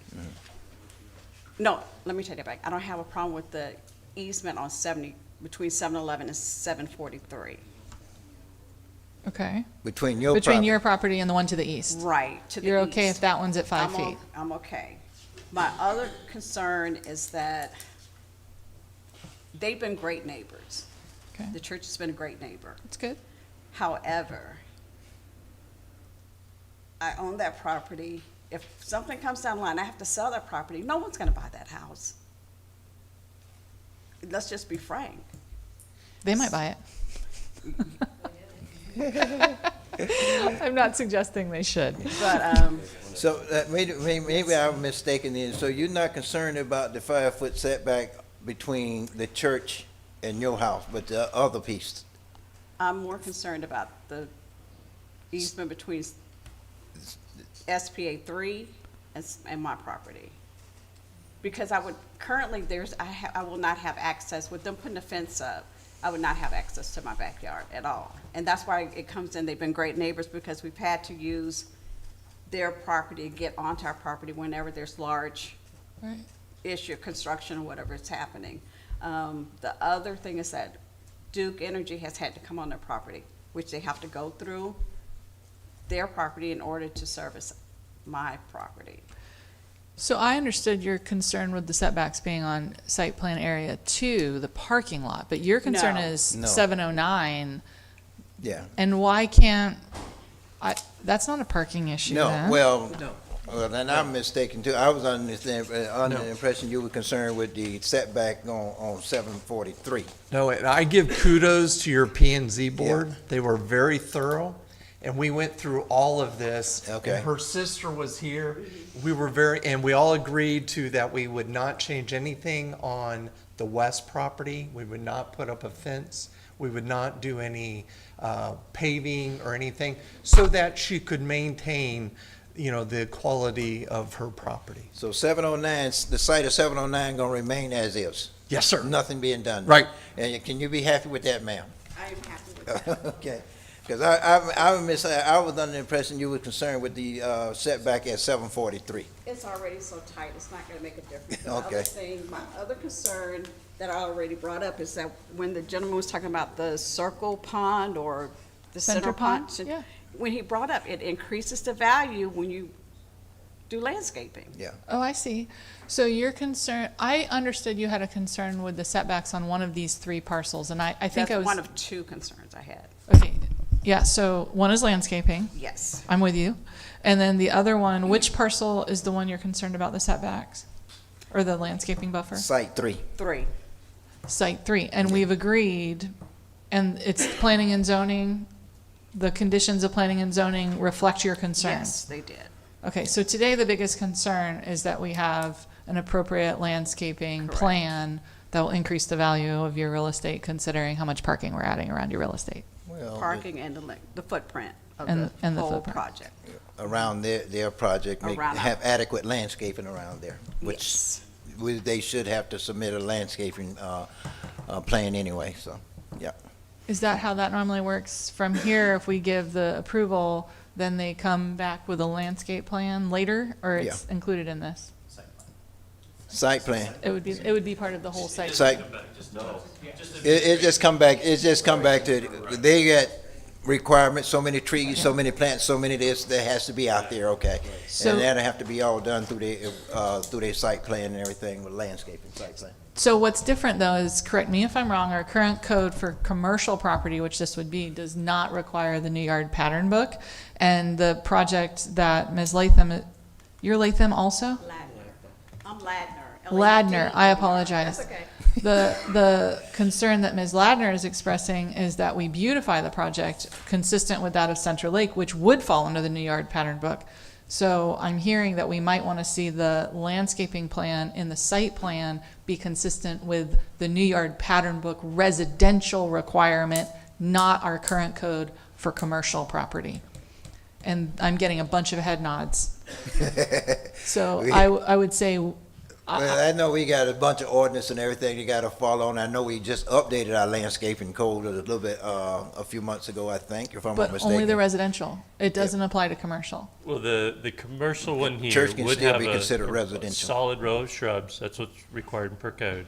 And trees, it's 3 trees per 100 feet. That's what they would Yeah, have. that's not it. That's not gonna do what she's looking for.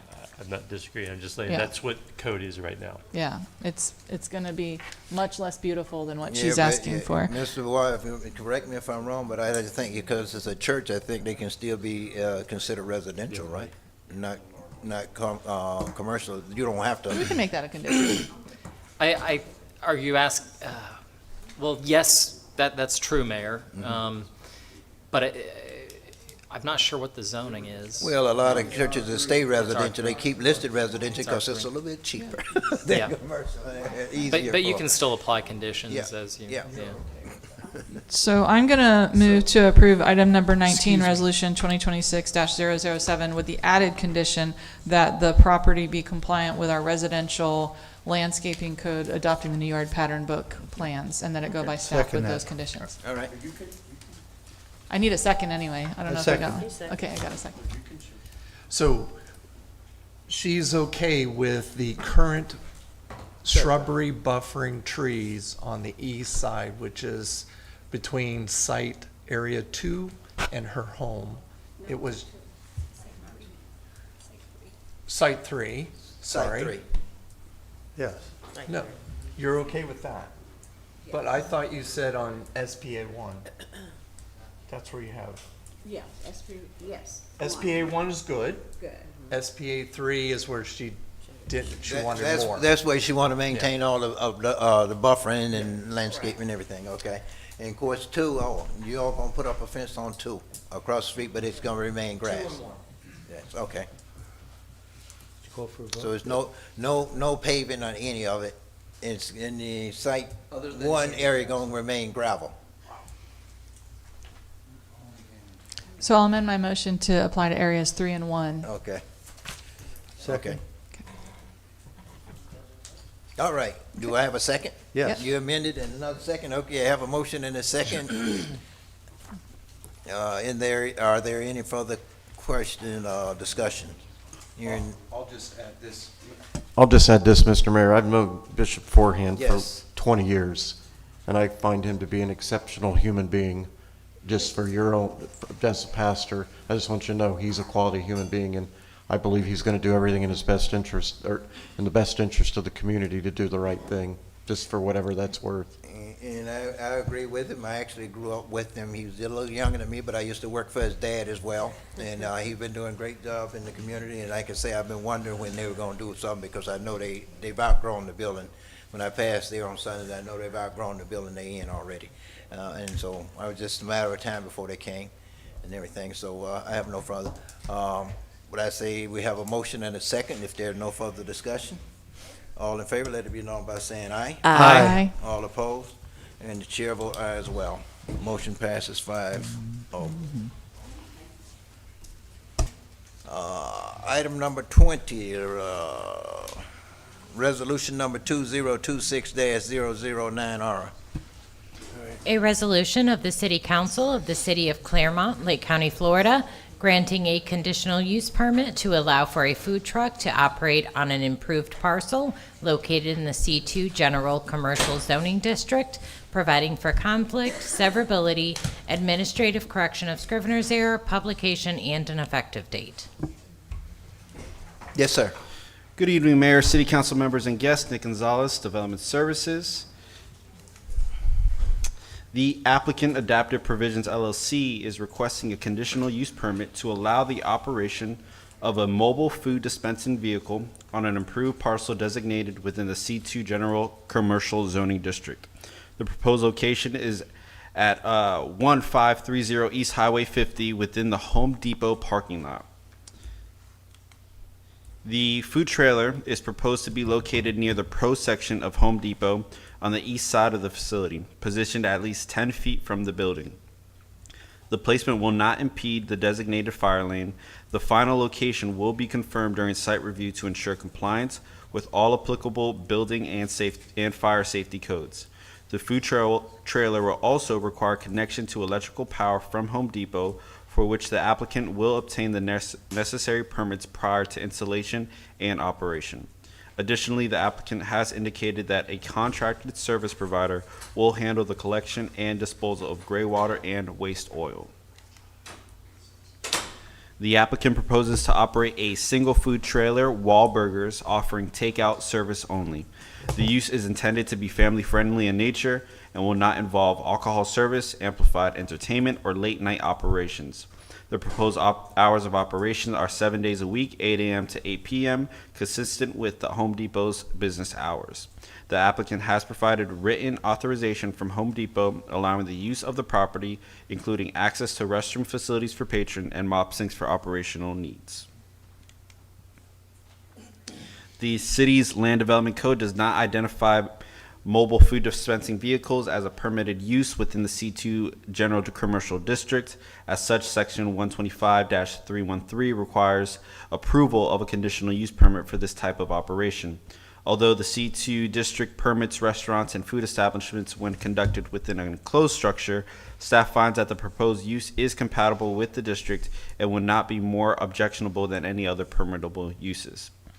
Additionally, due to the recent food truck applications that we've received and presented to Planning and Zoning Commission and City Council, Council has directed staff to prepare an ordinance that would allow food trucks and trailers or any mobile food service operation meeting approved conditions to be permitted, eliminating the need for a conditional use permit. This ordinance amendment will be brought forward to both Planning and Zoning Commission and the City Council for consideration at a future date. When evaluating a request for a CUP, the Land Development Code, Section 101-212 requires specific development standards that are required to be met. Staff has reviewed the application as submitted in accordance with development standards criteria and finds the proposed use can meet general criteria for granting a conditional use permit. The Planning and Zoning Commission recommended approval 7-0 of Resolution 2026-009R, and staff recommends approval of the conditional use permit with the conditions contained in Resolution number 2026-009R. And that concludes staff's presentation. Thank you. Is the applicant present?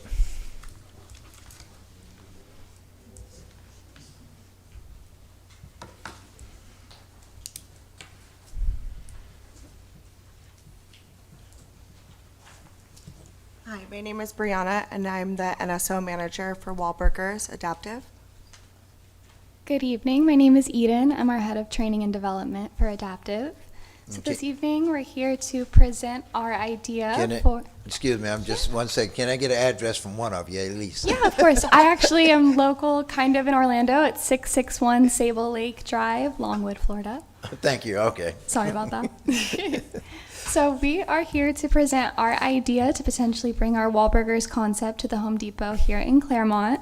We currently have 4 locations open, one in Vieira, one in Vero Beach, one in Stewart, and one in Melbourne. That's our most recent open one. We're looking forward to potentially coming to the Clermont area since we focus mostly on growing, developing areas. Our primary focus is to bring job opportunity and a family-friendly environment to the communities that we serve. So we're really excited and hopeful for the opportunity to come here.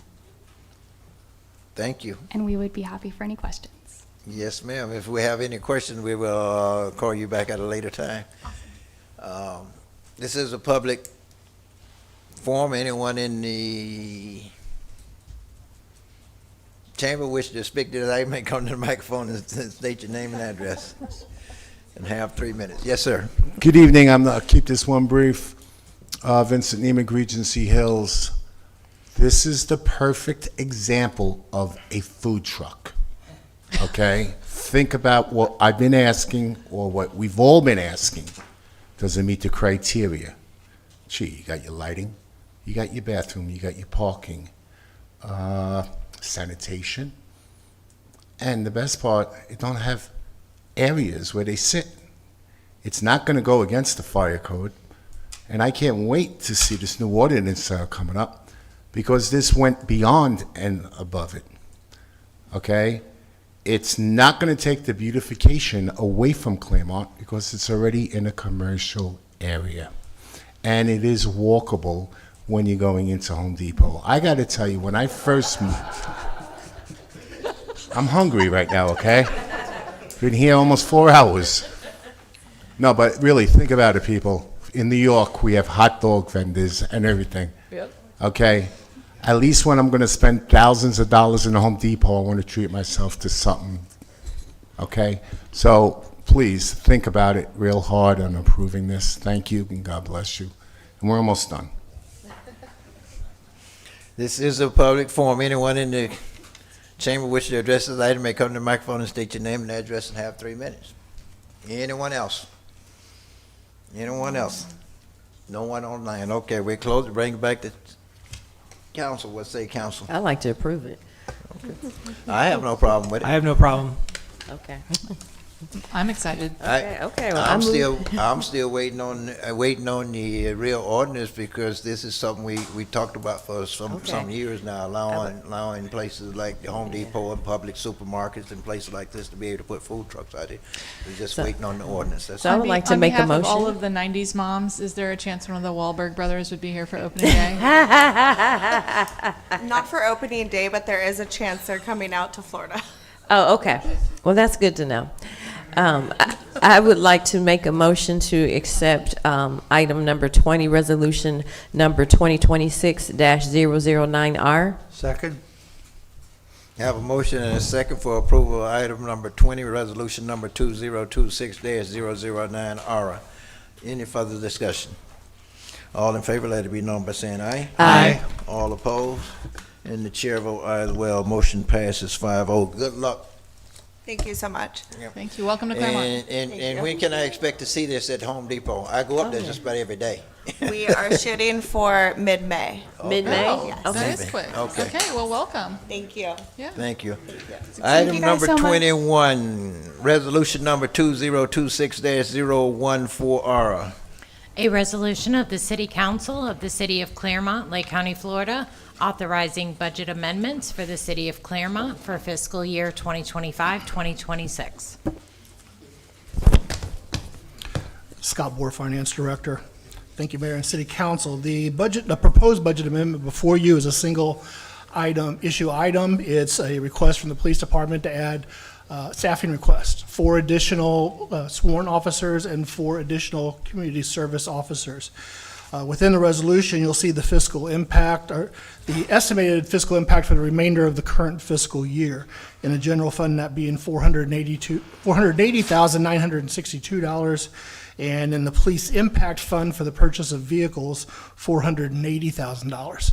And for the operational justification, I'll turn it over to Chief Graysick. Okay. Good evening, Mayor, Council. Forgot the clicker. I apologize. All right, there we go. I have a brief presentation. I will keep it brief and get through all the PowerPoints and try to get everybody out as quickly as possible. The mission of the Clermont Police Department, this is a reminder to us of how and why we serve the community, is to enhance the quality of life in the city of Clermont by working cooperatively with our community to enforce the law, prevent crime, and reduce fear. I focus on enforcing the law, preventing crime, and reducing fear, and that's what this personnel request would do for us moving forward. What you see here is a copy of our zone maps. We currently have 8 zones. Let's see. This works, perfect. Green is zone 1, orange is zone 2. I'll use the pointer for the public out in the room. The dark purple is zone 3, 4, 5, 6, 7, and then 8 is all in gray. And that's how the city is laid out for the police department. Our 90-day comparison stats. So what we do is we look at trends in a 90 days rolling stats so that we can look at trends and identify what's going on in the past and how we're doing right now. As you look at the crimes there, you see we have been up in robberies in the last 90 days. However, due to the hard work of the men and women of the Clermont Police Department, 3 of those suspects are already in custody and we're working on the 4th. So you have a very motivated and well-trained police staff that's taking care of business out on the streets. And you also see an increase in the sex crimes. And we're working on that and identifying ways that we can be more efficient and address that more adequately. Those are known suspects, known victims. That's not someone coming into town and snatching somebody off the trail and doing something wrong with them. That's not that. If you look at the rest of the stats, you see significant decreases throughout. Auto thefts, residential burglary, commercial burglary, vehicle burglary, larceny. And the grand total, I apologize, is dark at the bottom. The grand total right now, we're down 15%. When you look at the comparison between the 2 quarters, that's a fantastic percentage right now. Now, a wise chief once told me, if you're going to take credit when crime's down, you have to be held accountable when crime's up too. So I expect to be held accountable if you see crime start to go into the positive numbers, but I don't foresee that happening with the workforce we have. The bullet points you see on the screen is what I will cover in the briefing that I have prepared for council. And then there's a chart on the 2nd. I apologize, on the 3rd. This is all the bullet points that I'll cover here. And then there's a chart with the factors and the impact on the staffing need. The city of Clermont continues to experience significant and sustained growth. The 2020 census reported a population of 43,021 residents, while the Bureau of Economic and Business Research now estimates 51,042 residents, a figure that, to my knowledge, does not include recent annexations or major upcoming developments such as McKinnon Groves, Ivy Ridge, completion of Wellness Ridge, Sanctuary, the Pulte Project, and the new Integra Heights apartment complex. This upward trend will continue to place increased demands on public safety services. As population grows, so do service demands. Calls for service, community engagement, and the complexity of policing responsibilities have all increased. In addition to traditional enforcement, officers are increasingly addressing mental health issues, homelessness, and quality of life concerns. Transient populations, including our tourists, seasonal residents, and commuters, further impact service demand but are not reflected in population counts. Current staffing levels do not keep pace with this growth. The Florida Department of Law Enforcement recommends a staffing ratio of 2.29 to 2.51, and on the higher end, that's if you staff ports and if you staff schools. Officers per 1,000 residents. Clermont currently operates at a ratio of 1.88. Adding 4 officers would improve this to 1.96, moving closer to recommended standards and better aligning resources with community needs. Historically, we have staffed at a 2.0 ratio. That's what we have historically staffed. So this increase of 4 officers keeps us right there at that 2.0.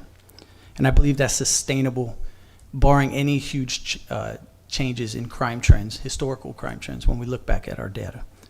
While overall crime rates have declined, both property and violent crime remains a concern.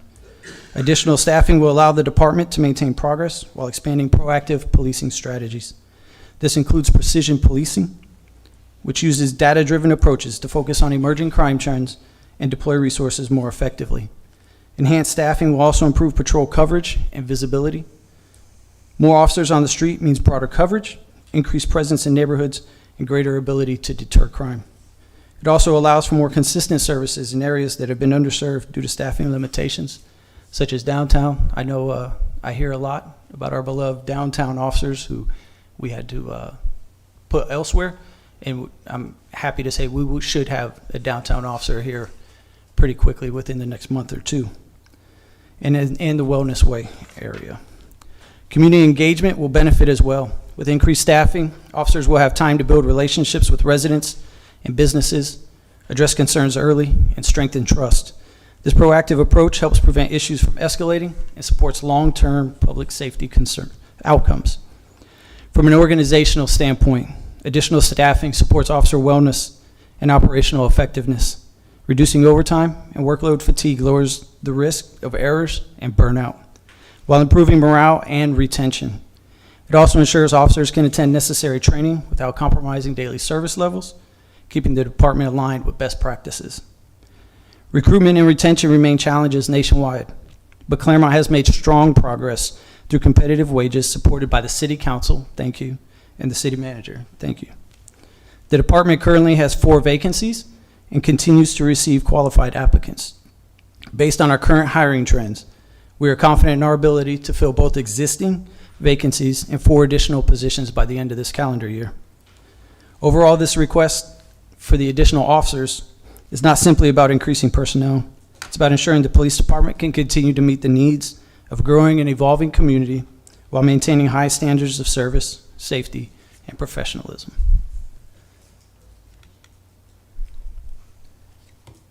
Really excited to introduce the community service program, the community service officers program, something that the police department has been working on for a couple years. We haven't gotten it across the finish line. I hope this evening that we receive that extra nudge to get us across the finish line.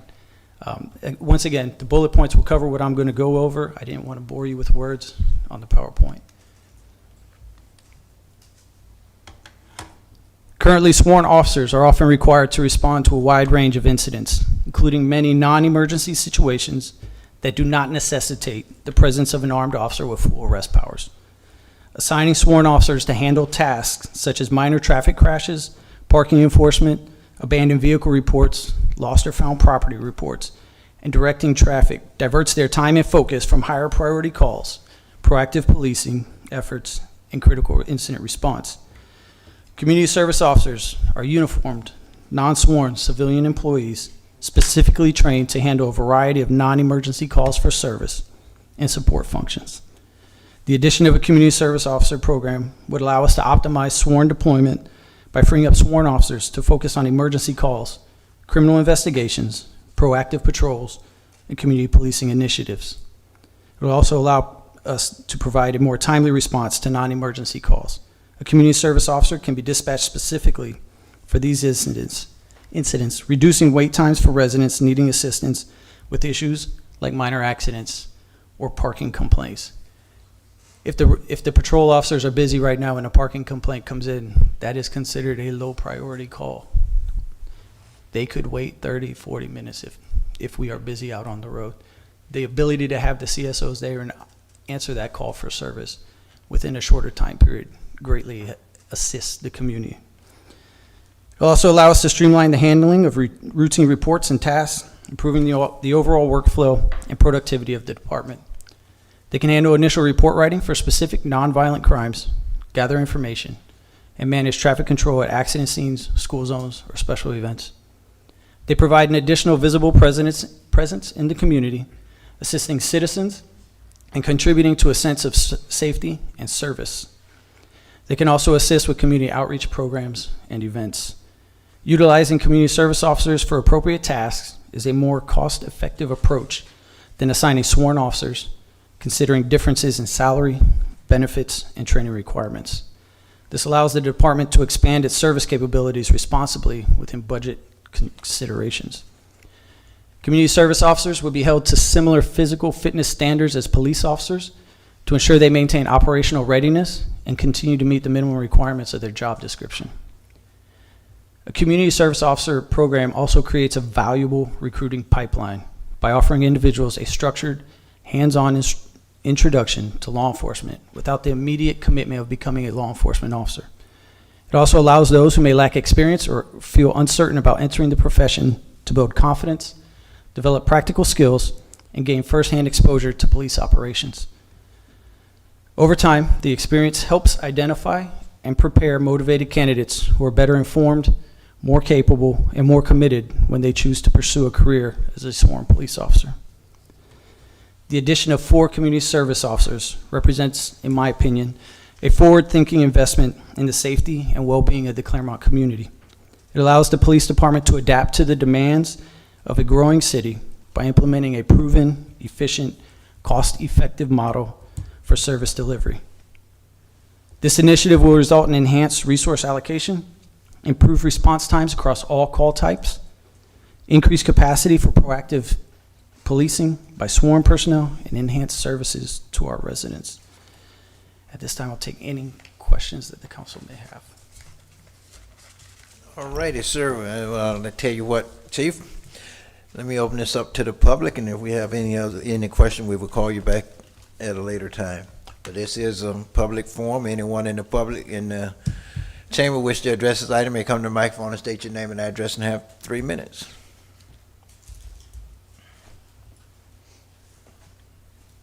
Joe Famasi, 2693 Jumping Jack Way. I appreciate the police department's efforts here to maintain a full-service police department at the same time worrying about the cost and trying to make it more efficient. I think that this is an outstanding program. I've lived in communities where community service officers have been involved. They provide a valuable service. At the same time, they maintain the police department's normal routine services at a higher level, as well as response for emergencies.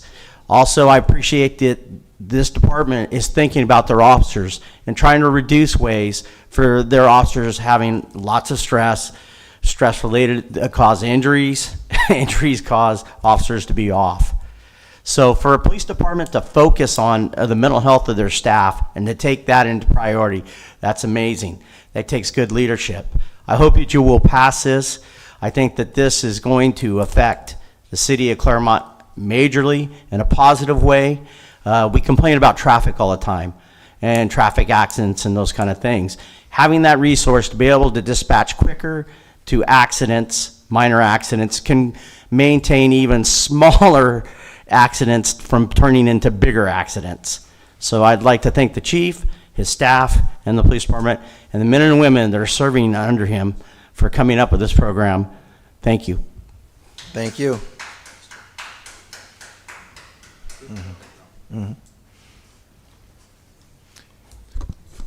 Good evening, City Council. Vincent Emick, Regency Hills. That was a really good presentation, okay? And it brought back memories being a retired law enforcement from New York City. I will just give you my experience of being an officer in New York City. When we are under manpower, we're overworked. And when we're overworked, we might make bad decisions, okay? But you cannot make a bad decision when there's bad guys out there, okay? Because not only is your life on the line, but it's also the citizens of Clermont. I could look in everybody's eyes right now, and I don't have to say no more, all right? Because you know the importance of our first responders, especially our police officers, okay? They say firemen run into the line of fire. Well, these officers, and not that I'm favoring police over fire department, they're both respected, but they're running into the bullets, okay? So please, vote with your heart and your mind on this one. It's a no-brainer. God bless you. Thank you. Anyone else?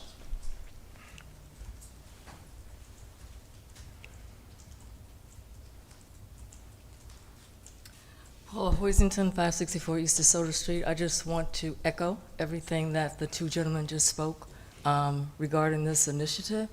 I commend the chief for being a visionary, for seeing this, and wanting to improve. I mean, I think we have the best police department around, so this can only enhance.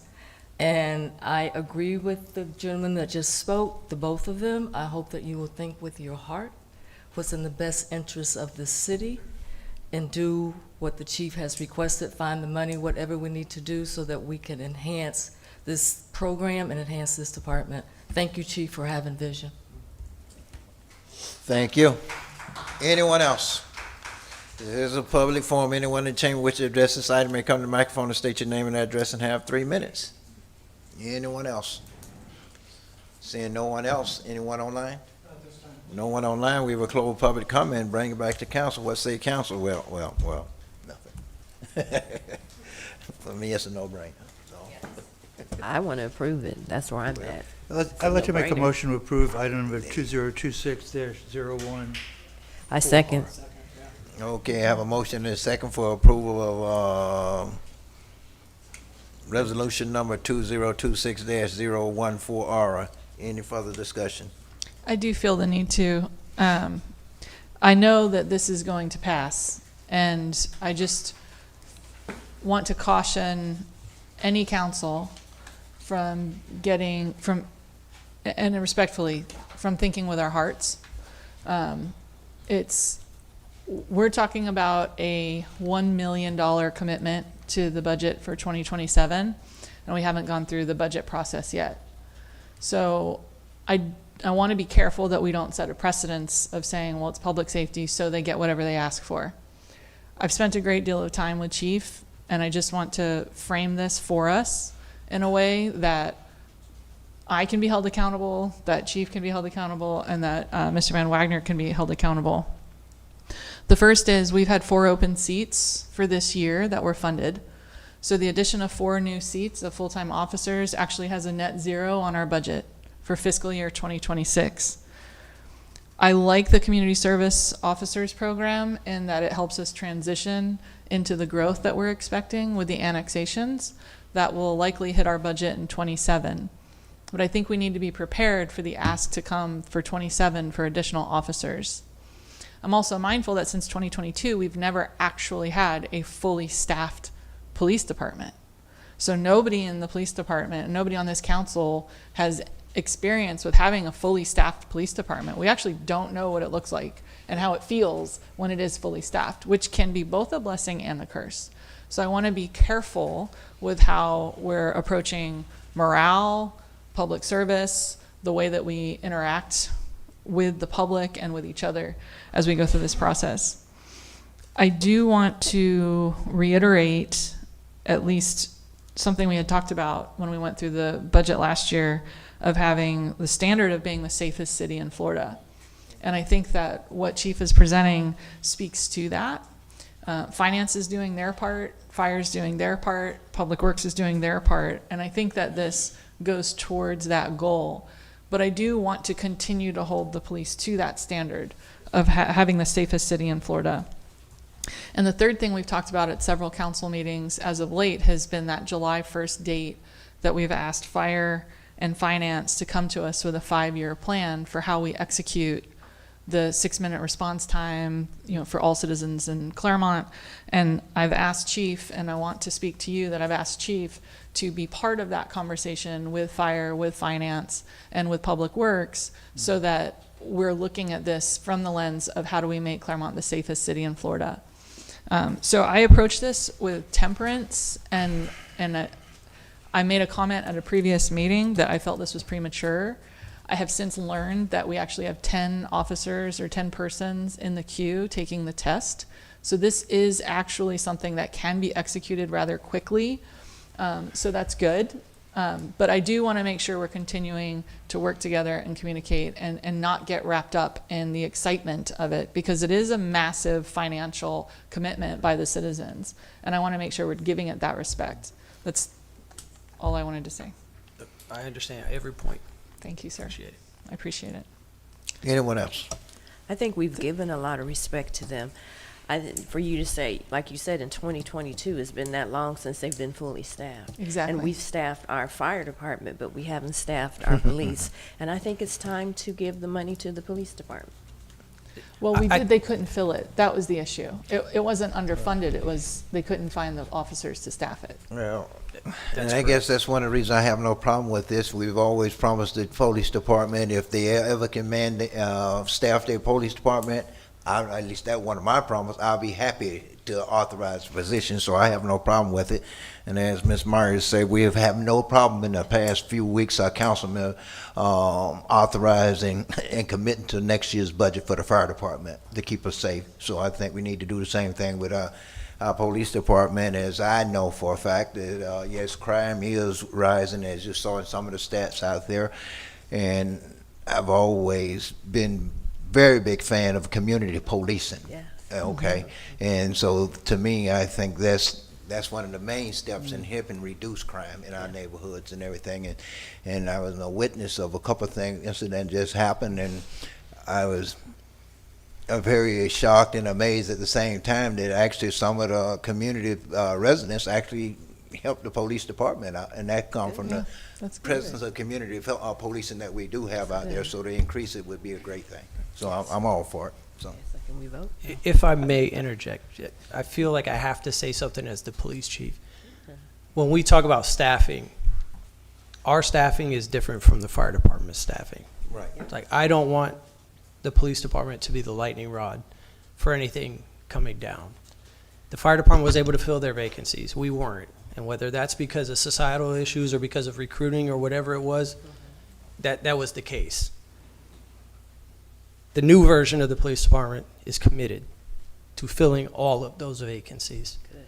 May 8th, we have 10 people. The week of May 8th, we have 10 people going through the testing. I think that's a Friday. It's like, there's a chance. It's a rare chance that everybody passes.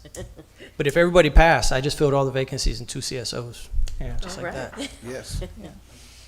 If I could add this too, Mr. Mayor. Yeah. And for the council, you guys were part of the solution to making the police department have the staffing we need.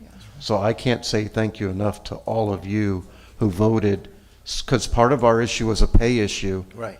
And as soon as we corrected that, that wasn't a problem anymore like it was, and they've been filling positions. So I just want to say publicly thank you to the council that did that. So you helped us take care of that problem. That was part of the problem, filling those seats.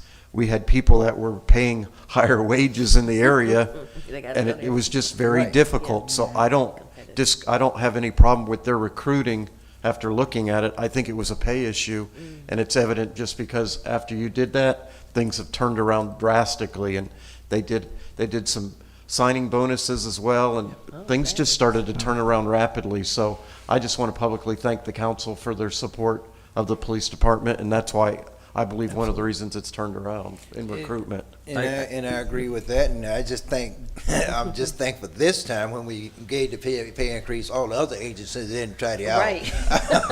Because that wasn't the first time we did that. You know, first time we did it, the next day everybody else jumped up above us. Yeah, that part. I just think the other agencies couldn't do it. We was in a place financially that we could give him and keep them out. Okay. If it puts anybody's mind at ease, a bunch of those agencies are negotiating contracts this year. Our Yeah, contract's not till yeah, next so, year. so, yeah, well, we know, we just gave our, did contract last year, we up for another year or so, but we got another year to worry about it, but as I said, I wanna make sure I keep my promise about it, even under the old chief, we always said, I always promised him if he ever can get his manning up, I'll be first one to authorize new positions and everything, and get it filled, so I have no problem with what we do.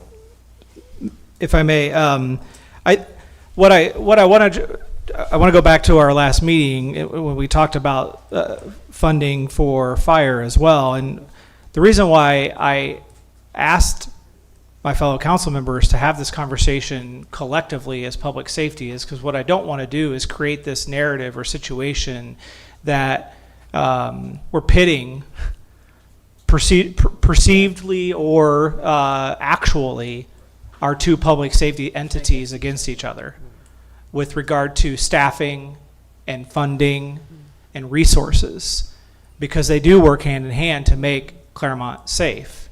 And I think both the chiefs fully understand and their command staff fully understand and work with their employees and their staff and personnel to fully understand that at the end of the day, there is only so much money in the pot available to fund the services that we provide.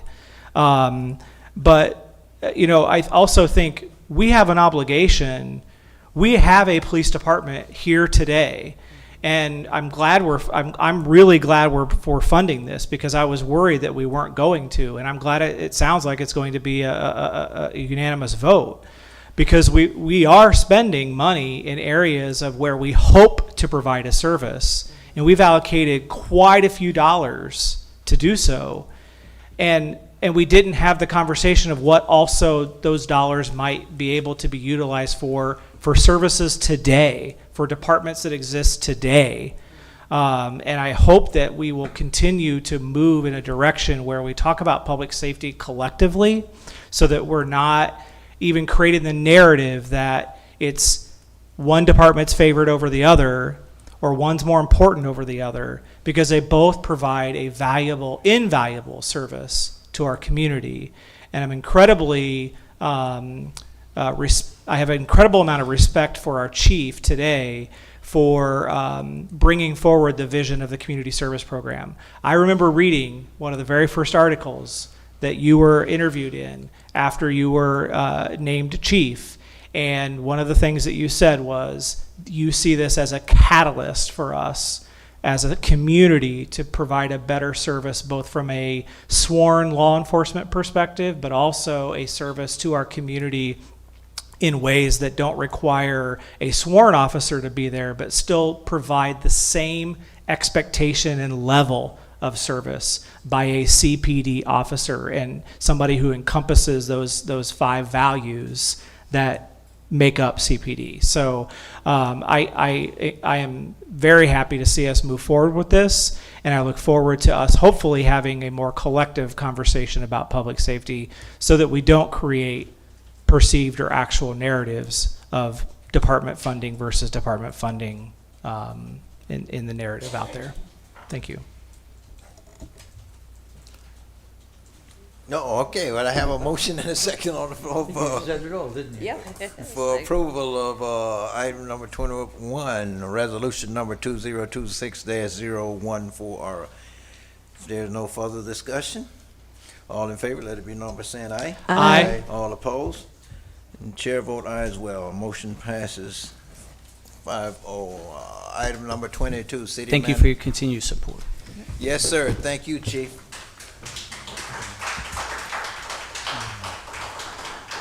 Item number 22, city manager's evaluation criteria. All right, so thank you, Mayor and Council. So back in March 17th of this year, at the council workshop, the council gave direction for Nadine, myself, and Christian to work on preparing a draft manager's evaluation. I think you guys called it give you a big ball of clay that you could mold down into something. Mm-hmm. So you also directed us to use the charter criteria as the basis for the evaluation and include maybe some additional stuff. So what we did is we prepared for you a draft clay, mold, clay to mold, that basically has two sections to it. The first section is solely based on the charter and how the charter criteria is. Now, we have it set up currently as a 1 to 5 scale. That's obviously up for discretion and discussion. The second part is some criteria that we found looking at other jurisdictions, kind of some of the best type of evaluating criteria for a city manager. So what we're looking for is direction now on the draft criteria so we can modify and finalize it, the city manager evaluation form, and bring it back to you at an upcoming meeting for finalization if you want. We're also seeking direction on the council's desired evaluation process, how you want to do it. There's several different ways to do it. One that's very common is that each council member fill out the evaluation, hand it to the city clerk. The city clerk then compiles it, puts together kind of an average, and then at the next public hearing, you guys discuss it and openly discuss how you want to rate the city manager as well as any compensation if that's to your choosing. So there's a lot of different ways to do it. We're just seeking direction so we can kind of finalize this and get it moving forward for you. Well, first of all, I think you did a great job in putting this all together in such short notice. I would think this is, the way it looks right now to me, it seems adequate, if not perfect, in what we need to really do.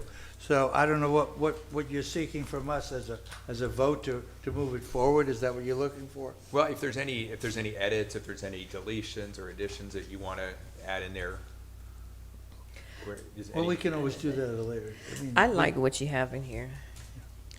I think it's really well done. I appreciate it. And I think this is really great work, taking the feedback that we gave. Mm-hmm. It's nice to have something that we're evaluating the city manager by. So we started with nothing, and now we have something. Yeah. Right. I like that it's rooted in the charter, and I'm thinking Section 2 kind of came from Nadine, the interactive skills. Maybe I'm wrong, but I do like, no? All right, so whoever it came from, I love it. And I think the standards are really good.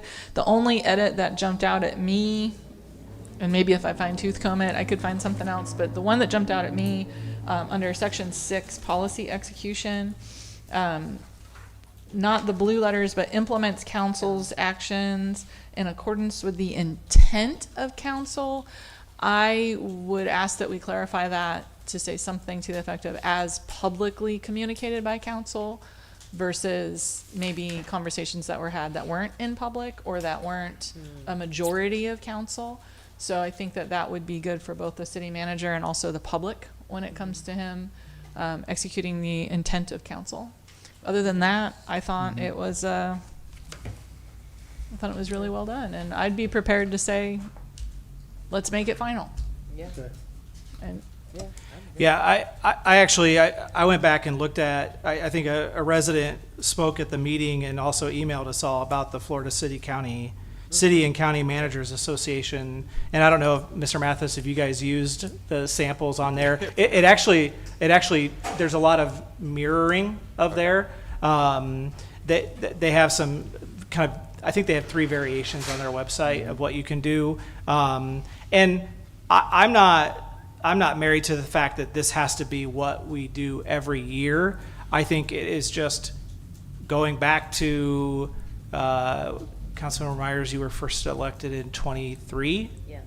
So I think we talked about this in 23. And so I don't know how any other conversations, and I wasn't on the council at the time, so there was no, it wasn't a conversation we were having there with. But we talked about that, and I think councils have talked about it in some way, shape, or form since then, and we've never even gotten to this point. So I think it's important for us to at least have a foundation for this year. We owe it to whomever is sitting in that seat, and right now that's Mr. Van Wagner. We owe it to him for him to understand where we think he's performing well, what we would like to see him do better, what we would like to see him do new, and provide a basis for the vision for moving forward in that direction. And we're going to go through this the first time, and then we'll probably say, all right, we got to tweak a few things. That didn't quite make sense. And I think if we're all okay doing that, we use the resources, we modify this, but this is rooted in our charter, which actually the other examples, maybe they were, but they didn't explicitly say that. And I think that's really cool that we're doing that we're saying that, look, we're actually pulling this from our charter. With regard to potential timeline and so forth, I do think it's good for us to each individually fill it out when it comes time, submit them, have them evaluated, have an average placed out there, and then we get that back, and then we discuss it and move forward. I don't know what timeline works the best. The ones I saw on that website, that Managers Association website, they referred to October and November. Part of me thinks that maybe January, February is a better time, because that's once a council election occurs and they're kind of moving that for the next direction. You can set those tones for the following budget year cycle that would come up that May, June, July. So I mean, I'm open, but I think we have a good start here. I'm really, really proud of us doing that to get to this point, and thank the three folks who were intimately involved with bringing this forward. I'd like to add, I would encourage us to do July and January, with the reason being that July is when we go through budget. And so if there is a conversation about a pay increase or adjustment, it seems like factoring that into the budget for the coming year would be prudent. And then January, to your point, Mr. Bain, about, okay, there's an election, maybe there's a different perception, but January also gives whatever new council members there might be a good 6 to 8 weeks of working with that person before they let their perception as a public member color their potential evaluation of the city manager, because that's only one piece of 14 questions, 15 questions. So if something like that sounds good to everybody, if I had to pick one, I would pick July, so that it factors into the budget. But I see the wisdom of your January and July to do it twice. I hear what you're saying. I don't know if I want to do 2 times a year. I just don't think I think an annual review is more appropriate. I think if we do it in July, that makes sense, because we can allocate. Otherwise, we can allocate a maximum percentage, I guess, in the process, and if it gets implemented, great. If not, it gets returned back, and we're not talking significant, millions of dollars here. So I think preference-wise, I'd rather just do once a year. Yeah, I mean, I would think January is good. Like you said, a new council is in, they could then evaluate for 3 months, as opposed to July. I think you might have predispositions. I think it would be, this way that, you're really thinking that the public is going to be doing, because let's say new people get elected, they might say, well, I don't like Bill, so let's get Bill out, so this way, January, it would be a nice thing to do, and then you would get a fresh evaluation in. Well, I'm more inclined to go to September myself with it, once a year, September, and I don't like January, because if you change council over in November, that only give him a month or so to be here working with him. And that new council member, he'll be too busy trying to figure out what he's doing, he or she is doing, than to worry about what the evaluation of a city manager is and everything. So I would like to see at least 6 months down the road, from November, whatever, but I'm thinking more like September, to give them the new council member almost a full year, and everybody else on there a full year. And of course, if we decide to, I don't know, we hadn't talked about it, if we decide to put in the stipulation for pay raises or anything, increase in pay and everything with that, then make it effective. You do it in September, October, whatever, and then you make it effective with a pay raise in January. Okay. I can get to terms on September. I would just ask that it be done before the final budget is adopted, so that you're making that decision with the final budget meeting. So if it starts in August and goes to September. So maybe August, September then, because I think, don't we approve in the second? That second hearing is in like mid-October, mid-September, right? It's like the 4th week of September. So maybe because they have it, if you look on that website, you'll see that they do it like at the first meeting in October, it gets presented out. The second meeting is the deadline for completion, and that first meeting in November is when they actually do it. So maybe we have to do August for those first 2, and then that first meeting in September is the actual evaluation. I think it's logical to do it during the budget process. Otherwise, you're either approving a raise or you're not approving a raise, and then the next month you're doing the evaluation. That just doesn't make sense.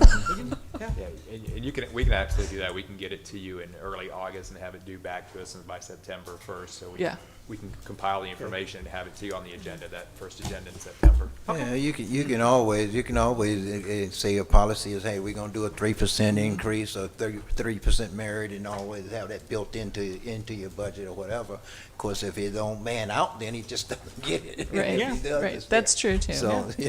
it's a lot of ways to do that, so, yeah. Do we have to do any kind of official action, Mr. Wah? Yes. Okay. In other words, it sounds like the express policy would be to adopt these criteria, and if Yeah. you do, I think you should vote to approve these as the evaluation criteria. Maybe, we didn't prepare a resolution for it, but really it should be a resolution. Okay. So maybe what I'd be asking is. Direction yeah, to bring a resolution yes, back at yes, the next sir. meeting with this information, with the timeline And- we've discussed. And Make it a maybe we resolution can, in the next meeting. and maybe Yeah, we can okay. outline the procedure in the same Perfect. thing. Okay. All right. We We'll go make it ahead subject and, to well. your amendment. Is everyone okay with my amendment? Huh?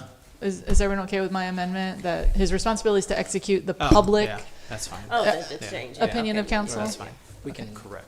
What was it? So we're not voting on anything. on The this city manager brought up that there may be public comment, and I was just saying, yeah. maybe. Yeah. Oops. Oh, yeah, sorry. I'm But, sorry. this is a public forum. Anyone in the public wish to address this item may come to the microphone and state your name and address. They have 3 minutes.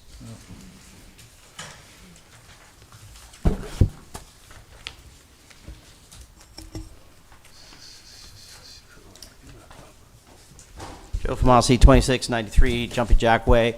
I just had a question about this, on this particular thing. Is there a rebuttal for the city manager to respond to whatever your evaluation is? You know, does he have an official place where he can rebut anything, you know, or thank you for his evaluation? So I think that it's only fair that it's a two-way street. Because Well, personally, I don't think it's any problem with me anyway. If we do evaluation, if he want to sit down one-on-one with me with his evaluation, I'd be always happy to and everything. So, but I hear what you're saying, that we built in to the criteria a rebuttal. If the city manager evaluation is on an agenda, the city manager has a right to be heard. It already says he can participate in the Right. discussions. Yeah. So to that end, I think it's already built in, if you put it on the agenda. Yeah, it's already pretty much, I would say, think so anyway, it's built in. So my question is you're saying that these would not be open to the public to view? Or? Oh, no, the These are public evaluation documents, sheets will be public records. Okay. Well, and that's why I was thinking that the city manager should have a chance for rebuttal in writing. Oh, to in the- writing? Yes. Well, he has that option too, I think. Nothing prevents him from Okay. Writing, you know, a 60-page response. If he, Well, if he, I if he just think shows- it's only fair, you know what I mean? I- If you're gonna put it in writing, that you give him a chance to respond Yeah. to that officially. Well, I guess what I looked at from a military, I used to do a performance report, they give it to me, and of course, if I wanted to go in, I didn't have an official rebuttal, but I can always go to my supervisor and ask, could we talk about it Yeah. at the end and everything, and they say yeah and nay, you know, and Right. most of the time they allowed us to talk, so. Yeah. But to me, that's the only respectful. If I write something, you want to talk about it, I have no problem with him coming back and talking to me, but official rebuttal in a performance report, I don't think I've ever, Well, that's an Get in that HR position. issue, right? yeah. At that point, we're falling into whatever HR would, am I wrong? No? I mean, personally, I don't think so. I mean, I think the city manager is a charter officer. Right. And I think this isn't something that's going in the personnel policy or manual. This is something that's direct between y'all True. and the city manager. And really, the point of this is just to outline, I think through a resolution, your criteria and the process. But I think it's always built in that a city manager can write whatever he wants, and he can participate in the discussion. So no city manager is ever going to be left out of this process Right. in terms of responding or discussing. And I mean, I don't know if you have feedback on that, but I don't think he's left out. No, Think I of an mean, extreme The truth of the matter is, situation. you know, we could do an evaluation. Can't do it. And if 3 of us find he's totally at fault in a lot of areas, we can voice that as, you know, dismiss him for cause, or without cause. Well, Well, in know that what case, I'm the saying? charter actually has a I was just going to procedure. say, there is a procedure for terminating your city manager. It does normally require a public hearing Right. and some notice, unless you can come to some kind of agreement or something like that, so. So let's just incorporate that into the resolution, just to restate it. Obviously, we don't have to, but I think for purposes of addressing the concerns, if there was a negative, a termination for cause situation, there is actually some pretty solid protections in the charter for the city manager. Thank you. In many ways, that's adverse to the public's interest. Well, I'd just like to say, chance for feedback, or rebut, whether it's negative or positive, okay? Yeah. Either way, he has that opportunity, okay? I mean, and so in section 32 of the charter, subsection 5, it says that the city manager may attend all meetings of the city council and of its committees and keep the council advised of the activities of his office with the right to take part in the discussions, but without having a vote. And so Yeah, that's so why just I'm saying I think it's incorporate there. that, Okay, It's all right, I'll there. refer to it. Yes, ma'am. Paula Hoisington, 564 East DeSoto Street. Commend the staff for putting this together. It was discussed in 23, it was discussed in 24. It's been unfair to Mr. Van Wagner to have to work and not know what the expectations are. So I thank you. I thank you. It's been unfair for him to work 16 months and not have any type of written guidance of what the expectations are of him as a city manager. So thank you all for developing a process and getting to this point. Good luck. Thank you. Anyone else? Anyone else? Where's Wahlburgers? Seeing no one else? Seeing no one else, I close the chamber. Anyone online? No, and what say council, we have a motion and a, I think we have have a motion? consensus, and we're bringing it back as a resolution. That's right? correct. Yeah. okay, Yeah. all right. So we good to go. Yeah. Do we need to All right. direct for a resolution? No? I'm Okay. fine. Let's move on to report. Mr. Van Wagner. I'm only going to share one thing. Mrs. Hoisington asked her question about the city manager search, and I've communicated with staff while I've been up here. Procurement has no idea about this vendor, and Scott also shared with me from finance that no payments have been made to this vendor also. So we as employees, we don't know anything about this. So, yeah, thank you, but we still need Mr. Ward and get with the chief and everything, and let's see if we have some stolen identity or whatever's going on out there, please, sir. That ends my report, Mr. Mayor. Thank you, Mr. Ward. We are currently working on several proposed ordinances for your consideration. I mean, some have been discussed tonight. One is about e-bikes. That is coming up soon for your consideration. One is regarding increased notices for certain applications with planning. I think there's one that we may have to do based on new legislation. And anyways, you'll be seeing those. In terms of litigation, we do have some various claims. So just so you know, we probably get sued in foreclosures once a month or something like that. And the reason is our utility bills. You know, a lot of times we're dragged in as a necessary defendant, but we'll file something just to preserve our claim, but we don't actively litigate those. There's nothing really for us to do. We also are dragged into a lot of bankruptcies. So large corporations petition for bankruptcy protection. They may have utility bills and other things. Again, it's not something we actively really litigate. So I think that concludes my report. Thank you, sir. Mr. Peterson. I've been getting multiple calls from citizens about the loud music here, and I don't know if you've gotten similar calls. I did address it with the police chief and also with Kurt about what kind of regulations are in place. And, you know, they said that they would monitor it a little bit more, maybe to appease the people that are in town that are getting abused.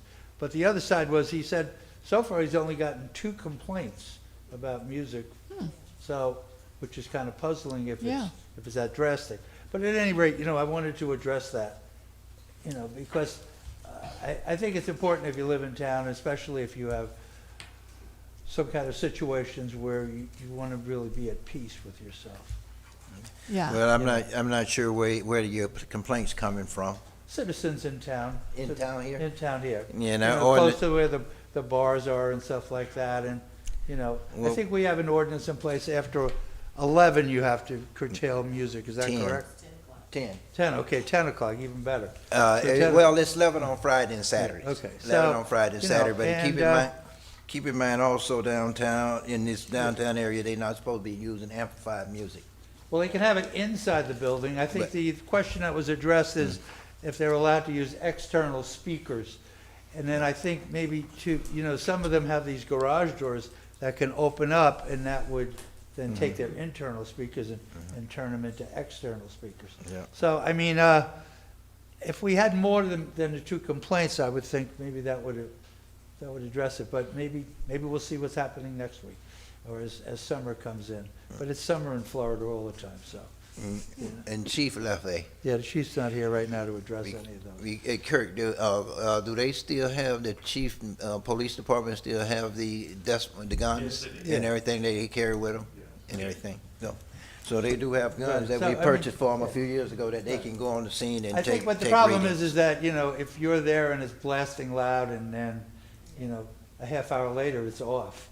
So, Yeah. Mr. Peterson brought that to my attention, and we talked, all of us together, about that. So, he didn't direct the staff, just so everybody knows. Right. But also, Chief was already talking to those businesses downtown. He was being very proactive and warning them that this is starting to get out of hand, and let them know that they will be monitoring the sound levels, just so you know that that's taken place since our conversation on Monday. Okay. Okay. And then the other thing is, we've got, there was that press release that Clermont is 19th in the nation for traffic. And you want to kind of address that, what we're doing now as council.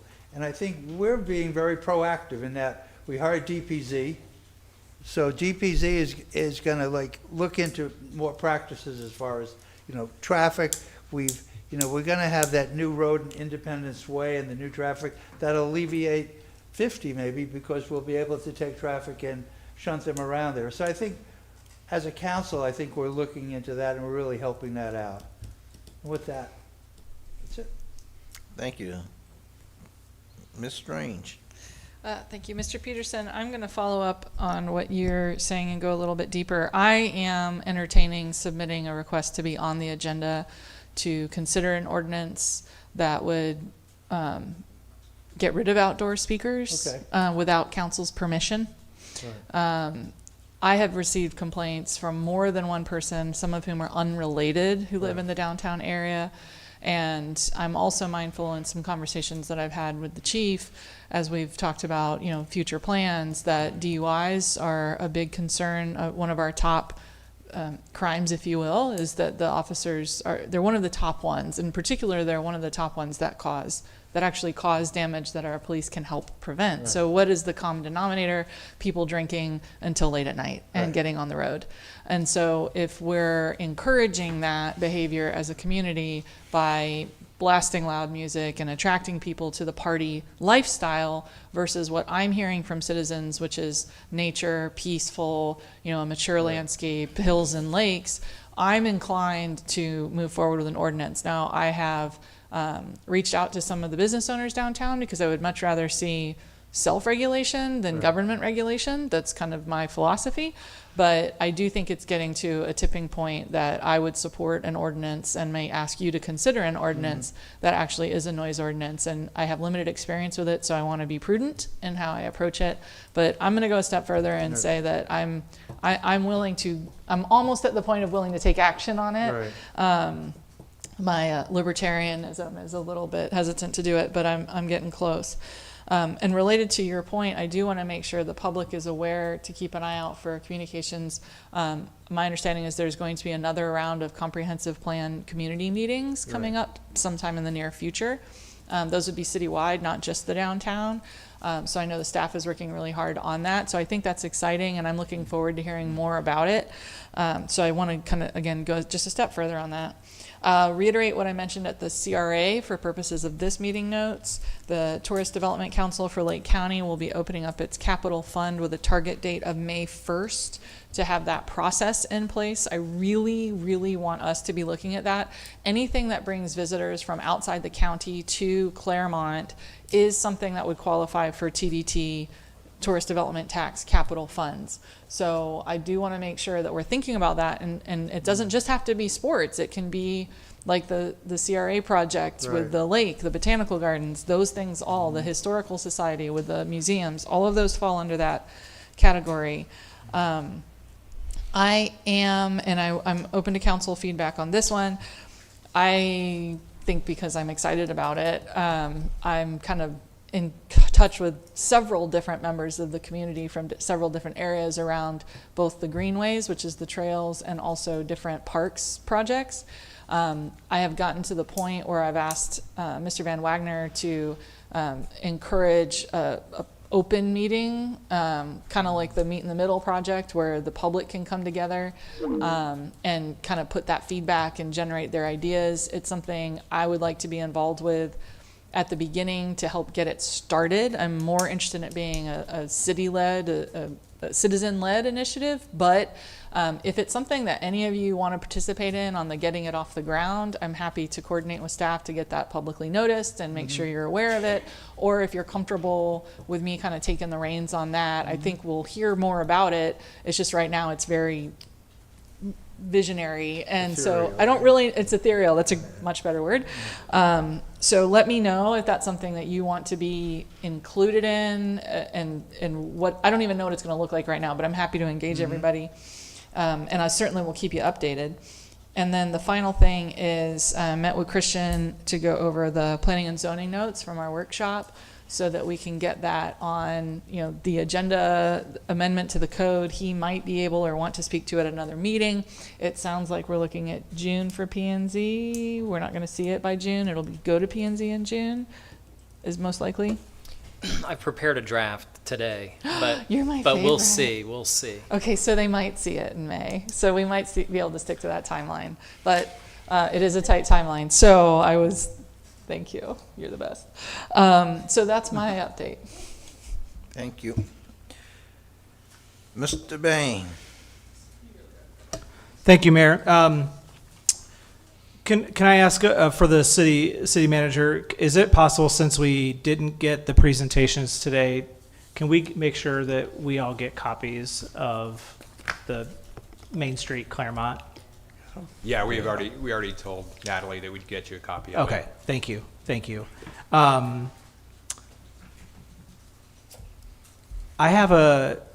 don't want to get into a conversation about it too lengthy, given timing. But I've been reflecting a lot about our workshop and then our flow of our meeting. And I recognize, I tried to keep track of it tonight, and I was like, okay, it's happening so much I can't even keep track of it. I think that when we don't have a flow of who speaks when, it's just a free-for-all. And so we just jump in because we don't know who's supposed to start. Mm-hmm. And we used to do that at planning and zoning, where it was just kind of like, you just went at it. Yeah. And we started a process where each item, and I'm not saying we need to do it each item because we have a lot of items, but essentially where we right now have an order, I believe the mayor probably has it because it does seem to rotate.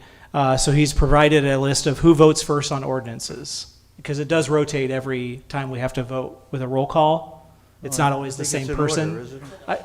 Is it always the same person who starts? Well, when it come to roll call, I just go right down. Okay, somewhat. I noticed we've rotated, so I'm just wondering if I rotate reports. I'm just wondering if a way for us to try to not get frustrated because we don't know who's trying to speak, and we talk over each other, and sometimes we don't even hear each other, the other person talking.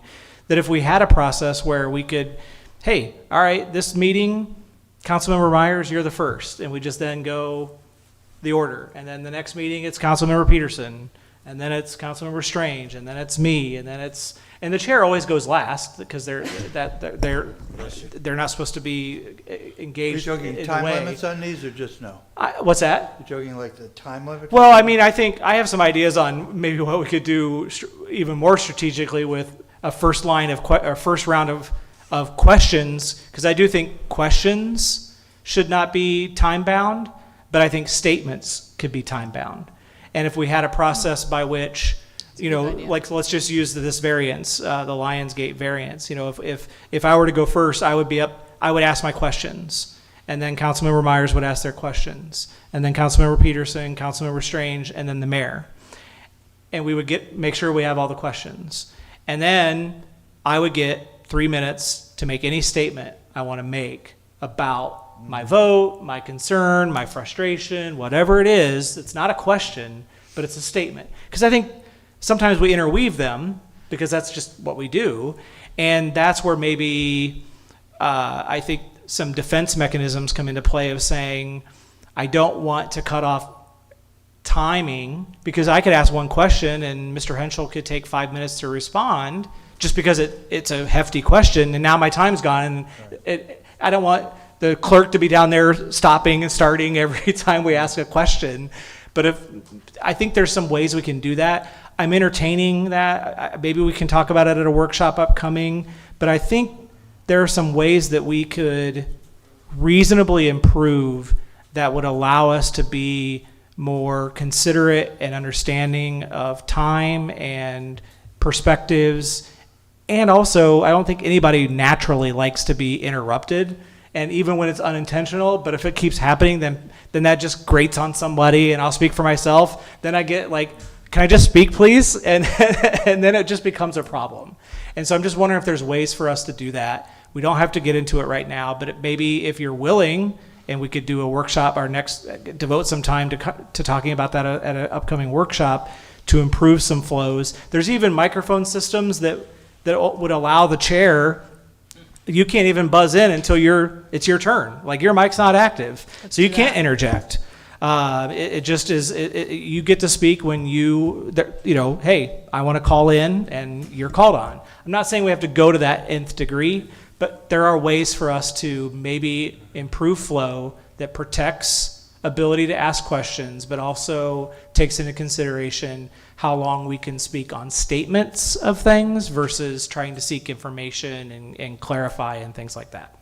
I like that. So I'm just giving some thoughts that maybe if it's okay, I can talk to the city manager and we can find out what our workshop schedule is, and I'd be willing to put a few things in writing and we hash it out. If I may? Yeah. I know typically, like when I first came on council, that's what threw me off because everybody just jumped in. Yeah. And when I was on code enforcement as chair, you always had to wait for the chair. The chair was the one that acknowledged you to speak, but that's not how it was when I got here. So you just, okay. And it will take some work on our part. We have to be diligent to it. But I feel like if we commit to it, we can hold each other accountable. Even even the ribbing of like, you weren't called on, or I wasn't called on. Right. But you get to that flow, and it allows us to be a less combative or confrontational process, and that's the goal. I think what I took away from that workshop last week. If I may. Yeah. You did this earlier, and that was cool. Yeah. Because it was like a signal. Yeah. And I'm used to that. I had that on my when I served back in Wisconsin, that we had a call-in system, and it's like ingrained in me that I'm like, oh, I don't have to do that actually. I love everything you said, and I would encourage you to take a look at I would be open, and I would not be offended at all if you took a look at our rules and marked them up the way you thought, consistent with what you said. We can do a workshop, or if you want to give us something, I'm open to it. Okay, I'm happy to maybe work with the staff and work on that and bring that back. Okay. And then finally, I think we might need to address how we handle boil notices. And I think the deputy city manager and I have talked a lot. There was some work that was done over in the East Avenue, Aurelia Cole, Cypress Ridge yesterday that resulted in some water main breaks. I think multiple breaks at multiple times. And I know that city staff will always alert someone if they have to boil. But the issue comes in is when, like, in this case, a notice went out to Aurelia Cole, and then Aurelia Cole told parents, and then that word spreads. And I know we can't control that, but when we are silent on what area is actually affected, and when we use our social media to do that, it allows for more concern to be out there that maybe could have been proactively addressed. And I think we have a process or procedure in place where if it's more than a certain number of people, we use social media. I just think that maybe that policy was put in place prior to when social media was as active as it is. And so we maybe need to relook at that. And I would encourage staff to maybe adapt that more proactively to be that, yes, there's a boil notice, it's this block, it's this street, it's whatever, and we can't control what people are going to do with that, but at least we let people know, rather than I got a bunch of calls. I don't know if it's because I live in that area or whatnot, but I was getting calls saying, wait, my neighbor got something, I didn't, what does that mean? And I see all these trucks out here, and so I had to start making calls, and it just created a longer process, as if we could have just put something out. So sorry to be long-winded on that. I just think that it's something we need to think about moving forward to better serve our residents, because I think our staff want to make sure everybody knows. We just maybe don't have the policies or procedures in place to use all the ways that we can do that. That's my report. Thank you. Thank you. Ms. Myers. Good evening. Last week, I got to go to the FBC Leo conference. The mayor was there as well. And they gave me a lot of ideas. And one of the ideas I want to share with you all to see how you all feel about is pertaining our youth. As you all know, we don't have this issue, but I'm just going to say where it came from. First of all, the mayor of Baltimore reduced the homicide rate there tremendously. And one of the things that he implemented was having midnight basketball. And so I was thinking, for the summer, could we do that for our youth to have midnight basketball? I spoke with Chief Graysick. He loved the idea. And I also thought of we could have like dance parties for them with different themes or whatnot for the summer, just to, have them something positive to do. So that's one of the things that I wanted to share with you on that. And then the other thing is, I would love for us to bring Miss Doris back. Oops, I'm sorry. I would love for us to bring Miss Doris back. She's the one who was with us on our workshop to do the assessments. And I would like it to be an off-site retreat. She said that she would need another, probably a minimum of 90 minutes. So I would like it to be off-site so that we don't have to rush, because, we've got this other agenda and that. And I was thinking maybe even include planning and zoning possibly, because they seem to have benefited from it and whatnot as well. So I wanted to see what you all thought of that, and we could get a consensus on that. And then the other thing I just wanted to let our citizens to be aware of concerning property taxes. As you know, there's a lot of talk of doing away with property tax. That would have to come to a vote on the ballot. And so I know that it would sound good if, I don't have to pay property tax. Mm-hmm. But the downside of that, it would impact us. And two, I'll give you an example. For example, if we don't have property tax, then one thing as a city we may have to implement is, okay, well, you want to go to the park here. Now you're going to have to pay to park, and you're going to have to pay to use the facilities, that type of thing. And so I just want the public to be aware of that, because I know it sounds good in theory to some people, but, not having property tax would just be very negative, with our budget for all of the services that we as a city provide and what our citizens have come used to. So just to be aware of that. And you're probably going to hear me say it, because I'm keep saying it, because I know I just want it, just in case it comes back next year, because they float the idea. It may not be this year, but it could come next year. So I just want to educate the public on that if they're not aware of that. And last but not least, I want to wish every mother a happy Mother's Day. I hope that you're loved on. I want you to know that we appreciate you, because without mothers, none of us would be here. And I know most of us would probably say we are products because of the mothering that we received, whether it was from your biological mother or grandmother or auntie or sister or whatnot. I just want to say Happy Mother's Day to you all. Thank you. Mr. Mathis. The only thing I have to add is just to piggyback on what Mr. Van Wagner said about the recruitment company. We checked with HR. HR has not heard anything either. They've not been in contact with anybody. So no, it seems like nobody on staff has any knowledge of this. That's it. Okay, thank you. I guess now for my report. As Mr. Myers say, I had the opportunity last week to go down to FBC Leo. It was a great conference. I guess to me it was one of the best ones I've attended yet since I've been attending them. They changed the format up, but it was some great speakers and everything. I got some great information and knowledge, so I'm willing. She mentioned about what the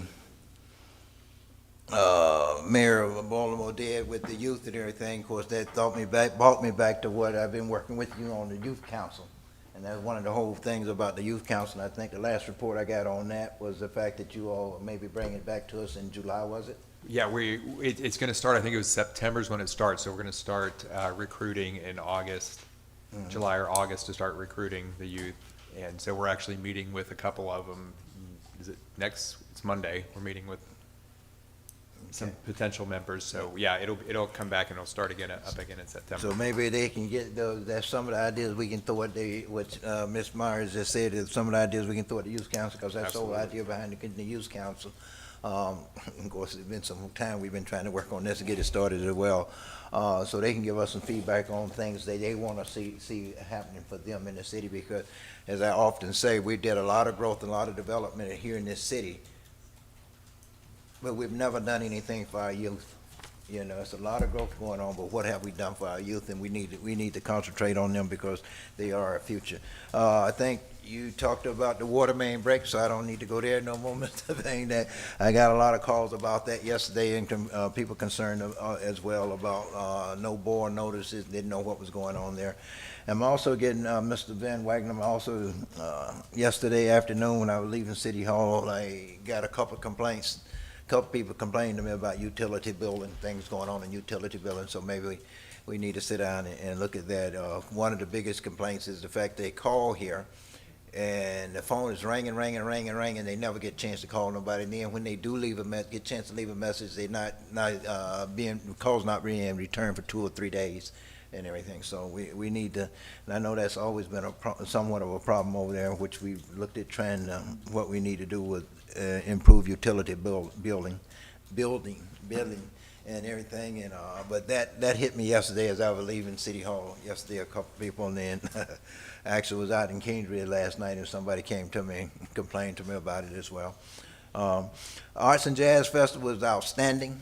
I think city staff and Park and Recreation, they did an outstanding job. I think when I suggested that last year, and Mr. Peterson suggested that last year, I don't think either one of us was expecting them to go all out like they did. But I got plenty of good complaints, and not complaints, but compliments down there at the Arts and Jazz Festival. And I was amazed, because I actually stood there at the park, and my wife and we stood there helping them with parking and everything, because on Saturday, because it kind of like got overwhelmed us there a little bit on Saturday. But as people was coming in from different places and getting off the golf carts, I was asking where they were from and all this. I mean, I had people tell me they were from Jacksonville, they were from Ocala, they were from St. Augustine, Tampa, Sarasota. And the one lady that really got me was, she said she came to see Walter Beasley. Even though she knew Walter Beasley supposed to been playing, first she was going to go to Pompano Beach because he was playing down there on Sunday, but when she heard he was up here, even though we was charging and he was going to be free down in Pompano, she came to Clermont. She came. So I said, okay, that made me feel good. But the bad part about it, I was out at Earth Day this weekend. We had a great Earth Day on Saturday. Well, I was at Earth Day. I was at the park run on Saturday morning at 7:30. Earth Day. What else I did? The women health fair, I guess they had down here at Victory Point. I went by there. Also had World Thai Tai Chi going on over there, and I visited before I finally made it to our school reunion on Saturday and everything. So I had a pretty busy day, but everybody I got compliments and everything from just about everywhere I stopped. They all complimented on the jazz festival. Then the biggest thing was they came back and they wanted the blues fest. Okay, so hey, I just say I'll pass it on to staff of what people start asking about. They say it'd be great to have the jazz fest in the spring and then blues fest in the fall. So I just say I'll pass it on.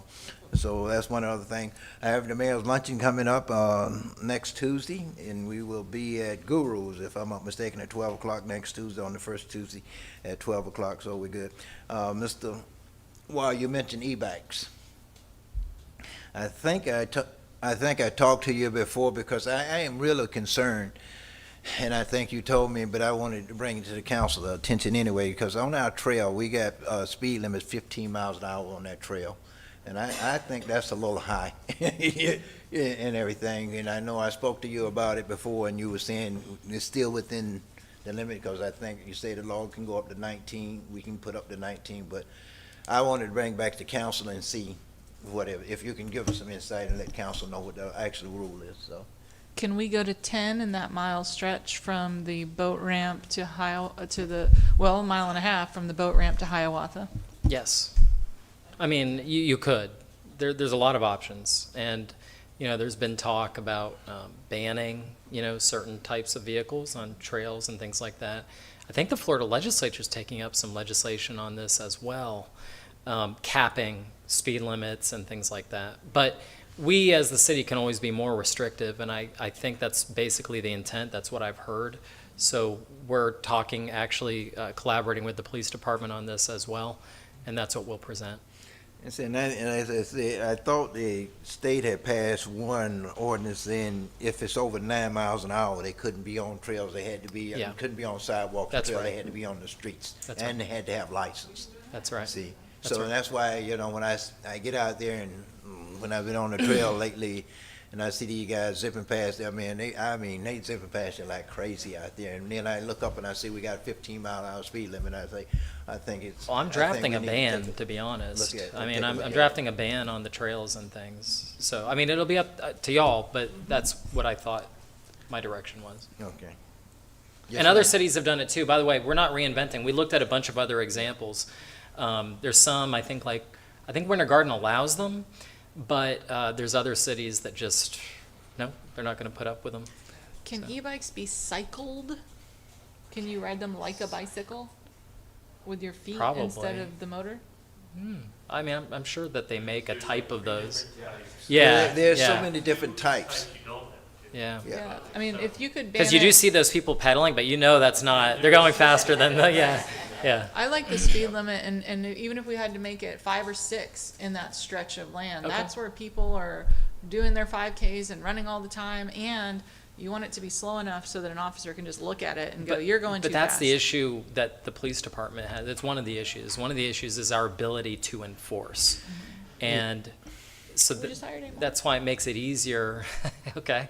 Well, it makes it a little bit easier on certain portions of Clermont property to not allow it at all, because we may not have the mechanisms to stop people who are in violation sometimes. I just don't want to see somebody get hurt. And I know a few years ago we had an elderly gentleman have an accident down there with a golf cart and everything, and almost died on the scene. They had to resurvive him. So, and that's always been my fear and everything with them going out there. And some of them folks, they are zipping along pretty fast. Yeah. Mr. Mayor, they are. It's getting dangerous. Yes, it's getting very dangerous. Especially with some of the we have younger. out there, It's not the adults typically, it's the younger, so you're 100% right. We experienced that the other night, and it was dangerous. Okay. So we're looking at it. So, we can just take a look, whatever we need to do to try to get it to take on. And then another thing is we also have signs out there saying no motorized vehicle. See, so we saying 15 miles out, no motorized vehicle, but yet still they zipping up and down the place like crazy. So I know I made a suggestion a while back about getting rid of the Marine Patrol, but I heard they came back and say no, they figured out they can keep the Marine Patrol and figure out some way they can put somebody on the trail as well, so we can try to enforce that. So that'd be great. All right, but let's just keep our eye on it and whatever we need to do. Miss Strange, there's already a code and ordinance and everything. They're on our books right now. You're not supposed to have external microphone or speakers in the outdoor area. It's already there. It's already there, but well, I know in the downtown area, you're not supposed to have we call it amplified music, speakers and everything on the outside. Yeah.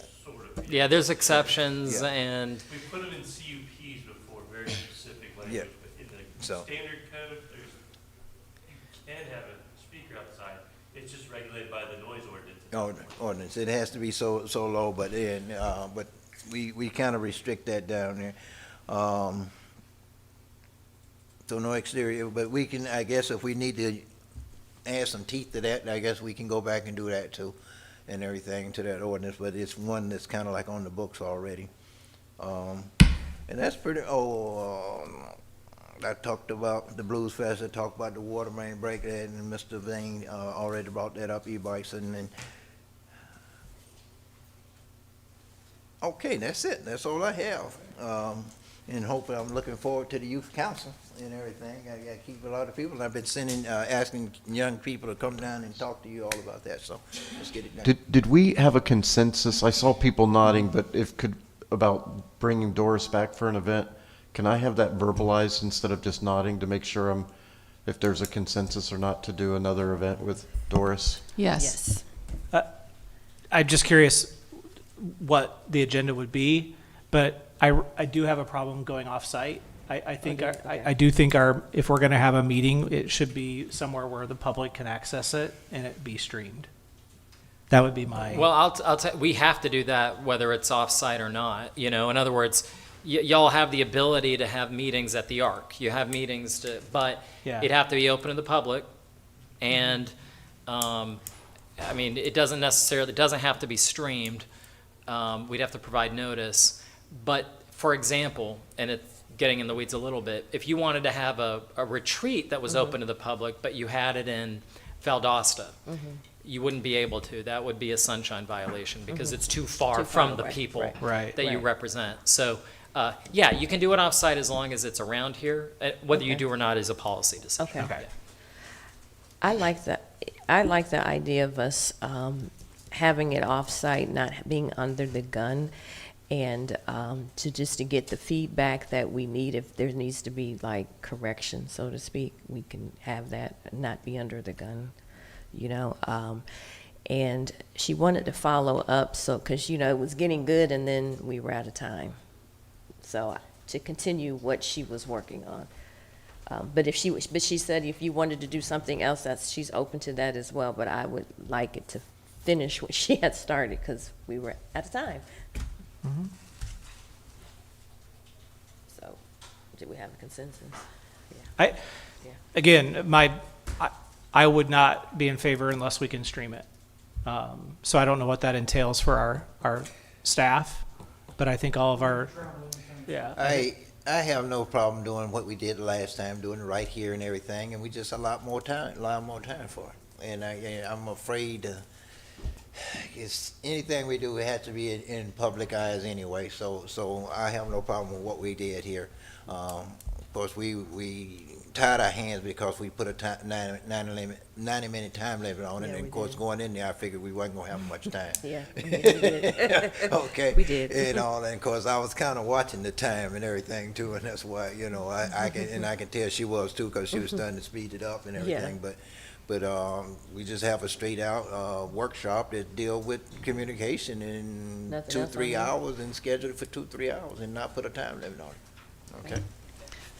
I had somebody say to me that it gave them the impression that it was airing your dirty family laundry on the internet. Yeah. And it wasn't as a criticism, it was just in the context of when you're doing personal development and team building and you need to be vulnerable and you're working on relationships, being, as a person who's generally open and honest, like even I can feel like, feeling safe, I think is really important. And when you're in a fishbowl, like I think we get a little bit accustomed to being up here in it, but I don't want to speak for you, so I'll just speak for myself. I agree. I think having that safety of being, even if we could agree we're not going to talk specifically about city business, Right. Or we won't use specific examples. I Right. think that going away and being able to focus on each other and that relationship rather than on city business might be helpful. I see your point, Mr. Bain, totally. I see it. I just think what Ms. Myers is trying to do is help us have a better working relationship.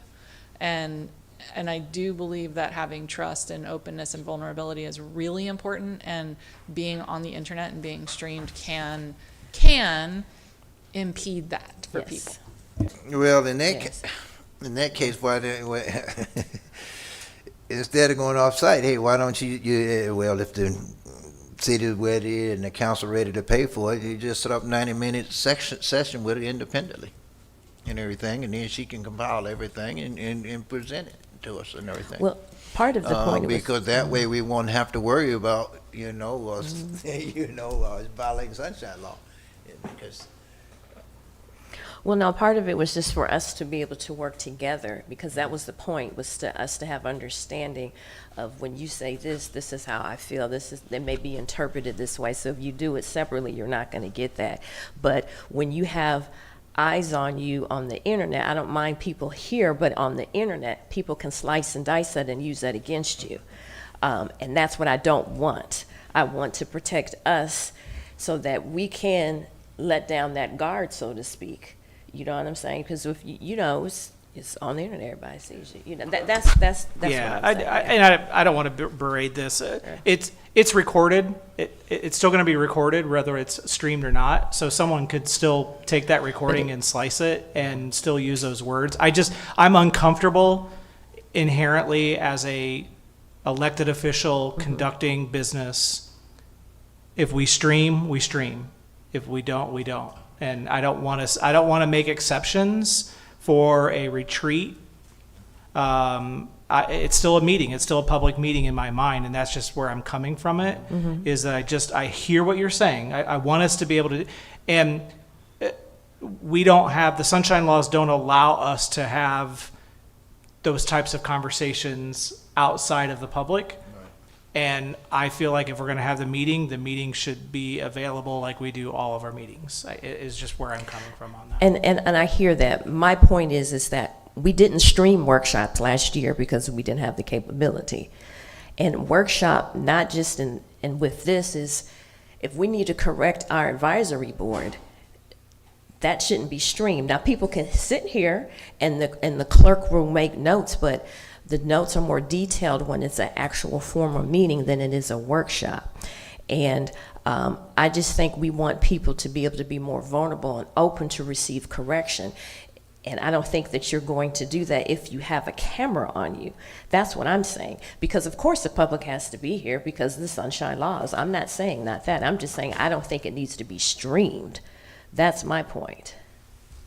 I don't have no problem because I have cameras on me every day and they evaluate me every night I sit on this diet. So whether it's in a workshop or this day of council meeting, they're watching me. And the other thing I also find that, hey, every day I walk out there on the street, the people is always watching me. So it doesn't matter to me if I'm gonna still try to be myself and be who I am, and I'm not ashamed of anything I have to say or do. And also, to me, it doesn't mean I kind of have to agree with Mr. Bain because we are in the public eye, and because of sunshine law, I'd rather have everything out there open and up front to people so they can see what we're doing and hear what we're doing, and they won't, as they always say,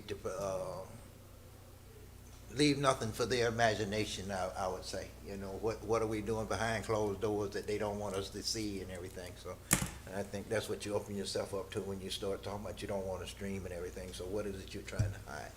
Okay. At the risk of belaboring it, because I think this is an important question, how do we address the public perception of some of us being at off-site meetings, whether it's League of Cities or something along those lines, together?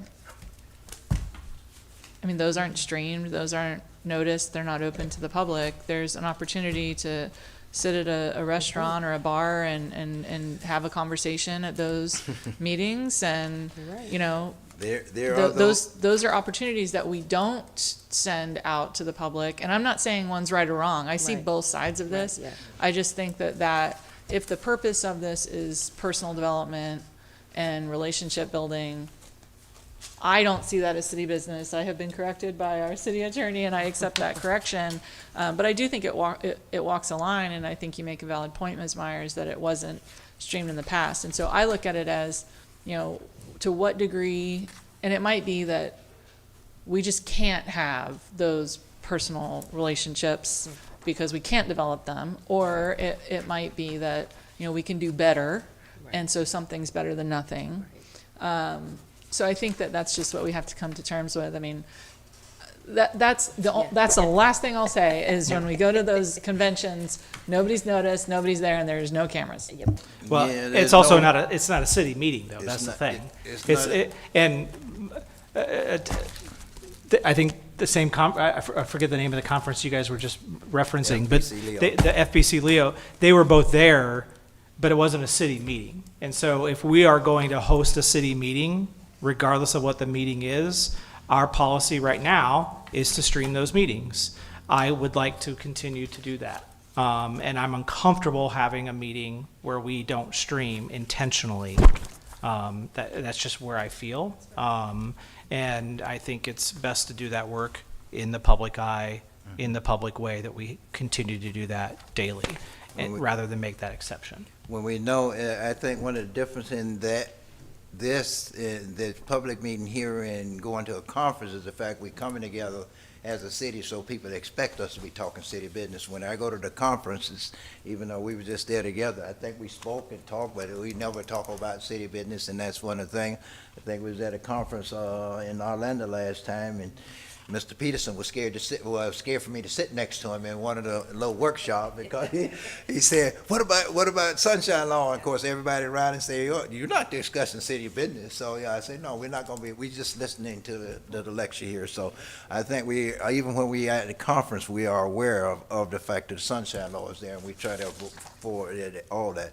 But goes back to what Mr. Baines said, is saying, it's the appearance of, I guess you can say. If we are hiding ourselves and scared to do this, okay, what is it you're trying to hide an appearance of? So I don't have no problem streaming and showing it right. We didn't use the broadcast because we didn't have the capabilities. See, we're doing a lot of things now that we didn't used to have the capabilities of and everything. So that's what's changing time, and now the people want to see that, and we have the capabilities and they want to see it. Okay. So, but I don't have no problem bringing her back if that's what you all want to do for a session. If that's what the consensus you're looking for.